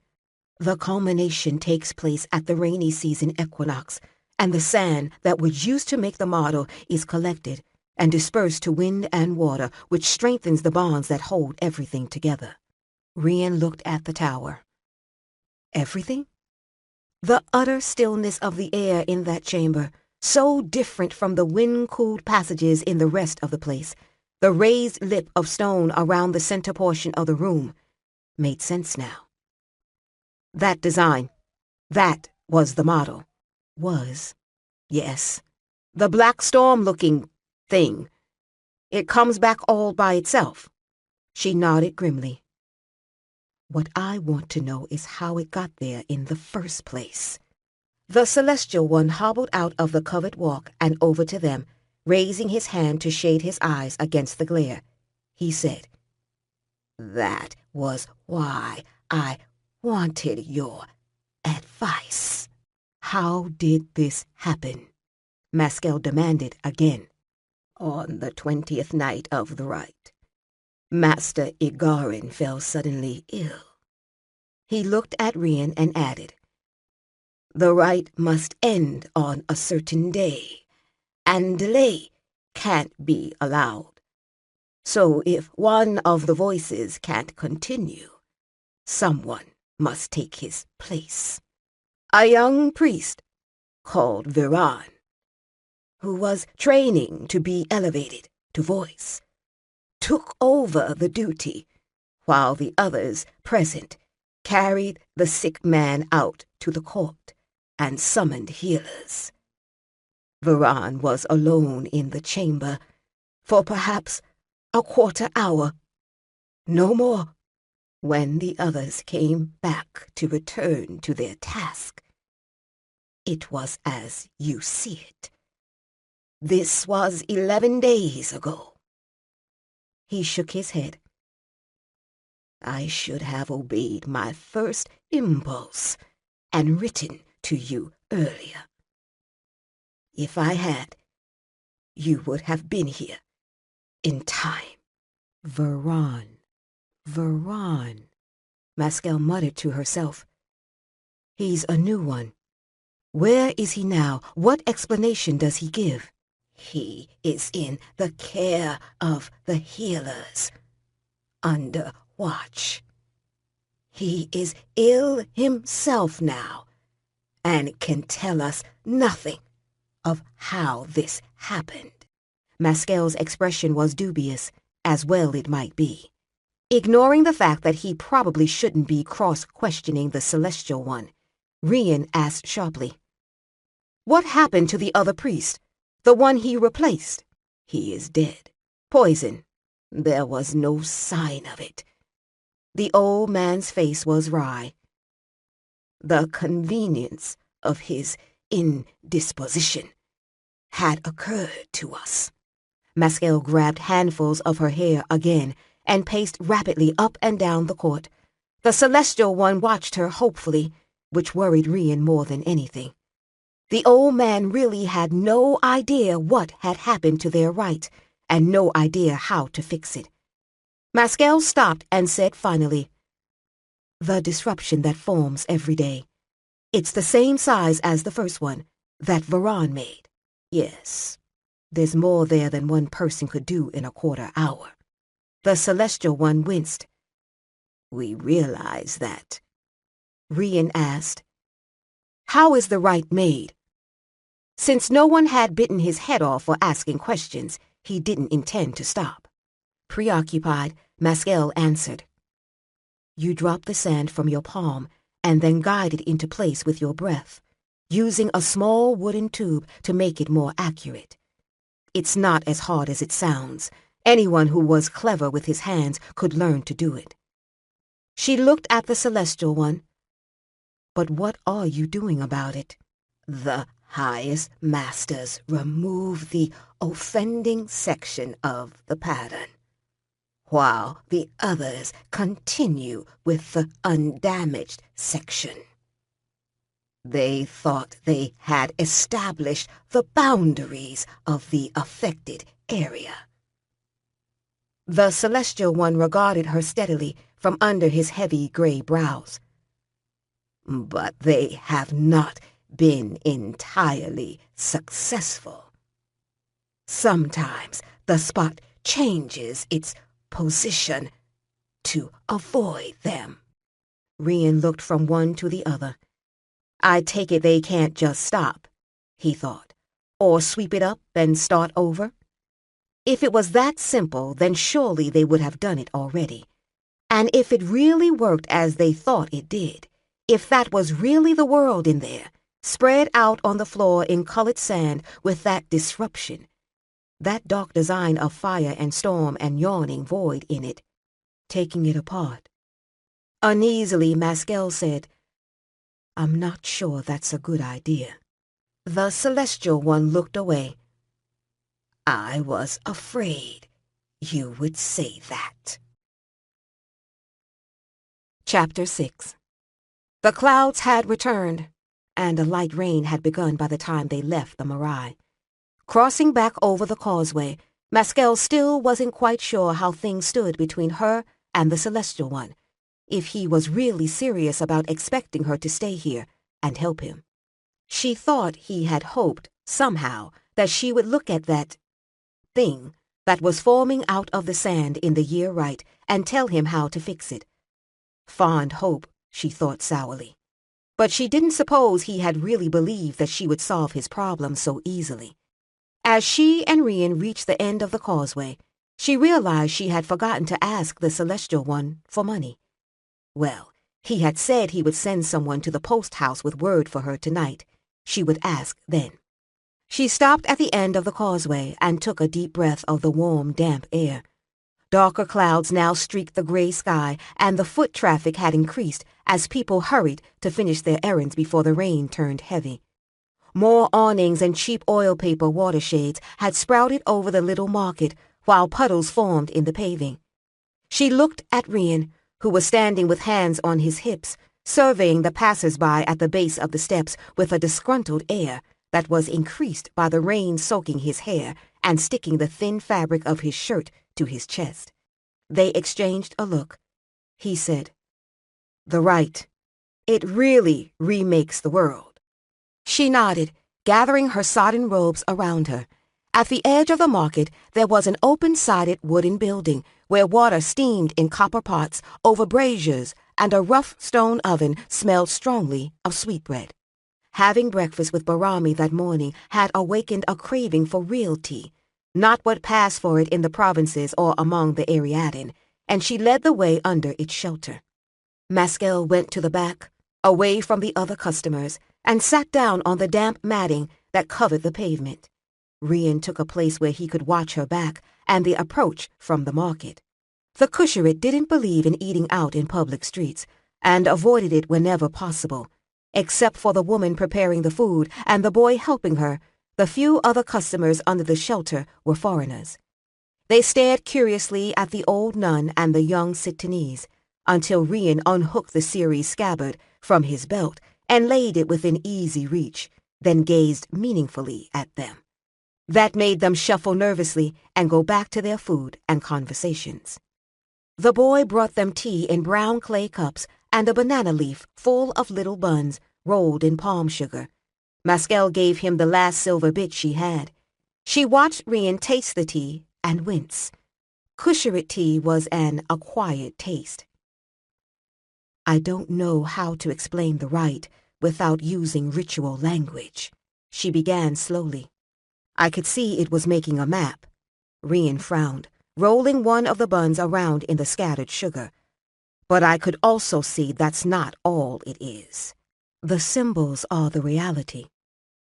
When I was first learning the Koshin way, an eon or so ago, she reminded herself, there was an old story that back when the Kusha-An was still being built, before the Celestial Court moved here from Tel Adra, that word came to the voices from the outlying islands that the emissary of Saqqara had sent an invasion fleet. Rian's brows drew together in puzzlement. Saqqara. I'd never heard the name before either. No one has. When the voices heard of the invasion, it was near the equinox when the culmination of the rite occurs. They were still constructing the Wheel of the Infinite, and they hadn't yet reached the Aspian Straits, where the fleet would have to pass to reach the Regin Gulf and the Delta, to sail up the river to Duvalpur. The armies of the Empire were very small then, barely enough to protect the villages and the roads from bandits. They knew the Saqqarans were sending hundreds of ships. So, when the voices built the symbols for the Aspian Straits into the wheel, they changed the symbols, just slightly, so that the Aspian Straits were closed, and that's what made the Inland Sea. What happened to the Saqqarans? No one knows. One story is that the voices didn't build the wheel fast enough, and they closed the straits with the fleet inside it. The Saqqarans were so struck by the loss of all the ships and people that they never recovered and dwindled away to become nomads, or went north to join the Batiran cities. I've heard the Celestial One say that he thought it more likely that, in changing the shape of the land, what they actually did was change everything about it. Its shape, its history, its reality. Its reality. Could the alterations to the wheel already be affecting the world, even before the rite was culminated? It might explain the monstrosity the priest of the Seer had shown her, and the power of the water spirit. The thought was not comforting. She continued. They changed the whole region to someplace else that looked a great deal like the places where the Saqqaran cities used to be, and they sent the Aspian Strait and the cities somewhere else that looked the same, but with no celestial empire to attack, which is why we don't try to do that anymore. She sipped her tea thoughtfully. We don't know what all the symbols in the wheel mean. The ones that show the bottom half of the world aren't even visible unless you look at them through the infinite. And we don't even know what geography half of them are meant to represent, except what we can see in the wheel itself. There's a bottom half to the world. Rian sounded a little skeptical. She nodded. The lower ranks of Koshins travel, and make maps, and bring them back here, so the librarians can record them and the voices can try to identify what the still unknown symbols might represent. It doesn't always match exactly, The theory is that the wheel shows us what the world would look like if we could see it from the infinite. The Holder Lord thought the Koshin monks were spies, though he was never stupid enough to kill one. That would have been stupid. Maskell agreed. That was the kind of thing I used to be sent to deal with. Rian looked out at the dingy market again, the rain splashing on the pavement, the stalls and awnings, and the gray walls and towers of the Marais floating above the rain mist in the distance. He said, "If that story is true, then the Kusharit rule the world, in a sense. If you can destroy a thing, I suppose you can be said to rule it." She should have realized he would see it that way. The Sintane might be behind the rest of the civilized lands in many ways, but in understanding the uses and abuses of secular power, it might well be ahead. It's not called the Celestial Empire for nothing. But no one knows. She shook her head. The voices know.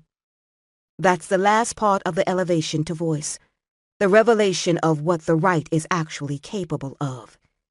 The entire Koshin priesthood is based on locating the people who can be trained and trusted to be voices. It's safer if no one else knows. She took a deep breath. Though it's not as if anyone could build a wheel of the infinite, even if they knew how. It takes years of learning, not just to know how to make the symbols, but how to weave them in and out of the infinite. And you have to learn how to listen to the ancestors of the Marais, so they can guide you if you go wrong. She glanced up at him and demanded, "Why are you smiling?" "I was thinking of how the Holder Lord would have shit himself if he knew." Rian cocked an eyebrow at her. "You had that power in your hand, but instead you tried to take the throne. I didn't want the world. I had a reason for trying to take the throne. Besides, one person can't build the wheel or bring the right to a culmination at the right time." She added wryly, "In the infinite, timing is everything. For a long while now, mine has been terrible." She set her cup aside reluctantly. "I suppose we'd better get back." They went outside and started down the steps to the lower plaza. As Maskell reached the bottom, her eyes were on one of the stands in the other section of the temporary market. Piles of gourds and melons lay on wicker mats, and the market woman was looking around as if gauging the crowd and the possibility of packing up early. Maskell saw the woman glance her way, saw her eyes widen in shock. Her own self-consciousness almost betrayed her, and it took her an extra heartbeat to realize the woman was staring not at her, but at something just behind her. Maskell swung around, belatedly bringing up her staff. She was in time to see a raggedly dressed man only 2 steps above her, raising a short club. Before she could move, Rian melted out of the group of tradesmen, hurrying down the steps around them and caught the upraised club. The man managed a strangled yell before he met the steps, face first. The crowd scattered with startled exclamations. Maskell stepped up and leaned over the attacker as Rian held him, pinned to the wet stone, one of his arms twisted into an easily breakable position. The man glared up at her with nothing but wholly human malice and fear in his eyes. She glanced up at Rian. He's not under any influence. She looked down at the captive speculatively. Except political. Are you Marax? Or did Desara send you? Or Wraith himself? The man sneered at her but said nothing. Rian said, "Do you need answers?" A little more fear crossed their captive's face. Rian's matter-of-factness was more threatening than any amount of shouted threats. No. Maskell straightened and leaned on her staff, the wood and silver slick from the rain. It doesn't matter. Let him go. Rian looked exasperated, but hauled the man up and shoved him away out toward the plaza. The man fell, rolled, and bolted off through the crowd. "A thief, sister?" one of the men from the market asked. A small, somewhat bemused crowd had gathered. Parts of Duvapur could be rough going after dark, but not here, in the temple city and at the very base of the Morai, and a Koshin nun should be safe anywhere. These people would find it difficult to believe that a Koshin could be attacked in their own city, even if they had seen the man about to deliver a blow obviously intended to be fatal. They might discount the evidence of their own eyes. Maskell said, "Yes, a thief." With narrowed eyes, Rian watched the man run away. "You have a lot of enemies here," he commented. "Well, yes," she admitted. The crowd, seeing that nothing else seemed likely to occur, began to go back to their business. Rian said, "They were quick to find you, unless somebody at the post house recognized you and warned them." He looked at her and added thoughtfully, "Or the temple." Maskell started to deny it, then realized she knew nothing of how the currents of power had shifted in the past years. "Maybe, maybe not.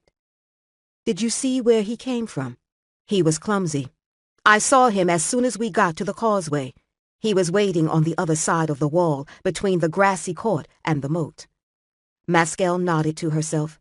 If the man had been that close to the Morai, then he couldn't have been under any kind of influence. It was barely possible to work dark magic within the boundaries of Duvalpur, but the power sink in the infinite that the Morai formed would overwhelm any lesser force. She turned to go through the market, where the people huddled under the awnings and shades, watched them, and discussed the matter animatedly as they passed by. That should discourage the man's friends, if he had any. "Didn't he see you?" Rian nodded. "I hung back at the top of the stairs so he'd think we were splitting up. He was anxious and went for you right away instead of waiting to be sure." He rolled his shoulders, shedding tension like water. "That he came for you here means they don't know where we're camped. If we're lucky, they won't have a chance to follow us back. But don't count on it." "Oh. Well, you could have told me he was there." It didn't appear to have been any of her business. Rian was drawing more attention now. It wasn't usual to see a nun with a guard attending her, especially one who was obviously from the outer provinces. It occurred to her that she might have stopped and thought a moment about the logistics of having a Sitanese Kajardin who was also her lover.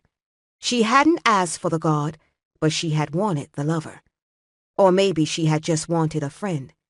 No, let's be honest. I definitely wanted him as a lover. Everything else seemed to have come with the territory. If I had stopped and thought, I'd still be here in Duvalpur, in the same circumstances, but with a nice lump on my head, and lonely into the bargain. They reached the posting house to find that the Ariadne were already giving a performance. Inhabitants of Duvalpur typically went to ground during the hard rains of this season, but the travelers in the post house hadn't learned that kind of resignation.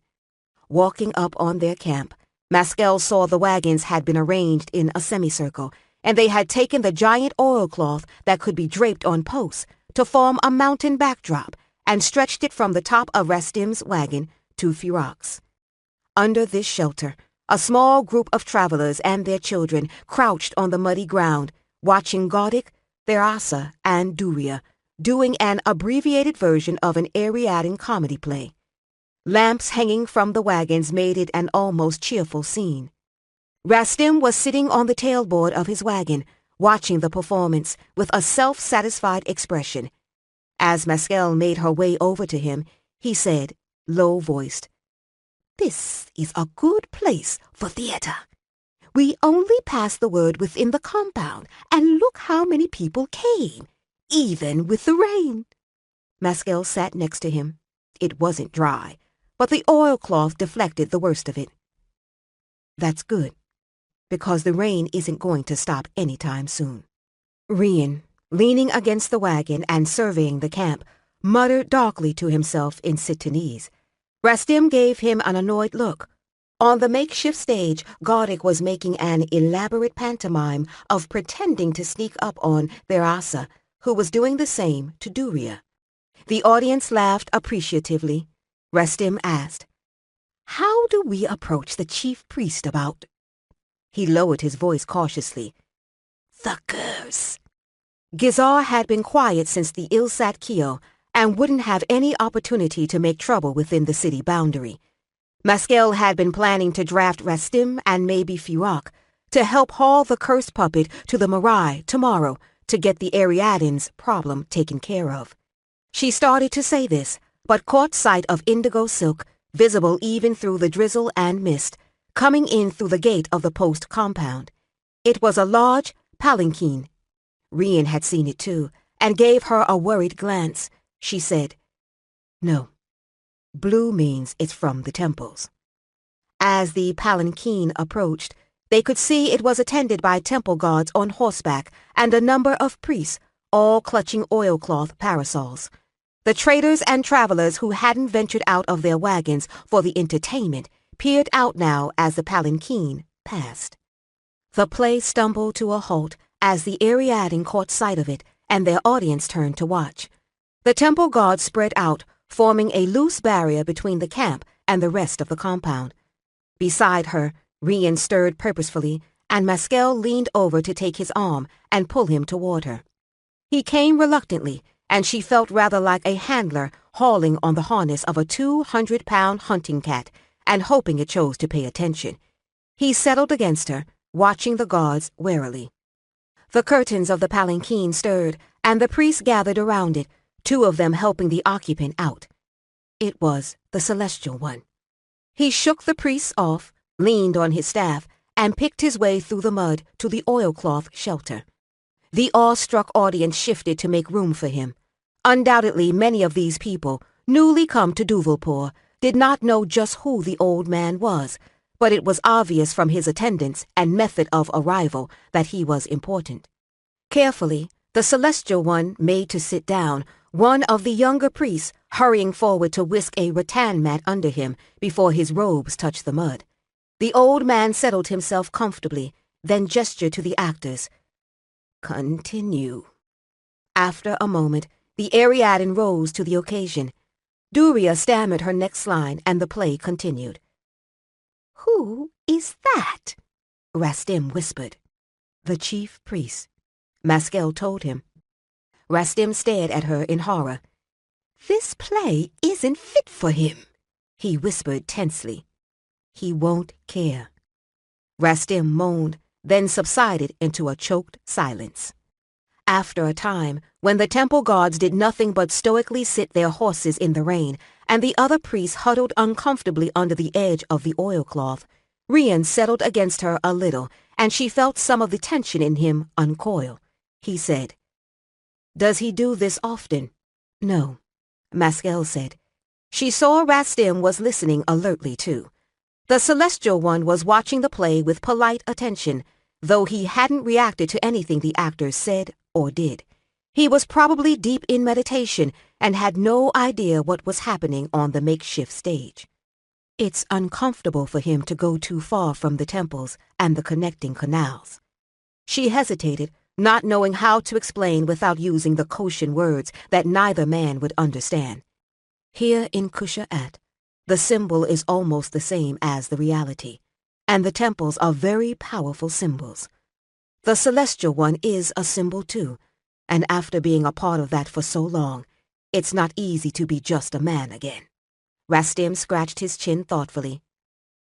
How did he become Celestial One? Was there a vote among the other chief priests? A vote? Maskel thought, bemused.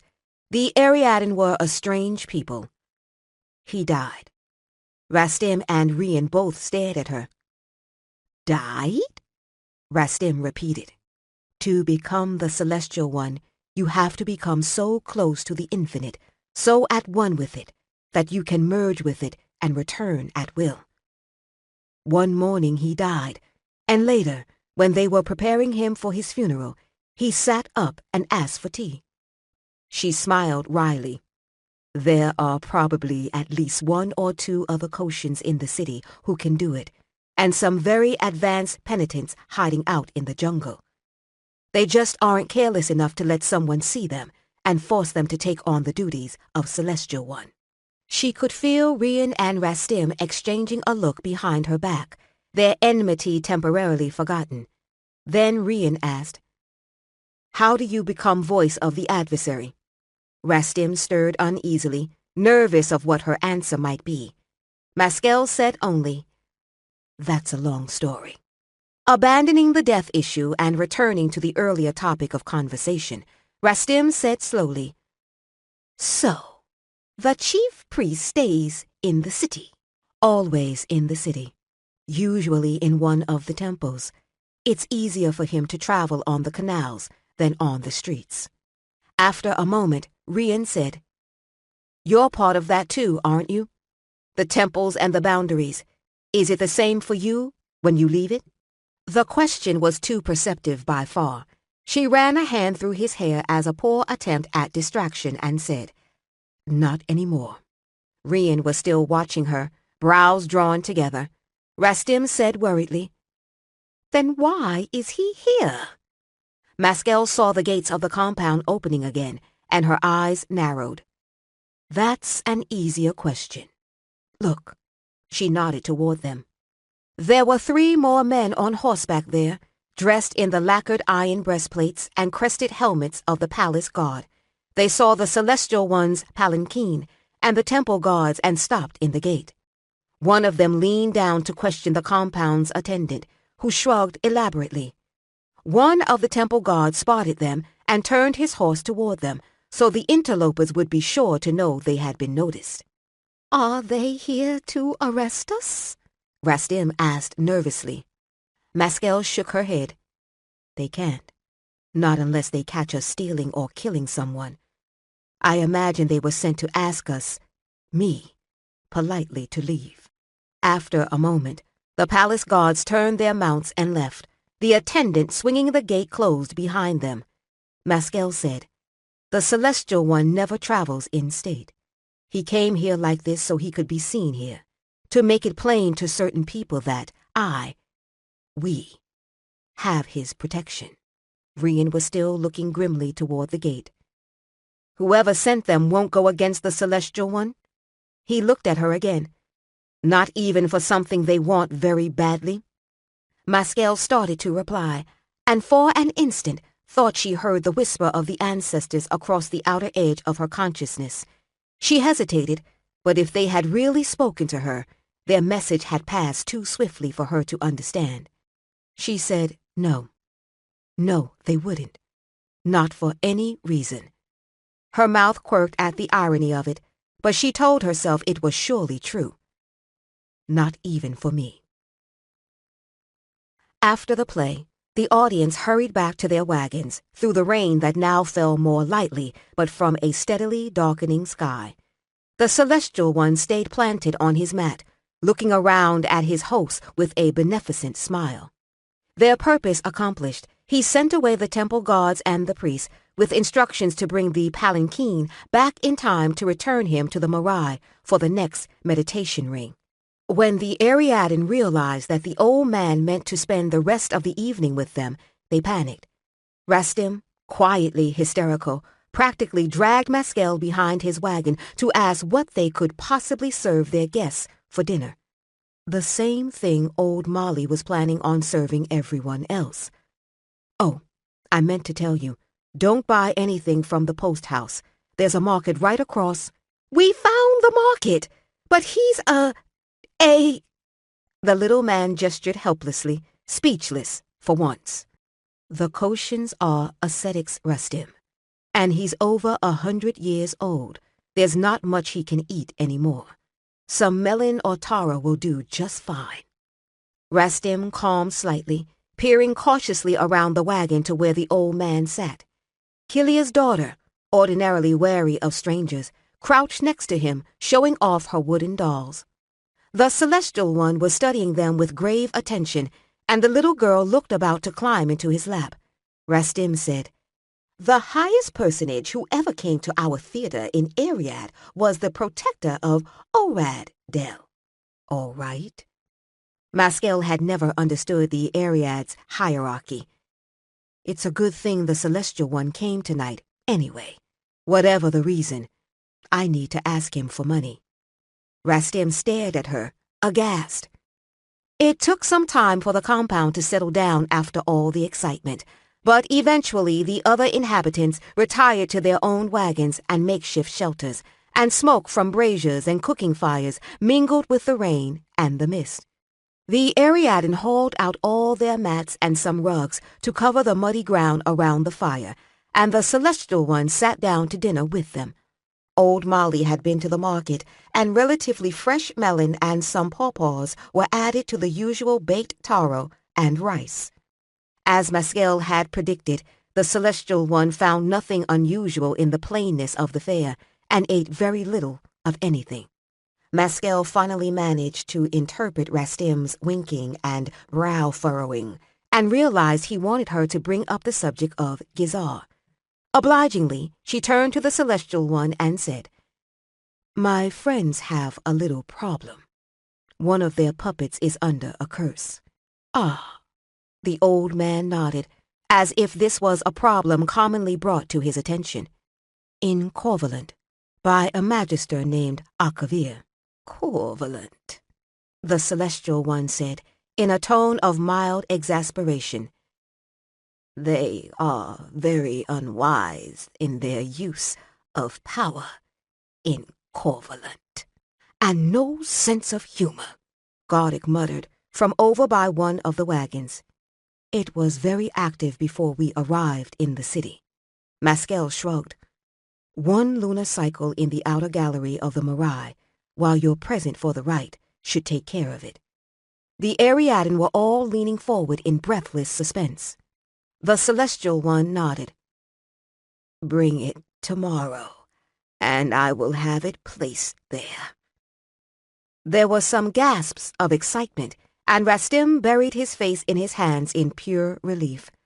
The Celestial One added, "You will do me the honor of coming to a temple guest house tonight."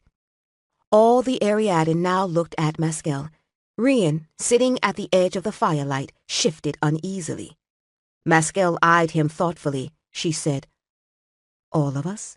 "Of course." There was a stirring among the Ariadne, mixed alarm and curiosity.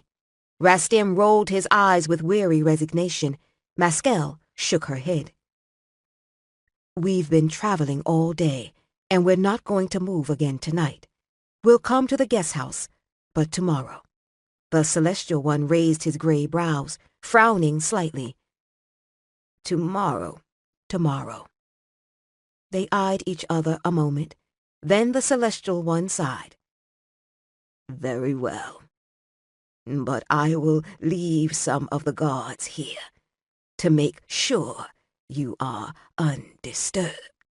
Maskel couldn't tell what Rian's reaction was from her place near the fire, but she would bet that he wasn't happy. She said, "You think there's that much danger?" "Perhaps. Perhaps not." The old man gestured impatiently. "This is too important.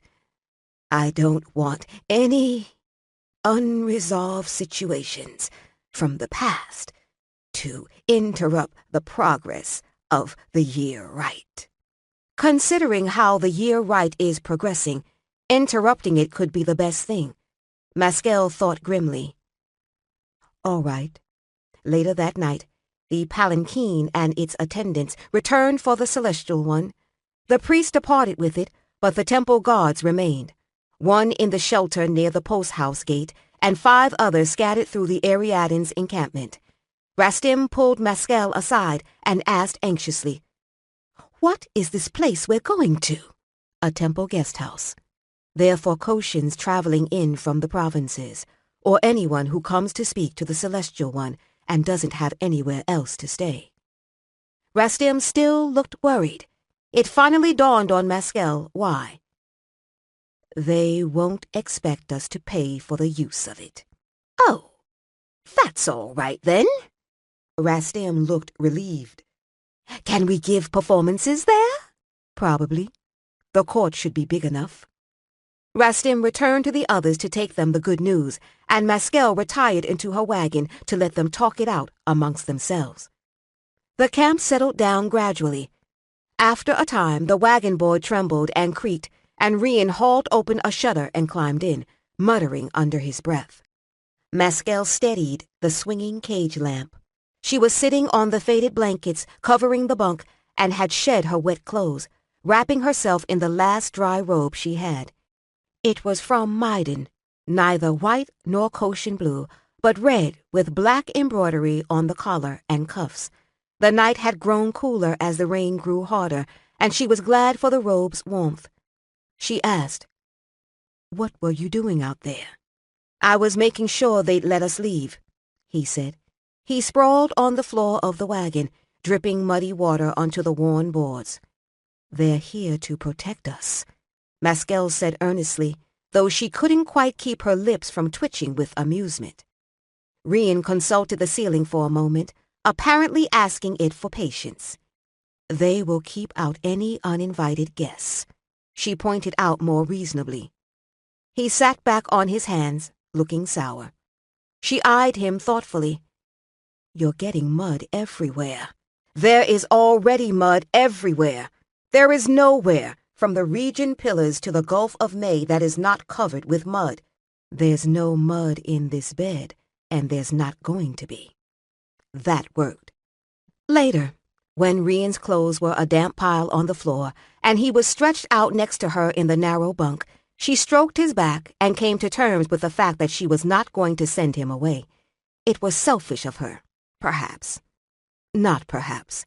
Acknowledging one's faults was an important step to the acceptance of wisdom, but she seemed to have stalled at that point instead of going on to do something about them. She asked, "Can you read?" "Read what?" His head was buried against her neck and his voice was muffled. "Anything. Anrin, maybe?"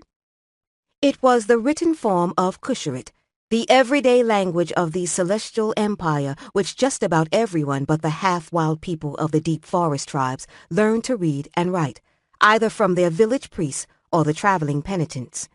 The outer provinces had their own written scripts, but she knew that few outside the noble or religious classes there had the skill. "What's that?" "You'll have to learn it."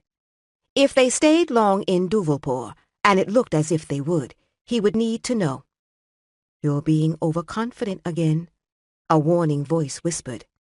Rian groaned and nuzzled her neck, apparently in an attempt to distract her. "Reading is a skill required of personal guards here." His muffled snort was eloquently doubtful, but he didn't argue with her. She asked, "So what is Taprot in the Sintane?" He finally stirred enough to lift his head. His hair was tousled and his eyes wicked. He said, "It's the patron of justice, of catching thieves, punishing murderers." She ruffled his hair. "That is oddly coincidental." The Koshin order taught that there were no coincidences. The adversary and the other ancestors put the pieces on the board, but they didn't give away the game. Rian sat up on his elbow, watching her thoughtfully. "Tell me how you got to be voice of the adversary." "That was a very long time ago," she said forbiddingly. He settled in more comfortably, apparently willing to wait however long it took for her to bring herself to tell the story. She sighed and gave in. "When I was a girl, I lived in Rashid, a village some miles west of here. No one knew at the time, but a cult was growing in the area, centered around a man-witch who had learned dark magic from somewhere to the east. He had a Galdani." "What's that?" "A spirit of the infinite that has become polluted and crossed back into our world. He was a demon?" "All right, a demon," she agreed, pulling at the blanket and shifting around in annoyance.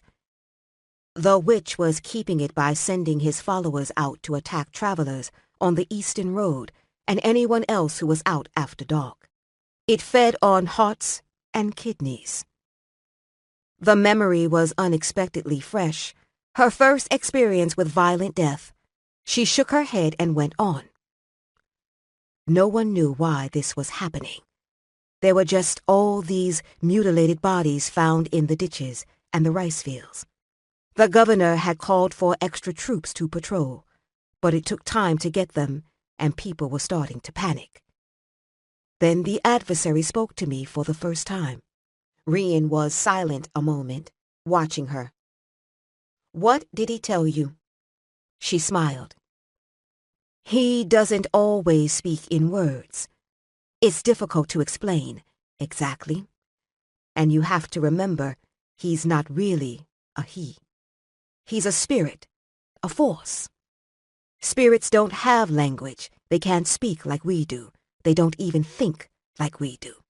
He showed me the witch and the Galdani, and what needed to happen for the Galdani to die. I went there, and I made those things happen." She lay back and looked at the wagon ceiling, the candle flame staining the hanging puppets with light and shadow. "I was very lucky that first time. Or maybe it wasn't luck. In Duvulpur, the old voice of the adversary had died. I didn't know that either. I didn't know anything.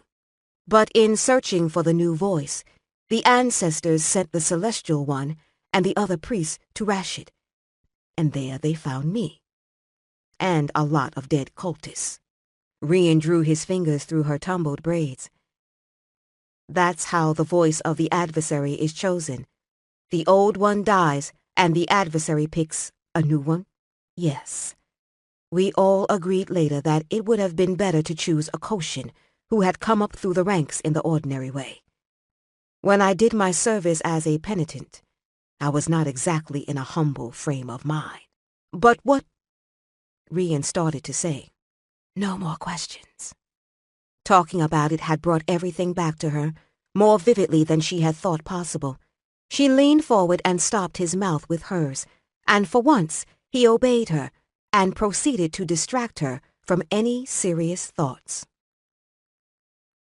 Another priest came early the next morning, waiting in the center of their camp with a couple of acolytes as attendants. The Ariadne had never been good at getting an early start, being more used to giving performances in the evening and traveling through the afternoon. After long association with them, Maskell was starting to lose the trick of it herself. She found it easier to stay up for days on end than to rise early after a night's sleep. The rain had let up, as it often did in the mornings of this season, and the Ariadne staggered around packing the oilcloth and bundling their other belongings into the wagons. The priest, an old man who had a 6th-level rank by his scalp markings and must be accustomed to the Celestial One's more unusual orders, watched them calmly. The guest house was not far, and the streets were not very crowded this early in the morning, so they managed to move the wagons with only a little difficulty. The temple guards were dismissed, leaving them escorted only by the aging priest. He walked beside Maskell's wagon to show them the way, scandalizing the Ariadne and startling Rian. When they turned into the wide tree-shaded street, lined with large houses behind wooden palisades, Rastim, who was riding up with Maskell, muttered that they must have taken the wrong way. The priest stopped to open the gate of a house directly behind the Morai, the wooden palisade that surrounded the house backing up against the canal that enclosed the temple. Maskell saw Rian eyeing that palisade and knew he was noting the fact that it was meant for privacy and to keep out casual thieves. Any healthy adult could easily scale it. Over the wall they could see the house was 2 stories, a veranda running along the upper level shaded by the high-peaked roof and the tall trees in the court. The street was lined with similar houses, the homes of wealthy tradesmen and city or court officials. The gate opened on a courtyard of packed dirt, shaded and to some extent protected from the rain by the broad leaves of the trees. An open area in the back had space to park the wagons and a pen and roofed enclosure for the oxen, as well as a gate that opened out to the canal to what was probably the house's private water stairs. A wooden shelter to one side covered the stone oven and fire pit of the outdoor kitchen. Maskell climbed down from the wagon and stretched, letting the priest have the job of persuading the Ariadne that this was the place they were supposed to be, and that it was all right to put their wagons in the back area and to feed their oxen on the bundled fodder stored in the roofed pen. She walked up the path of paving stones that led to the house. Thick pillars supported the upper part and divided the lower into pantry, storage, and bathing rooms. She climbed the staircase that led up to the veranda on the upper floor. The mats that hung between the pillars to shield the veranda from rain and sun had been rolled up, probably recently since the interior still smelled a little musty. There was a large main room for eating and socializing, then a number of smaller sleeping rooms to accommodate large groups or families. The appointments were those of a fine house, the carving on the door frames and lintels precise and skilled, the colors in the lacquered wall paintings soothing and delicate. The subjects were all domestic, appropriate for any taste. Elegant gardens, beautifully garbed ladies weaving cloth, children playing in courtyards, servants working in well-appointed kitchens, boats on the canals.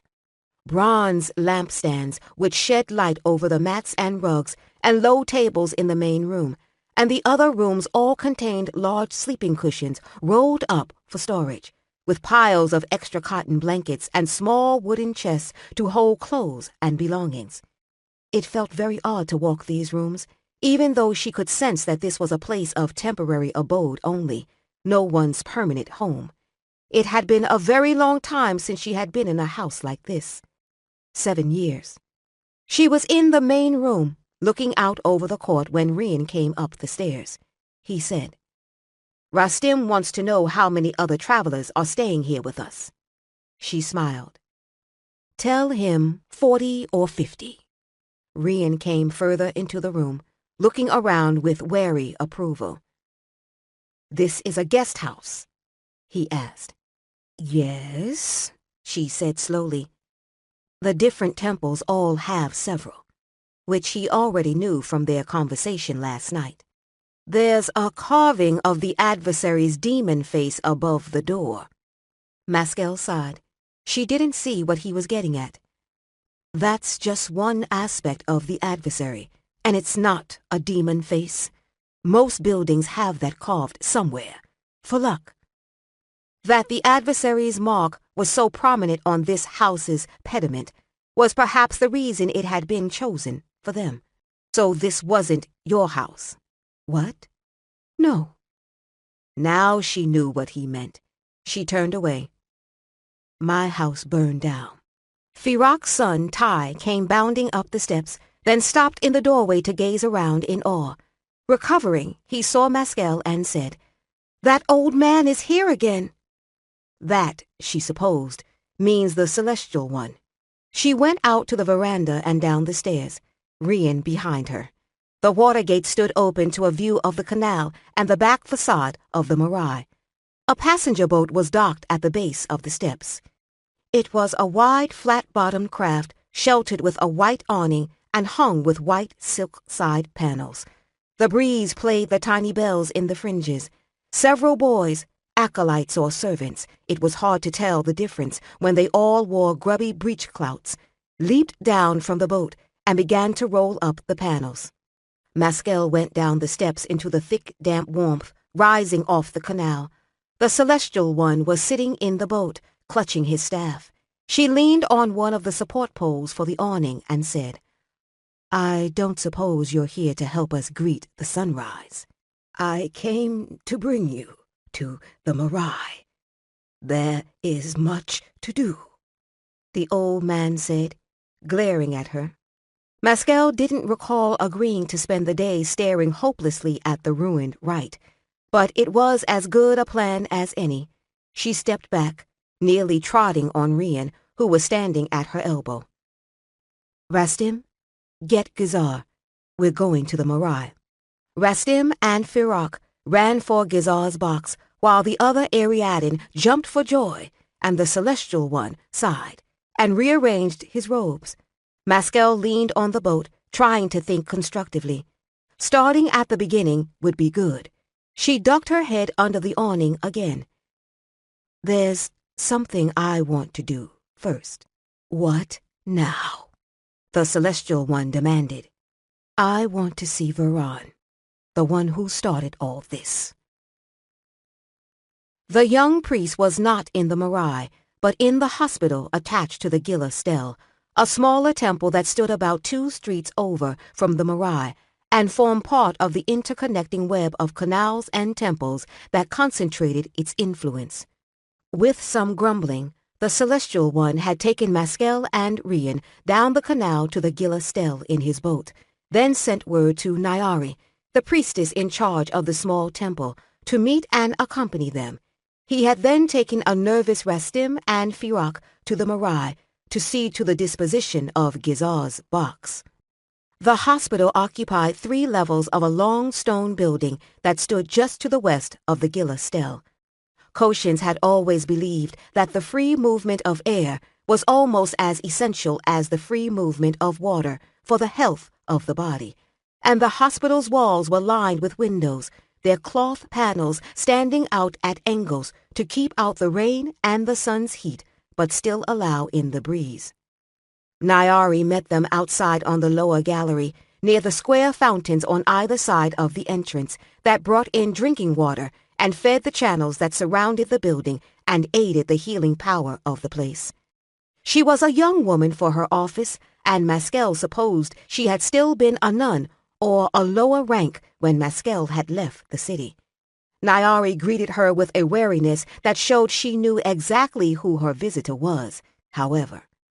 Inside was a large room, cool and quiet, the pillars carved with the plants that medicines could be made from, and the names of the ancestors and spirits associated with healing. The sick lay on pallets near the walls, with a brazier beside each bed for warmth during the night.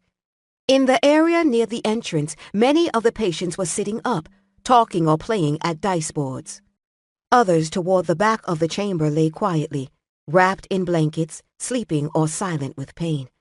One of the blue-robed attendants came to greet Nyari and led them toward the stone stairs at the far end of the chamber.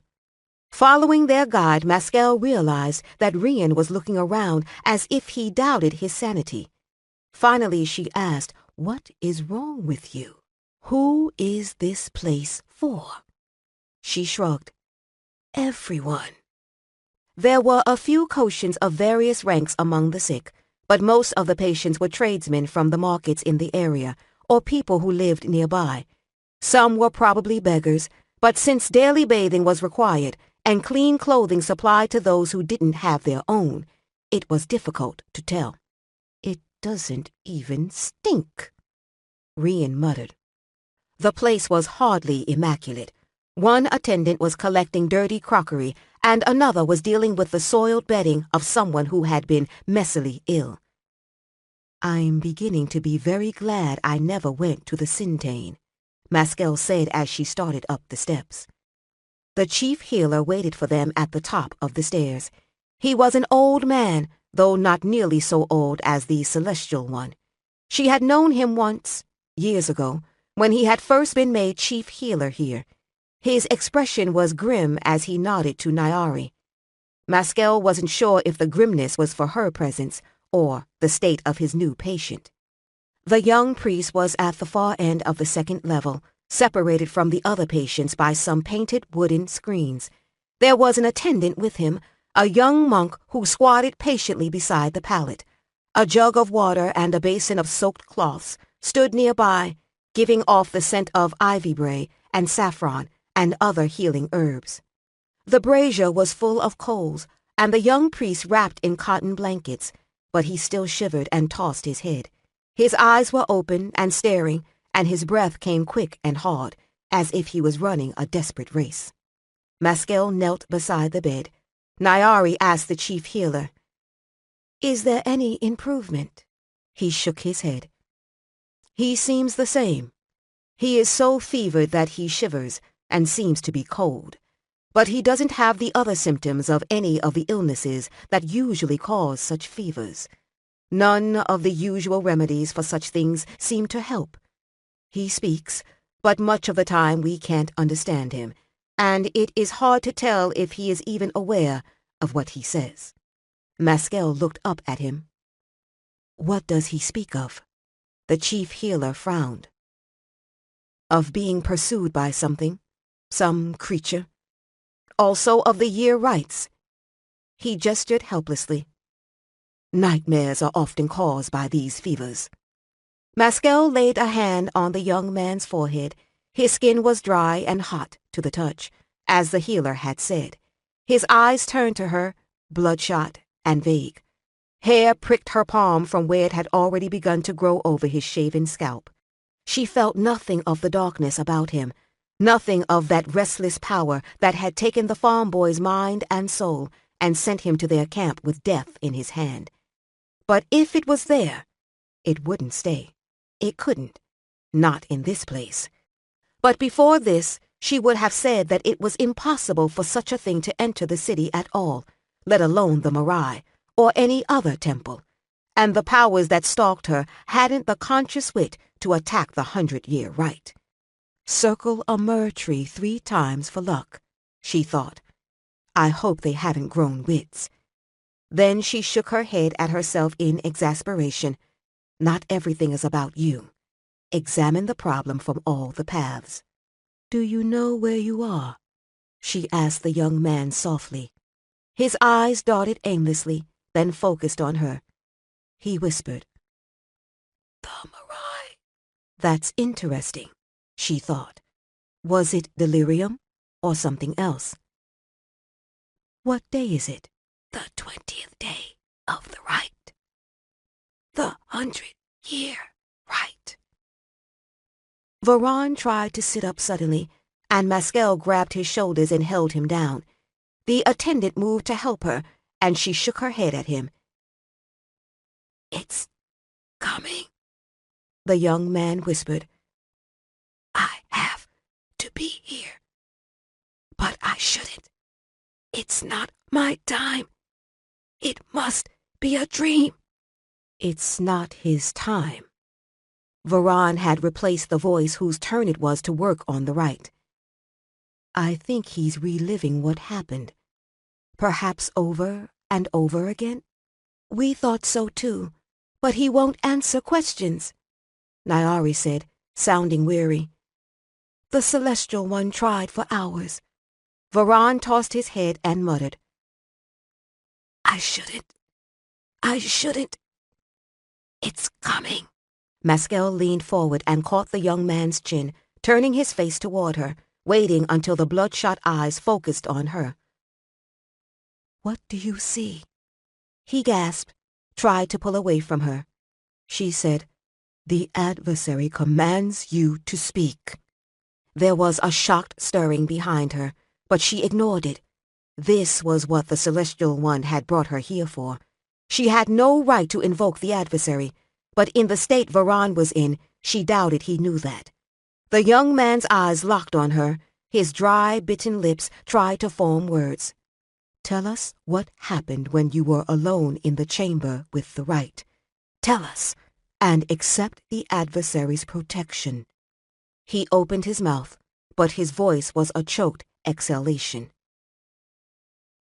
The adversary defends the just. Watching him intently, she looked, really looked, into the young man's eyes. It was then she realized he wanted to speak. He wanted very much to speak. She saw past the veneer of fevered delirium to awareness and intelligence and overwhelming desperation. He knew what had happened, and he wanted to tell them, but something prevented him. She heard a whisper of the ancestors, but again it faded before she could understand the words. It's all right, she said quickly, wiping the sweat from his forehead. The instant of clarity was passing, and he looked like just another man being driven mad by some illness of the brain. But she knew better now. I see it. I know. You're trapped, and you can't get out. He slumped back with a strangled cry, but it was a cry of relief. She said, Try to rest. Don't try to talk any more. We'll think of some way to help you. She stood slowly.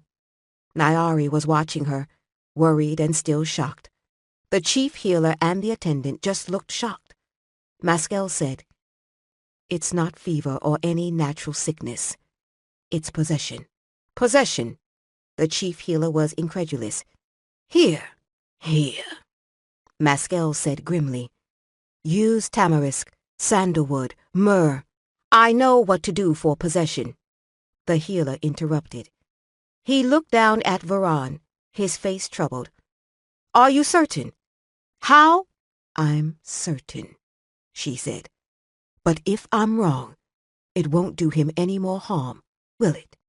Nyari lingered to speak to the chief healer, and as Maskell and Rian made their way out, Rian asked, Will he do what you ask? Yes. He doesn't like the idea, but that won't stop him. She said wryly, He wants the boy to get well more than he wants me to be wrong. I thought demons couldn't get past the city boundaries.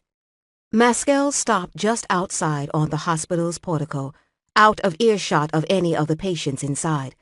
The sky was lightening a little, and it looked like the morning rain might hold off for a time. The Gila Stele stood across a square of grass and shade trees, its golden stone a little dulled by the weather.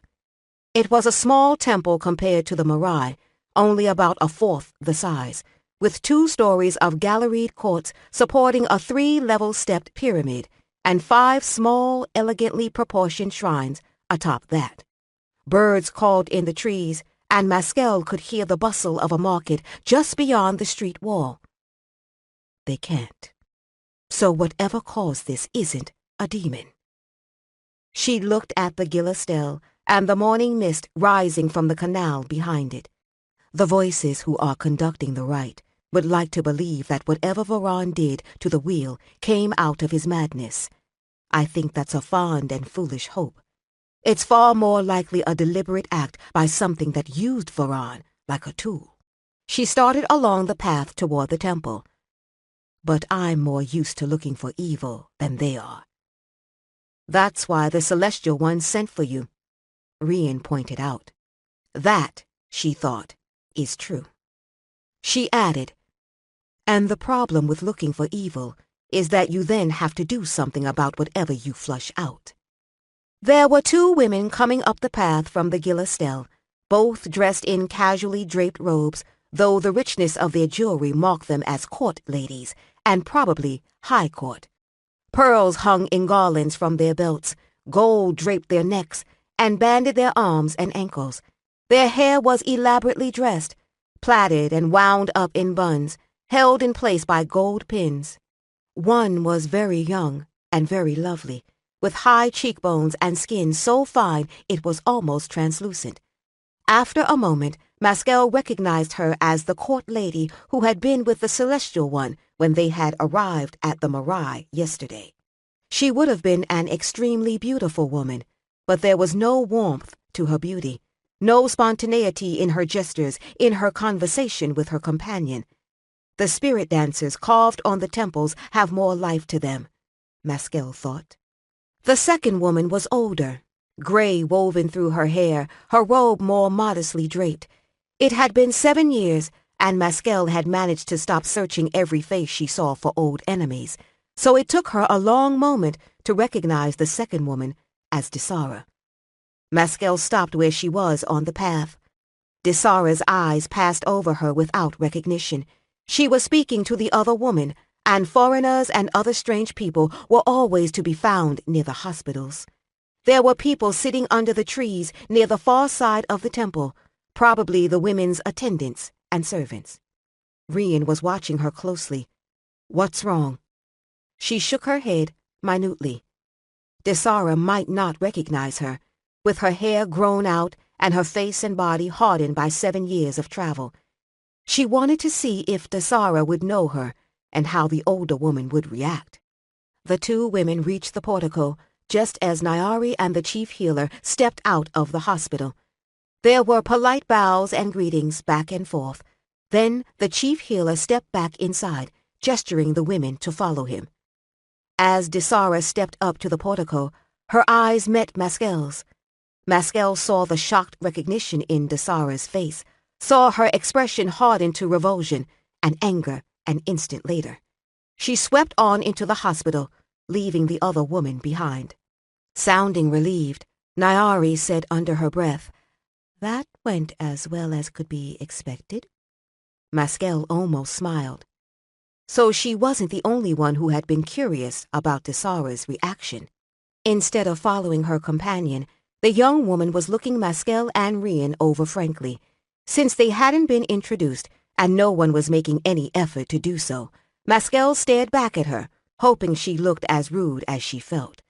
Undeterred, the woman said calmly, "You are the voice of the adversary. Lately returned to the city?" Nayari shifted uncomfortably and started to speak, but Maskel said first, "No. I no longer hold that title. I lost it when I was cursed and exiled from the Empire." "Ah," the woman said, unruffled. "I was misinformed." Her eyes went to Rian again with a detached curiosity, as if she was examining a statue and not a person. Maskel said pointedly, "I think your presence is required somewhere else." The woman stared at her a moment, expressionless, then made a sixth-degree bow that might be intended as a subtle insult, and continued into the hospital. Maskel shook her head, and Rian muttered something under his breath in Sitanese. Maskel guessed from the disgruntled tone that he didn't approve of the young woman either. She turned to the path that led past the Gila Stele to the canal. Nayari sighed and turned to walk with them. Maskel asked her, "Who was that high court flower?" "That is the Lady Marada. She comes from the Gherkind Islands and is visiting at court." Nayari hesitated. "She has the Celestial Emperor's favor." She was watching Maskel carefully. "It is even rumored that he may make her a consort." Maskel's brows rose. "Really?" she said dryly. Perhaps manners were different in the Gherkind Islands then, and the woman had not intended rudeness. It was far to the south, a long and difficult voyage across the Regent Sea, and few of its inhabitants ever visited the capital. "And she visits the sick when she isn't astonishing the High Court?" "No." Nayari's voice was amused. "She only visits Varan." "Varan?" Maskel frowned. She had asked for instruction in the infinite, and Varan was teaching her. Informally, of course. She has a great curiosity about the path, but I don't think she fancied the required service as a penitent. Well, that's common enough, Maskel thought, and Varan must have many friends who visited him in his illness. There was no reason why she should feel uneasy at the thought. Nayari left them at the Gila Stele. There were a few boatmen dicing on the stone bank near where their boat, its white silk awning trimmed with flowers, was tied up. 4 women, dressed well but without the profusion of pearls and gold, were sitting on the benches under a stand of palms, fanning themselves and talking animatedly. Maids or waiting women, their eyes slid curiously toward the strange travel-worn nun and the Sitanese outcast. Maskel could see the Celestial One's boat coming down the canal toward the temple's water steps. Waterfowl took flight, disturbed by the boat's passage, and she saw the Celestial One had come for them himself. She gazed upward in mute appeal to the ancestors. "Does he think I mean to try to escape?" Rian asked. "Who was that other woman who looked daggers at you?" Maskel glanced at him. He was ostensibly relaxed, but not without the edge of tension. She said, "That was Lady Desara, my husband's mother. The husband I killed." Rian stared at her. "You could have told me before." He looked sharply at the people who had come with the 2 court ladies and managed to lower his voice. "How can I protect you if you don't tell me these things? What is wrong with you? Were you run out of the Empire for being crazy?" "That was one of the reasons." Maskel sat down on a bench under one of the trees to wait for the boat. She sighed and rested her arms on her knees. "I think maybe I might need a Kajardin, after all." Chapter 7. As the Celestial One's boat slid up to the water steps, Rian scanned the boatmen and the others near the canal, alert for betraying tension, a body deliberately held to conceal a weapon, any abrupt movement. Marcan had been good training for this. Everyone there, no matter how long in service or close in relationship, could be a potential assassin. Compared to that, looking for threats in a place where everyone was a stranger and he had no idea of the alliances, factions, and undercurrents was almost easy. Again, the Celestial One was unaccompanied, except for the boys who poled the boat and the young priest who helped him up and down steps. Maskel grabbed one of the support poles and swung easily down into the boat. Rian followed her. "You didn't have to come after us," she said to the Celestial One with some asperity. "Did you think coming here was a ruse for me to escape?" "It crossed my mind," the old man said grimly. Water gurgled as the boys pushed the boat away from the portico. Rian saw Maskel glare at the old priest, and he automatically gauged the distance to the bank, which was lined with terraced wooden buildings with carved gables and pediments, in case they had to leave the boat suddenly. There were children playing on the water steps they passed, so the canals must be free of the predators that made the rivers so dangerous. Still watching the Celestial One almost angrily, Maskel said, "I'm an outcast. The upper ranks are going to object if you try to include me in the rite, especially in a rite as important as this one, especially a rite this damaged. That's why you must no longer be an outcast." The Celestial One was looking away at the gardens along the opposite bank. He said quietly, "You've been punished enough." She said, "That's not your decision." Her hands were gripping the bench tightly, the blood draining from her knuckles. The Celestial One frowned, showing a hint of the crotchety old man Rian suspected lurked just under the serene surface, and said, "It is my decision, as far as the Order is concerned." She turned a sardonic gaze on him. "I took that road, and I can tell you it doesn't lead where you think it does." The Celestial One pressed his lips together. "Don't lecture me, child." Maskel leaned forward, and this time the edge in her voice was dangerous. "I'm not your child." Rian shifted his weight unobtrusively. The boys poling the craft were far up in the bow and the stern, and couldn't possibly reach them quickly enough to interfere. He braced himself to dump the young priest, who was watching the confrontation with open astonishment over the side. The moment stretched. The Celestial One sat back, smiling slowly. "You have not lost your fire. Don't pretend that was a test, old man." Maskel eased back on the bench but didn't relax. The young priest was saved from a swim in the canal, but Rian didn't relax either. Sounding more peevish than angry now, she added, "There's always the chance my intervention would just make things worse." "I can't think how," the Celestial One said frankly, and unnervingly, Rian thought. Maskel shook her head in exasperation. "Why didn't you just tell me what had happened when I got to the Marais yesterday? Why take me in to see it unprepared? Did you think I had something to do with it, and you wanted to see if I looked guilty?" The Celestial One sighed. "I wanted you to see it for yourself."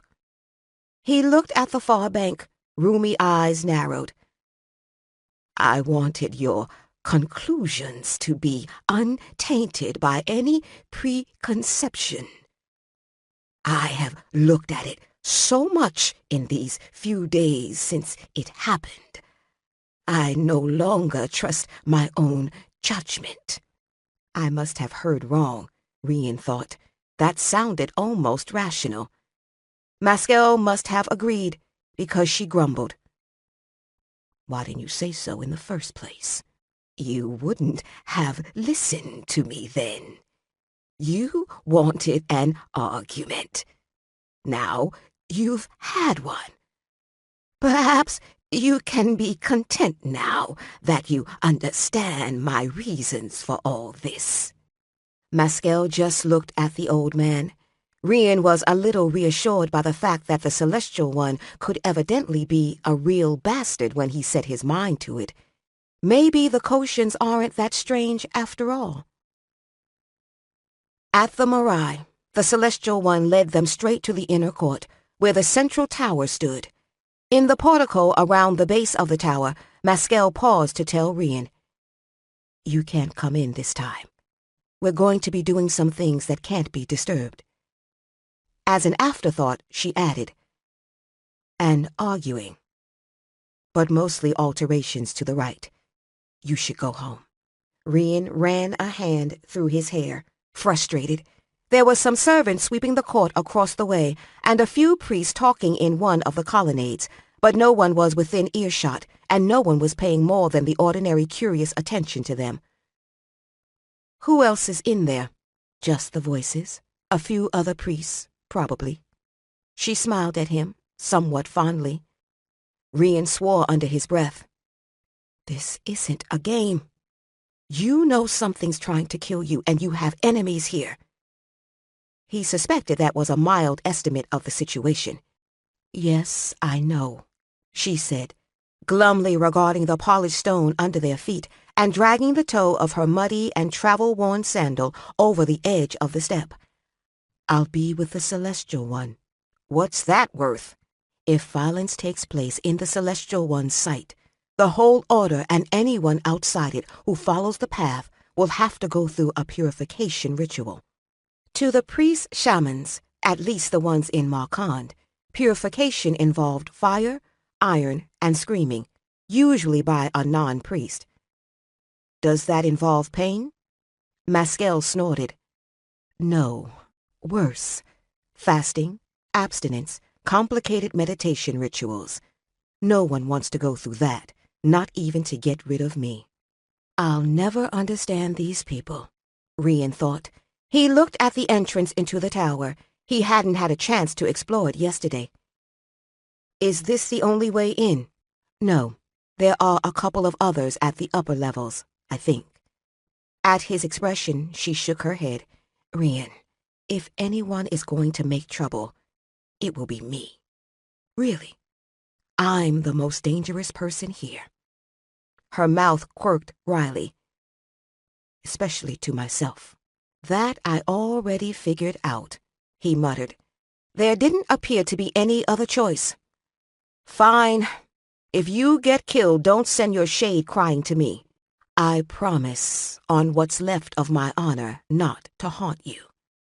Rian didn't think much of that promise, but the Celestial One, who was waiting in the archway, thumped his staff impatiently and glared.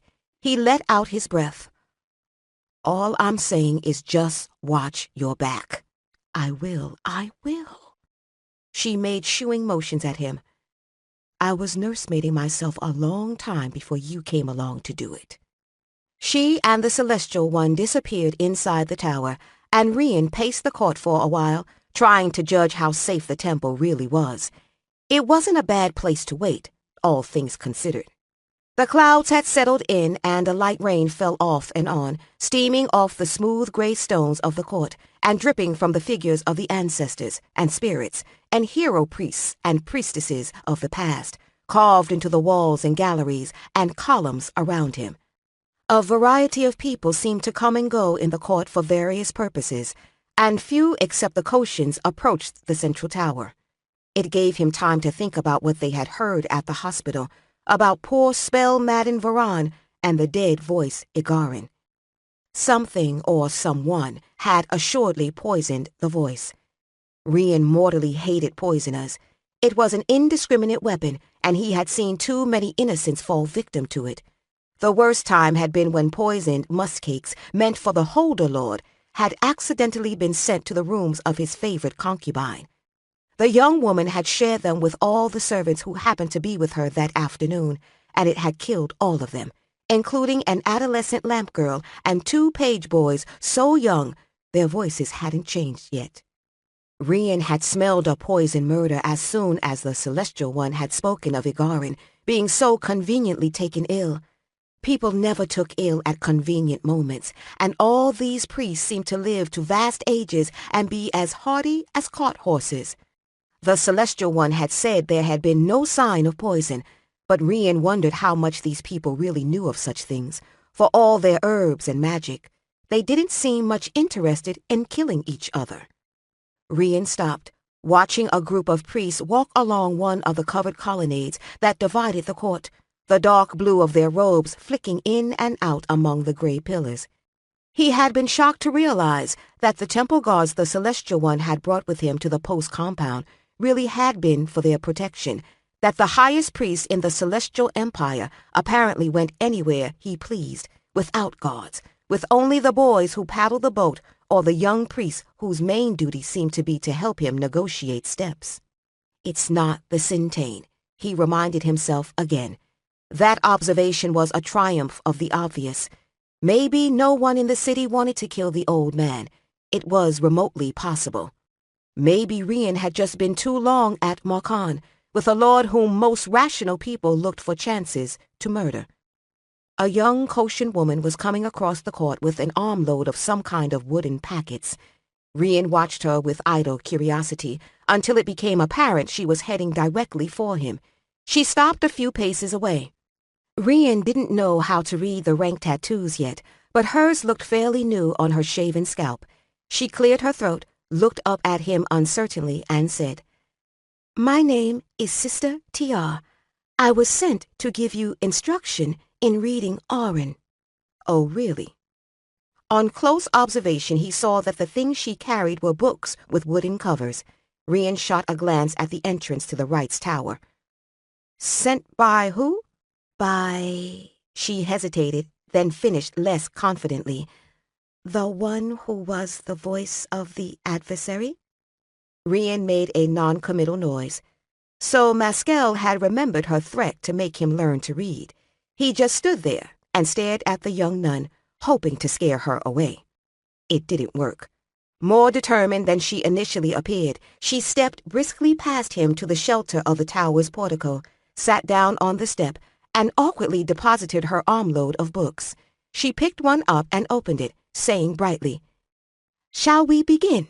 "Women," Rian muttered under his breath in Sittanese, then gave in gracefully and went to sit next to her.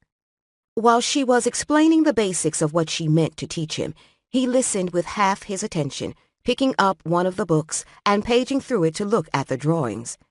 These Koshin books were strips of very thin, smooth wood, written on with a variety of colored inks and then lacquered over to protect the surface, the strips then bound together with cords. They were kept in oilcloth cases to protect them from the ever-present damp, though it seemed only the binding cord suffered from it. The drawings in this one were the same sort of scenes that were carved on the walls of the Morai. He hoped every book in the pile wasn't about religion. The nun Tiar was looking past him toward the archway into the tower. Now she said, "Do you know if there's any progress? Everyone is very worried, and no one will tell us anything." If such a thing had happened in Markan, there would have been panic and bloodshed in the corridors of the hold. Here, everyone was very worried. From what he had heard, the Koshins hadn't made much effort to conceal what had happened, but they hadn't tried to spread the word either. The knowledge was probably still confined to the upper ranks of the temples and the lower who were attached to the Morai. Rian said, "They don't tell me anything either." She turned the pages of the book, running her thumb along the wooden edges, biting her lip. If she was trying to decide where to begin, it was evidently a taxing decision. Then she said slowly, "We've been wondering. Not many of us who are in the lower ranks now knew the voice of the adversary before she left, and..."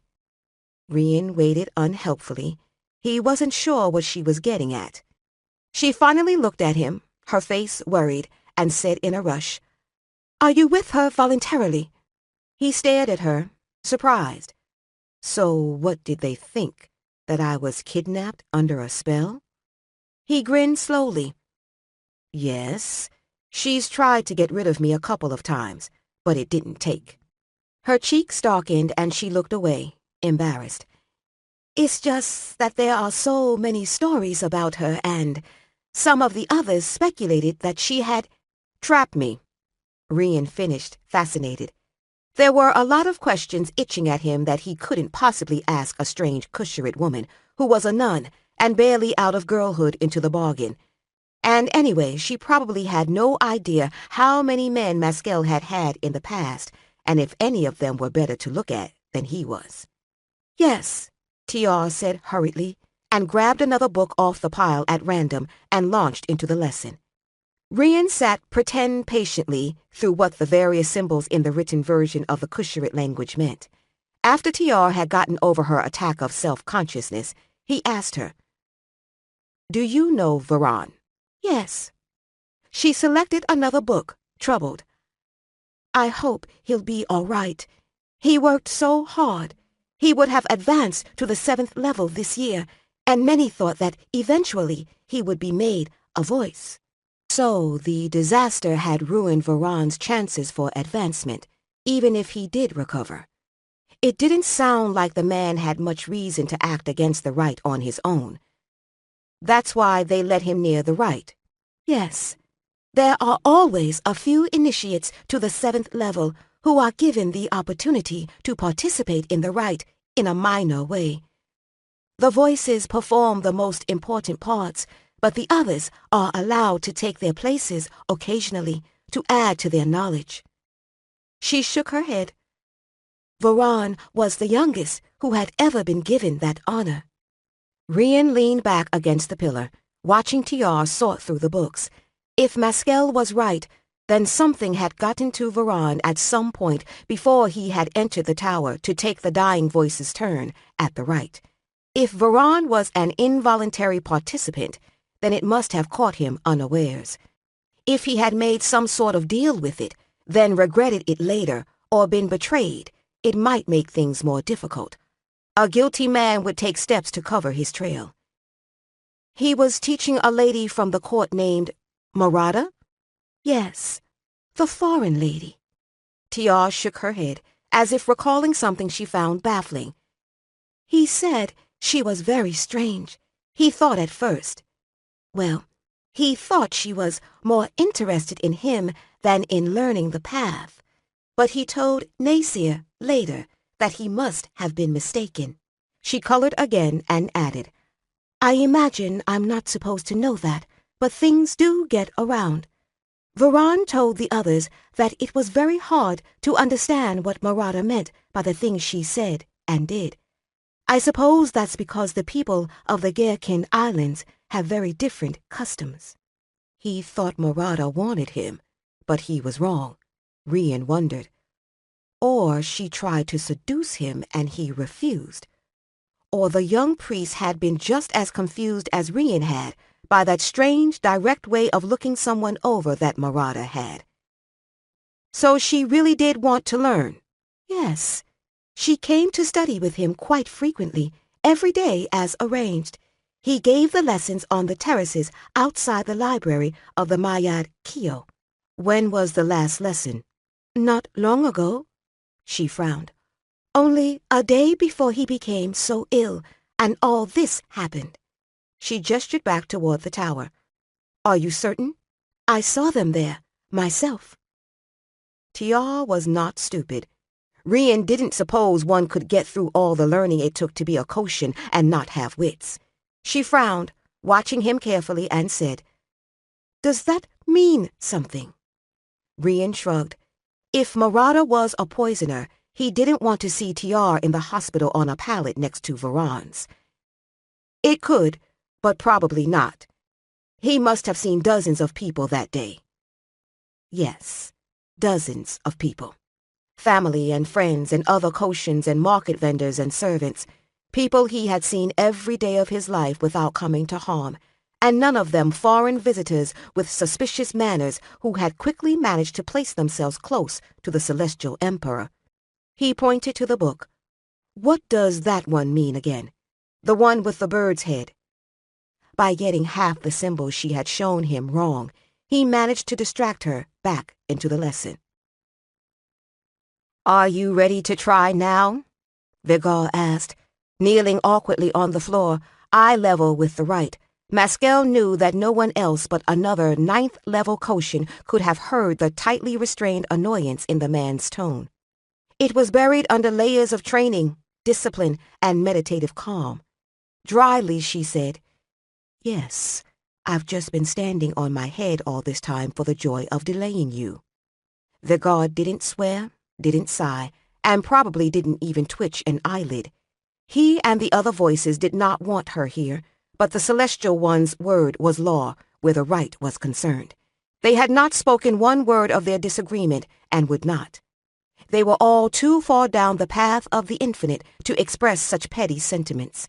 Maybe that's why she preferred the Ariadan, who expressed petty sentiments with a refreshing forthrightness.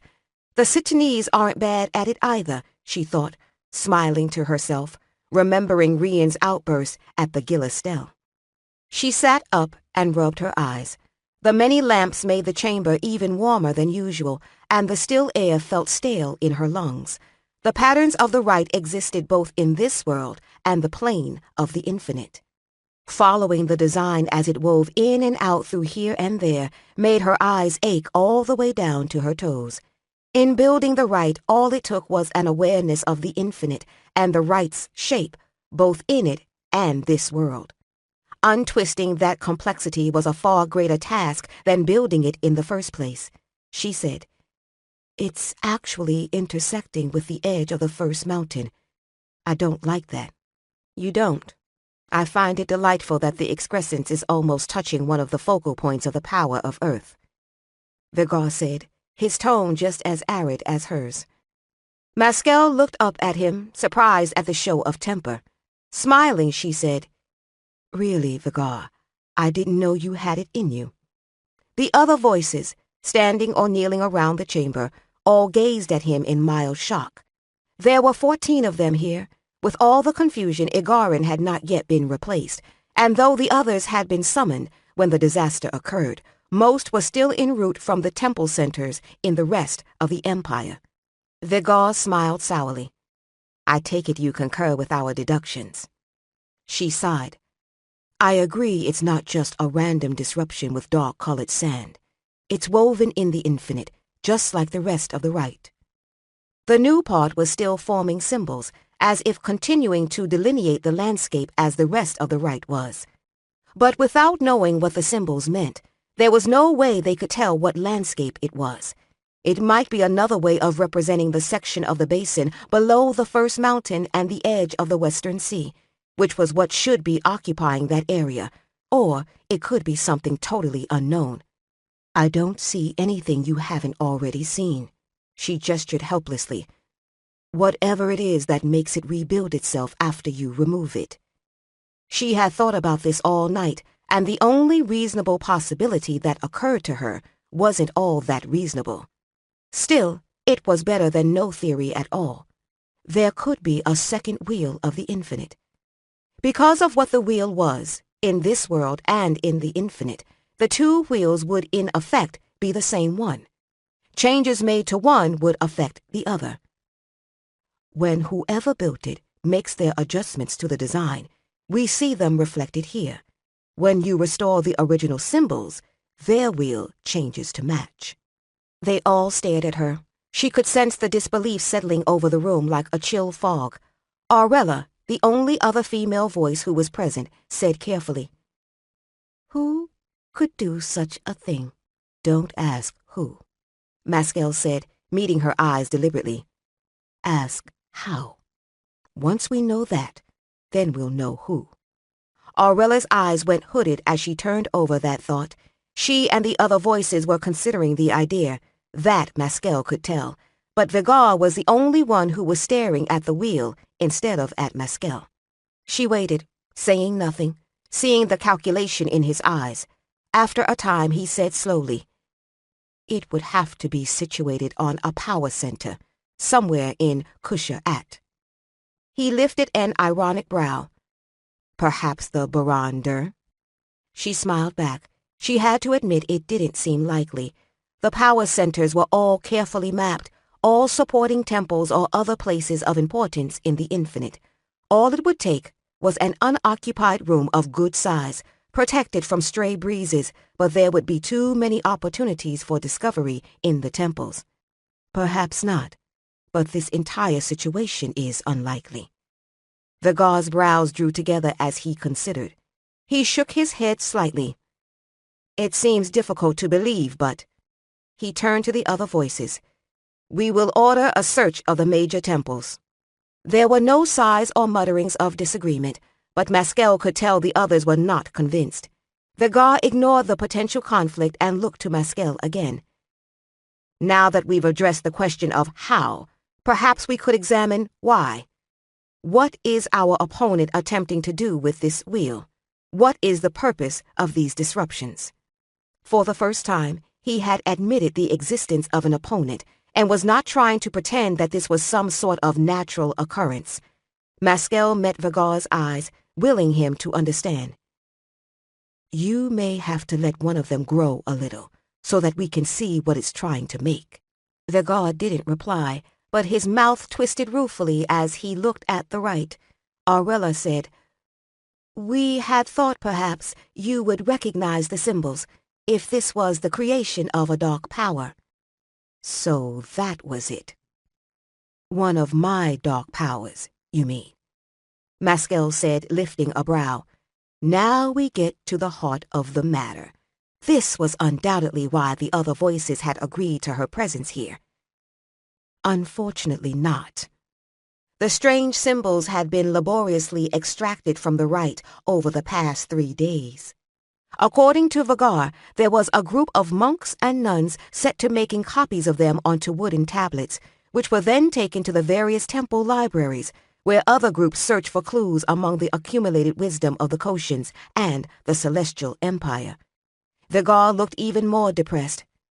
Then we will trace it again, from the angle of ascension of the southern range, and see if that illuminates the situation any. Well, that's something anyway, Maskell thought. Vhagar agreed with her and was now willing to admit it, if not in so many words. The others didn't sigh or groan, but from the general air that hung over the chamber, they might as well have. Chapter 8. By afternoon, Rian had gleaned a good deal of information about temple life from talking to the nun Tiar, the servants who came and went in the court, and a group of young priests who had come out to discuss some obscure point of Koshan philosophy, and instead had taken the opportunity to find out if Rian knew anything about the progress of the rite. From them, Rian had also found out a great deal about Varan and his relations with the Lady Marada, and it all made him that much more impatient to discover how the voice Igarin had been killed. One of his new acquaintances, a non-Koshan who was paid to manage the Marai's stores of food and lamp oil, had told him that the 7th-level priest, who acted as temple master and supervised its day-to-day running, would have had charge of Igarin's body. By wandering around the lower levels and asking people, Rian tracked the temple master to a room in the outer libraries that faced away from the causeway. He was not a young man, but he wasn't old either, and had a bull-necked build more like a laborer or a wrestler than a scholar priest. His face was round and bland, his expression deceptively mild. He was seated on a mat near a window, with several lacquer tablets around him, and his fingers stained from charcoal writing sticks. He looked up inquiringly when Rian stopped in the doorway and said, Yes? Rian realized he still didn't know the complex system of bows for the different ranks, or even what respect was accorded a man who was a 7th-level priest and also had charge of the whole Marai, so he just launched into what he had come for. I wanted to ask about the voice who died. They said he hasn't been buried. He suppressed a wince at the baldness of the question. At least if I offend him too much, I can always play dumb foreigner. Being a Koshan, the priest didn't react to this admittedly bizarre query other than to say, It's our custom to sit vigil for 7 days when Koshans of an advanced level die. This is to make sure they haven't joined the Infinite temporarily and mean to return. He looked regretful. The body has begun to decay, so it doesn't appear Igarin will be coming back to us. Oh, Rian said, somewhat caught off guard, and I thought she was making that up. so maybe the Celestial One really had died and come back to life. But the temple master hadn't called for guards or thrown him out yet, so he forged on. Could I see the body? The temple master eyed him thoughtfully. Why? Good question, Rian thought. Maskell told me to, he said, thinking it was worth a try. The man's expression immediately changed. Rian realized he might just be able to get further with the implication that if he failed to follow Maskell's orders, something terrible would happen to him than anything else. The master set the tablets aside and gathered his robe to stand. Very well. It turned out that the dead man was kept not in the Marai itself, but in the living quarters attached to it, which were in the second gallery on the west side. The rain had started again, harder this time, but the quarters could be reached by walking through the outer galleries that formed the great outside square around the main temple and separated the outer court from the inner. The living quarters were 2 levels of stone cells opening onto the long porticos facing the temple. The master led Rian to a room on the lower floor where several young monks sat just outside. They stood up to make bows as the master approached. He motioned them to sit again and stepped past them into the room. Rian glanced around, trying to keep his expression blank. If this was the room Igarin had lived in, then voices didn't get much for their service. Surely the man had had a house somewhere, and this was only the room he used while he was at the Marai. The walls were carved with forest scenes and spirit dancers, but otherwise it was bare, except for a brass incense burner and a few bowls filled with flower petals. The dead man lay on a dark blue silk mat on the floor of the chamber, wrapped in formal Koshin robes. The candles were lit in all the niches and the bronze holders, casting a soft glow on the corpse. There was hardly any smell of decay, and the man didn't look as if he had been dead more than a day. Rian looked at the master, suspicious. This is Igarin. Yes. This man's been dead 4 days. Yes, the master explained gently. The voices have strong ties with the infinite. Their souls are woven within it, and when they die, it takes some time for those ties to unwind. Their bodies decay very slowly. Rian circled the corpse, playing for time and wondering how he could manage to get a closer look. It was hard to tell what Igarin's age had been. His features had already taken on the sameness of death, and he was wrapped up to his chin in the robes. The master was watching him closely. Rian asked, how exactly did he die? The master's round face was grim as he remembered. He had difficulty breathing. It came on suddenly. One moment he was working as usual, the next he was gasping for breath. They carried him out of the right chamber, thinking it was the heat. While they were trying to revive him, he died out in the court. He gestured, trying to convey the hopelessness of those final moments. It happened very quickly. Were you there? Not when it first struck him. The man shook his head. I was working in the solar library. The shouts for help summoned me to the court, but I only reached it in time to see him die. If that was all true, then it had to be something quick, something given to the old man not long before he died. He wasn't ill beforehand. No. The master eyed him thoughtfully. He had had nothing to eat or drink since the evening before, almost an entire day. The voices fast while they performed their parts of the rite. He added, we thought of poison too. Rian scratched his head, studying the corpse. In the Sintane, there's a poison called Thisok that can be given through the skin. Assassins treat the outside of a cup with it, and if the victim picks it up before it dries, he's dead. This was all true, though irrelevant, since Thisok took forever to work and didn't cause the difficulty in breathing Igarin had experienced. The man's brows drew together. I hadn't heard of that. Is it a plant that grows in the lowlands? Rian shrugged. No, but it has to be dried and ground to powder before you can make the poison from it. He added carefully. It leaves discolorations on the skin. Frowning, the master stepped forward and stooped to inspect the corpse's hands. Rian knelt next to him, trying not to show undue haste and said, "Better check everywhere." The master unwrapped the corpse's robe and began to examine the cold, waxy skin. Rian watched carefully. He wasn't sure what he was looking for, something that made as little sense as all the rest of it, something strange. Despite the slowness of the decay, there seemed to be nothing out of the ordinary. Then the master turned the corpse's head and Rian said, "Wait." "What?" "There. Is that a bruise?" Rian pointed to the back of the corpse's neck. "I can't tell." The master stood and took down one of the candles. As he held it carefully over the body, the light fell on the neck and head. Rian turned the head a little more. That's it. There was a distinctive round bruise at the back of the neck. He lifted the chin, and there it was, though it shouldn't be there. A thin line of bruising across Igarin's throat. He sat back, thinking it over, distractedly rubbing his hand off on his breeches. "What does that mean?" the master demanded, frowning. "Strangling marks." Rian pointed to the long bruise across the throat. "That's where the cord caught his neck. A thick, soft cord, by the look of it." On most of the strangled corpses Rian had seen, it had been done with wire, which cut the skin and left a far more visible mark. The bruise on the back of the neck is from the killer's hand. The master squinted, moved the candle around to throw the light from different angles, trying to deny the evidence of his own eyes. Finally, he shook his head, baffled. "It's there. But it can't be there.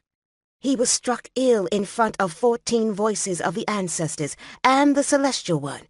He died in the court of the Mirai, in front of a dozen Koshans and servants and guards. There was no one near him except those who were trying to save him." "I know," Rian said, not helpfully. He sympathized, but it was only one of the impossible things he had encountered in the past few days. "I just find them. I don't explain them." The temple master sent the monks outside the chamber running to bring various 7th-level priests to consult, then stood outside the door to Igarin's room, staring thoughtfully into the distance. "What will you do?" Rian asked him, curious. He shook his head slightly. "Consult the temple libraries to see if this or anything like it has ever happened before. It'll be in there." Rian rubbed the back of his neck, trying not to reveal how unlikely he found the idea. "If a Koshan was present when it happened, or heard of it, it will be in the libraries." The temple master smiled briefly, as if he wasn't the least bit fooled by Rian's tone. His expression sobering, he added, "I hope they find something. Otherwise, it's a foreign magic." Rian looked away across the grassy court. It was a green so deep, even under the gray sky and the misty drizzle, that it almost didn't look real. He knew he should get back to the court outside the central tower. The temple master had this in hand, and there was nothing else he could do here. But he hesitated. Finally, he said, "I have a question about Koshan philosophy." The temple master gestured. "Ask it." "What is the adversary?" The temple master flicked a glance at him, but didn't seem to feel the need to inquire about the reason for the question. "It's almost easier to tell you what the adversary is not," he said slowly. "The adversary is the only ancestral spirit that was never a living being. It was created by the other spirits to destroy evil. The other ancestors speak to the voices, giving advice and counsel, and they are also tied to specific places. Many of them are tied to the place where they lived, when they existed among us as people. There is no absolute proof of this. Since they lived so long ago, there are no written records, only stories and myths. But the Barandur was built on the place where the ancestors that are associated with healing were said to have made their home, and it is a fact that their voices are always the strongest there.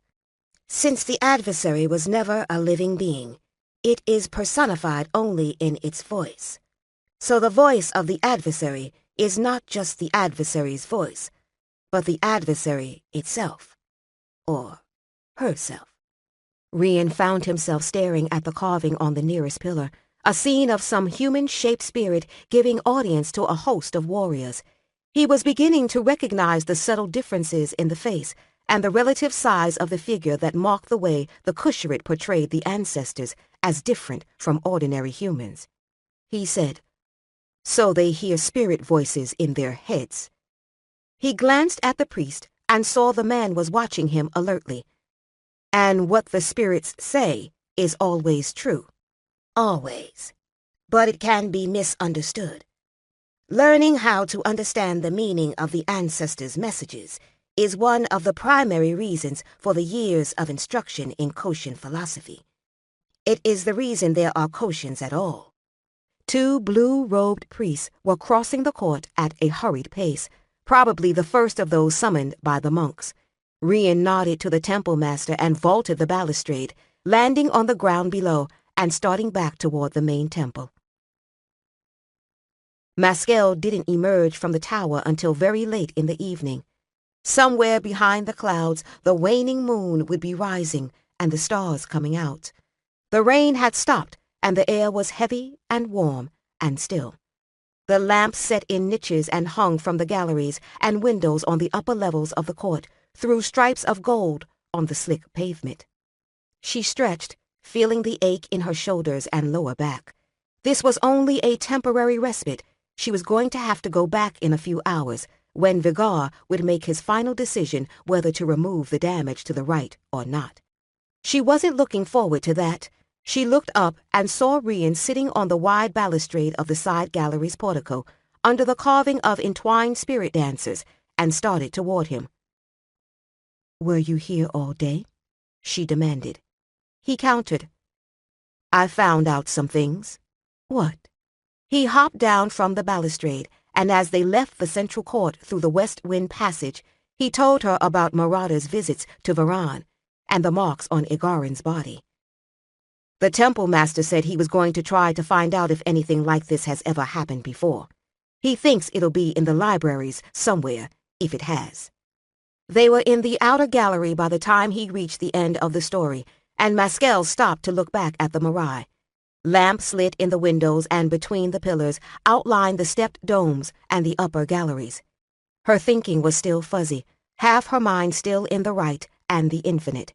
If Igarin's death had been caused by a spell, and it had to be a spell, then it was of a kind she hadn't encountered before. So it acts like poison, but kills like a garroter. And why would Marada, if it is her, want to do this? She used both hands to scratch her head vigorously, feeling 2 or 3 braids come loose, trying to get her wits to work again. Is she a sorceress sent from the Gherkin Islands, looking for a war? There's nothing that says she came from the Gherkin Islands, Rian pointed out. Nothing except her word. Maskell stopped, her hands in her hair, frowning at the temple. The ancestors were talking a lot tonight, and she couldn't understand one word. What makes you say that? Givas said the story he heard from the Quay Arbiter's servants is that she came off a boat from Telai with a retinue of unfriendly maids and guards who supposedly can't speak Kusharit, with nothing to prove she was from Gherkin except a letter with the seal of some high sea lord. Telai was an island port at the mouth of the great river. Ships from all over the world docked there. She could be from anywhere, or she could have taken a ferry across from the mainland to buy passage on a river barge, and just claimed to have arrived on a seagoing vessel. Obviously, Rian was thinking along the same lines. Who is Givas? Rian jerked his head toward the temple. He's the old man who takes care of the lamps in the lower passage of the west side and sweeps the big court in the middle. Oh, Maskell digested this. The Gherkin Islands isn't the end of the world. They have an embassy at the Celestial Emperor's court. The ambassador must have heard of her. Maybe he would have. Rian regarded her with a brow lifted ironically. But he died 3 days before she got here, and no replacements come yet. His family and servants have all left to go home, and the few Gherkin Islanders who are staying to wait for the new ambassador have been here so long they're almost Kusharit now themselves, and wouldn't know the difference if she said she was their own long-lost daughter. How nice for her. Maskell shook her head. I'm no good. I can't think. Let's go home. They walked back the long way around, Maskell oblivious to the light rain. The Marais was at the intersection of several major canals, causeways, and streets. There were still people about, still lamps lit at market stalls or carried in the hands of servants, lighting the way for palanquins, some of which were elaborately decorated and had awnings stretched into fantastic shapes, sailing ships or giant Garuda birds. When they reached the gate of their house, Maskell stopped abruptly. After their initial reluctance, the Ariadne had made themselves comfortable. The place was as bright as a bard's house, every lamp lit in the house's upper floor and the outdoor kitchen. From the collection of clothes and bedding hanging in the open areas of the lower floor, they had also been catching up on their washing. The scent of roast pork and baked taro still hung over the court, and on the upper-level gallery, old Molly was on her hands and knees scrubbing the floorboards, apparently for the sheer pleasure of having a floor again, since it had been as clean as possible that morning. In the open area under the tallest trees, they had put up a rough scaffold with hooks and a system of levers and pulleys to lift heavy scenery and puppets. It was knocked together out of cheap materials and in a frighteningly haphazard manner. The ground of the court bore evidence of the presence of a large number of people by churned-up mud, scattered flower petals, and torn fragments from straw mats and rugs. Maskell shook her head wearily. I seem to remember rashly assuring them they could give performances here. I had no idea they'd put up the whole damn stage and start tonight. Is that what that is? Yes.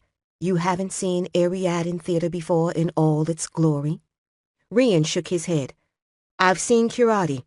They used to come on the trade road over the Rioter Pass. When he noticed Maskell staring at him in surprise, he added defensively. It was something to look at. They had Curati Theater at Marquand?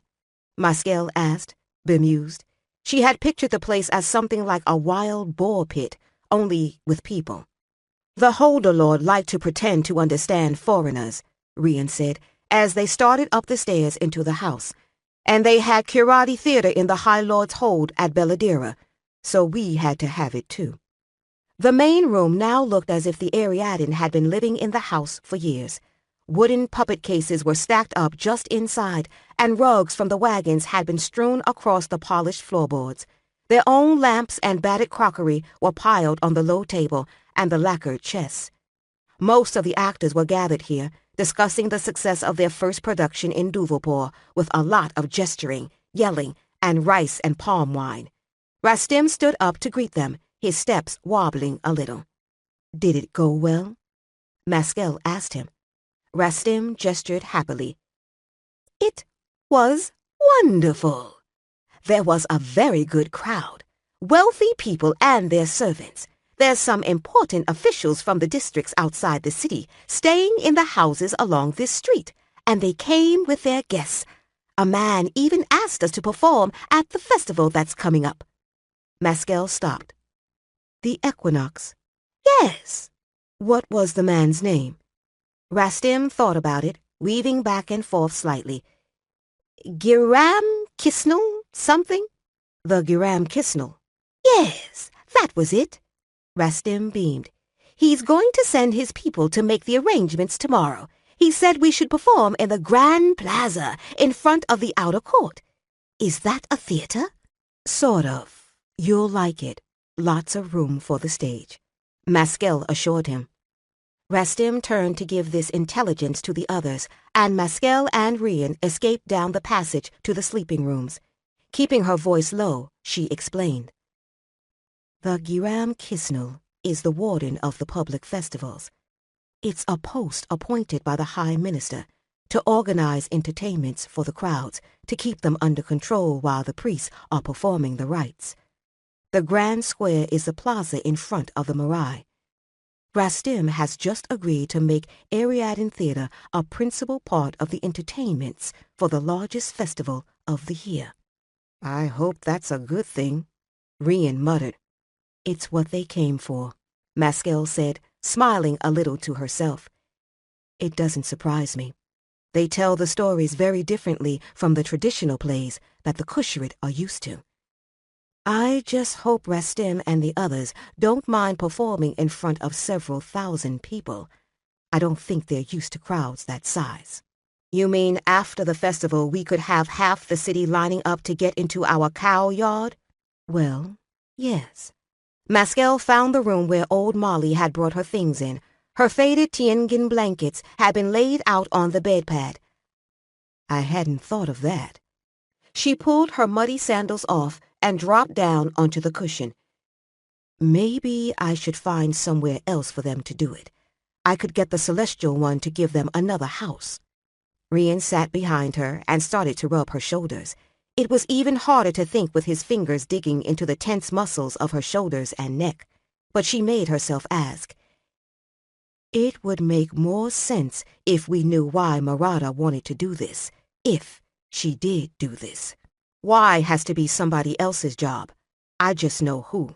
There's too many coincidences. She's the Emperor's concubine, but she's not a concubine. Maskell objected. Surely the Emperor's not old enough for that, she told herself. She hadn't been gone that many years. She's a court lady, whatever you want to call it. She comes down to the temples to make friends with priests, and out of all of them she picks Varan, and out of all of them, Varan's possessed by a demon. Well, when you put it that way, Maskell said thoughtfully. She remembered she had responsibilities to her little household, whether it chose to listen to her orders or not, and asked, did you get anything to eat today? The temple master fed me. He feels sorry for me because you brought me here against my will and everything. Oh, thank you. That's all I needed, she grumbled. She felt warm breath on her cheek, then his teeth in her earlobe. At that less than opportune moment, Firak strolled in with a Koshin priestess following him. Someone wants to see you, Firak said brightly. The priestess looked startled. Maskell sighed and Rian sat back on the cushions, propping himself up on one elbow. Fortunately, the priestess was only second level, so it would take at least a day or two for the story to spread all over the city. Firak ducked out of the room, and the woman cleared her throat and said, I was sent from Nyari of Gilastel. Yes? The young priest Viran is dead, Maskell said sharply. When? At the same time, Rian sat up and demanded, How? The woman looked from one to the other and opted to answer both. He died not an hour ago. Late this afternoon, after the chief healer changed the treatment. He slept quietly and seemed much improved. The monk who was watching him said he woke and asked for water, and when he gave it to him, he lay back down, and the next moment, he was dead. The chief healer came from his quarters to examine him, but... She gestured helplessly. Rian flung himself to his feet, an abrupt move that made the priestess start and eye him a little nervously. He paced across the room, muttering to himself. Maskell demanded, Was anything wrong with the water? The priestess turned back to her. No, nothing. The chief healer tried it himself. Tried it himself? Maskell rubbed her face. Foolish. Lucky. There were a great many words to describe the chief healer's action, but there was no point in saying them to this woman. All right. Is that all? Yes. Nyari says she will come to the Marai tomorrow to speak to you herself. Very well. Thank you. Rian managed to contain himself until the woman had left. Then he said, It was Marada. She was there today. Why can't the Celestial One just order his guards to go get her? Because we don't have any proof, Maskell said, exasperated. Just because she's in the right place at the right time, and she can't prove she's who she says she is, and her circumstances at court are suspicious. She was hardly convincing herself with this, and Rian's expression told her it wasn't working on him either. She added, And anyway, it's not the Celestial One who has to be convinced. It's the Emperor. If Marada had been a Koshin, the Celestial One could have questioned her himself. If she had been any ordinary Kusharit citizen, The Celestial One could have dragged a magistrate out of bed for an order to have the constabulary watch her home. But as a foreigner in the Celestial Court, she was under the Emperor's protection. It was more frustrating for Maskell than Rian realized. If she had still been able to wield the temporal power of the voice of the adversary, she would have been able to go to the Celestial home and arrest Marada herself. And if she's as influential as rumor says, he'll be hard to convince. Rian flung himself down on the cushions next to her. Then let's get proof. I know where she lives. Givas told me. Maskell buried her face in her hands. I took an oath not to meddle with the Celestial Court. I should tell my suspicions to the Celestial One and not pursue this myself. But she asked, "What do you expect to find?" "I don't know. Something. They always forget something." Maskell considered it. "You don't think she's clever enough to cover her tracks?" "I've seen lots of clever people who didn't and ended up stretched on an execution rack with buzzards eating their innards." Rian shook his head and looked toward the doorway.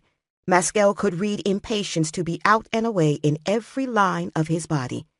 "She has a private guest house like this one, to the west in the principal city, near the big east-west canal. She doesn't live in the palace, and the Emperor's men don't search her rooms. Why shouldn't she keep her poisons or her magics there?" "The Emperor wouldn't have men search her rooms even if she did live at the palace. Not unless she did something to warrant it," Maskell corrected, but there was sense in what he said. "And another grim little window on life in Marquand," she added to herself. Her oath warred with logic and instinct, and logic and instinct won.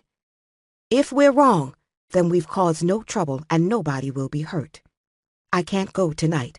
I have to go back to the Mirage soon. We'll have to wait until—" She hesitated, frowning. She had no idea when or if the work on the right would give her leisure to run about the city, sneaking into people's houses. "It's better I go alone," Rian pointed out. "I'm less likely to be recognized. Nobody knows me." He was probably right, for more reasons than that. She was not exactly accustomed to acting by stealth. "It'll be better to wait another couple of hours before you go. The homes of courtiers and government officials are down there.